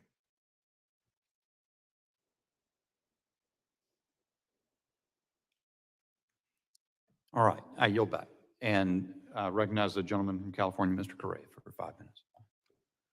Thank you, Mr. Chairman. Again, gentlemen, thank you for being here. Something Mr. LaLota said that I want to emphasize and underline, which is, gentlemen, I hope you lean forward when it comes to making decisions, making what your gut tells you is the right decision when you're out there trying to protect American lives, especially those of candidates. The situation is an interesting one because in this committee, we have been talking about domestic terrorism as being a bigger threat to the United States than foreign terrorism. And I would imagine, based on the facts that we know them today, this is a domestic individual that God knows what motivated him to do what he's doing. He was looking up information according to what I've read. He was looking up both Democrat and Republican candidates. God knows what set him off or where he was going. or what targets he was really focused on other than possibly the opportunity. This is not good news because this is essentially a lone wolf, it would appear, that just God knows what motivated him. And I'm bringing this up because, Mr. Yost, you represent thousands of police officers in this country. A lot of them doing the job to the best of their abilities. And yet these are challenges that are very hard to take on. How do you, I mean, based on what your officers say out there, what is it that we can do to make your job better? What is it that we can do to begin to get a grip on these lone wolf attacks that are domestically motivated and grown? Well, sir, I'm not too sure I have an easy answer for you on that one. I will tell you that we live in extraordinary times right now where we've gone from talking to people to talking at people. And I think what you see over a period of time, this is eroded to a part where I think through social media or whatever events, we built a community around our own belief systems. And I think that in some ways is what empowers some people who act out on things. We may never understand why some people take the actions they do. I think we're just in some extraordinary times with so much hate in our country. And that's across the board. As a law enforcement officer, we went through that period of time of the dehumanization of law enforcement. It certainly took a toll on us as a profession. I'll give you some examples of how dangerous it is to be a police officer right now. Last year, there were 378 officers that were shot in the line of duty. 60 died. And the number of ambush attacks on law enforcement officers were over 100. That's last year. This year, already the first 6 months, we're at 200 officers have been shot in the line of duty. Last year was 376. And this year we're at 200 just in the first 6 months. So we're on par or will exceed what last year's been. There's just so much hatred in our country right now. And I think that I agree with the statements made by pretty much everyone in this room. We need to turn the rhetoric down. I think it's not serving to anyone. The hatred that we have across this country is permeating into everything we have. And that's everybody owns a little bit of responsibility with it. We need to focus on finding solutions to problems rather than blaming others for what the problems are. I know that that's not your question, but I think it. Well, actually, you are answering my question, sir. I'm sorry, what? You are answering my question. Yeah. So what can be done, sir? We really need to turn the rhetoric down. We need to recognize that in reality, this is the reality when it comes to law enforcement. The majority of violent crime in this country is committed by a small percentage of people. And when we're able to separate them from the people that they prey on, we impact crime. We struggle in this country because law enforcement officers are doing their job to try and separate that. But I think our system is just so many layers in it that shows that it's fractured. And we really need to get back to the real business of protecting the people we serve. That's the end of the day. That's what's most important. And so we live in some extraordinary times. I look at what happened here on the political stage. It doesn't surprise me because this has been happening across our country, across a number of individuals. Commissioner Harris, any thoughts? I would just say that we endeavor to try and be the most professional that we can to earn that respect every day. I think every encounter of the millions of calls of service that troopers answer across 45,000 square miles of the Commonwealth is an opportunity to establish that relationship and be professional and do the right thing. And that's what I think, sometimes the more complex the problem, the more simple the solution in terms of keeping our focus on being professionals, doing the right thing at the right time and showing up every day and earning it. If I conclude by saying that thank you for your service to our country and to our communities, keeping us safe, and consider us, I think I can speak for everybody up here, consider us partners of yours. Work with us, talk to us, not at us, but with us, so we can figure out how to solve some of these issues. Thank you very much. And Mr. Chairman, my time is up. Gentleman yields back, and all time having expired in the second round of questioning, I would yield to the ranking member for a closing statement if you have one. Thank you, Mr. Chairman, and I do. And again, to repeat myself, thanks our witnesses for being here today. And I want to thank our chairman for calling this most important hearing. July 13th was a tragedy. Can't let it happen again. And that's why we're here today, oversight to get the facts. And I believe that we have started getting some facts. A whole lot more work to be done, but we're going in that direction. We do have a lot of questions for the Secret Service, for local law enforcement. And as Mr. Ivey said, the locals didn't get a lot of notice when it came to this campaign event for a presidential candidate. We need to do better. The American public is relying on us to get some answers. They want to make sure that, that we're doing the best we can to guard our democracy by guarding our candidates to office. And as we get closer to the November election, like you both have said, we got to watch the rhetoric. We got to tone it down. And I've heard those words in this committee. Right after January 6th, we echoed those same words from both sides. Tone it down, folks. And we're still there. We can do better. We can do better for this country, for our democracy. We need to again set an example for the rest of the world. All of us together, we can do this. Thank you very much, Mr. Chairman, and I yield. I thank the gentleman, and I'm going to give the chairman's closing statement for him, but it's prepared here, and I think that is the appropriate way to end. Before I do that, I want to say thank you to the witnesses, especially Colonel Paris. I will say that in the North Carolina Highway Patrol is an institution in my state that I have not, until I had occasion to serve in the legislature and then subsequently run for Congress and serve districts that have constantly changed in North Carolina. And I have seen institutionally how the State Highway Patrol has then fed the sheriff's offices over the course of time with the elected sheriffs who've come up in that institution. And I don't know that much about your organization, but you remind me of the fine men and women of the North Carolina Highway Patrol. And I really do appreciate your candor. Tomorrow, the director of the FBI, Christopher Wray, will be testifying before the Judiciary Committee, on which I also serve. And I hope he'll be candid.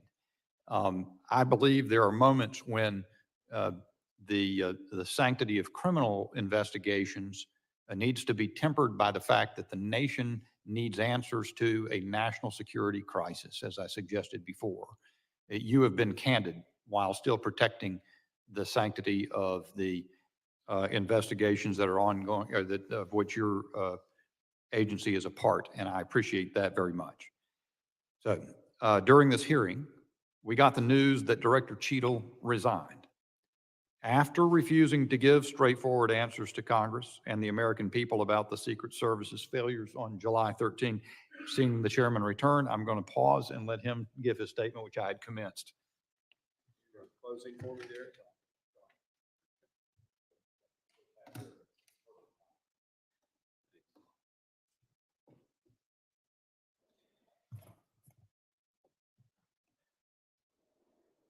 However necessary as it was, Director Cheetle's indisputably overdue resignation is only the first step on the path to accountability and reform.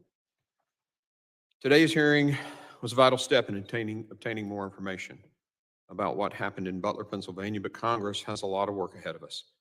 I think today, as we've questioned these professionals who've served their communities and their states for their lifetime, we've discovered a lot of facts, particularly about the operation. Yesterday when we were on the site, we learned about the planning failures.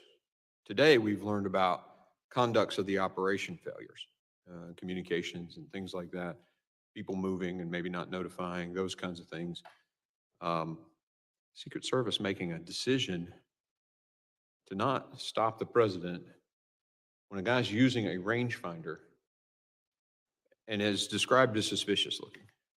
I just boggles the mind. We're going to continue to investigate the failures of the Secret Service. Our mission is very clear. We've got to get to the bottom of it. This can ever happen again. I want to thank both of you for serving and for a very long testimony today. Thanks for sticking around and letting us. We're going to have lots of other people come in here and we're going to get granular on all of this stuff. But this is the closest that anyone's come to taking the life of a president or a presidential candidate in over 4 decades. It can never happen again. It just simply cannot. So we're going to continue our fact finding to figure out exactly how it happened, much like a after action review would. Identify all those areas and ensure that Secret Service, whomever steps up to take that leadership role now, does so and addresses these things. Again, thank you, gentlemen, for being here. And if there are members, what often happens in our committee hearing, they'll have questions that come to them. They have a few days to generate written questions. Would you be open to us sending those to you and you just send a letter back with the answers in writing?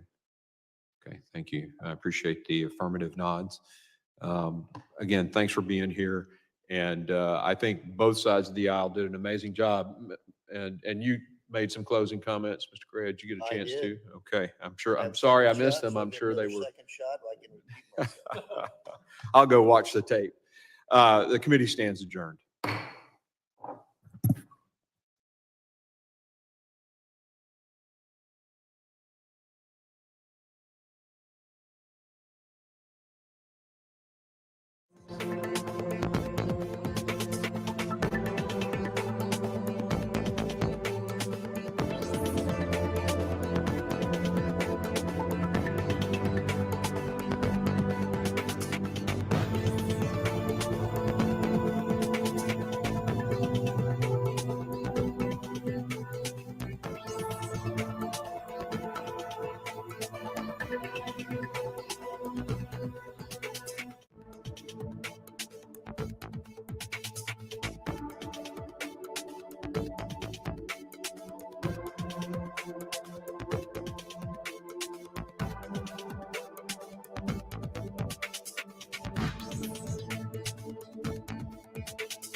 Thank you very much.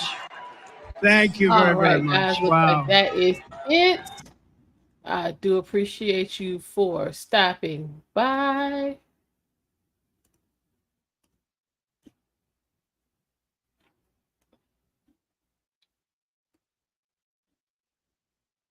If we have any other developments, I will let you know. Stay tuned. Make sure you have your notification bell on. I will be bringing you coverage of the Trump rally here in Charlotte, North Carolina tomorrow. So make sure you don't miss that. We're giving y'all up close and live personal coverage.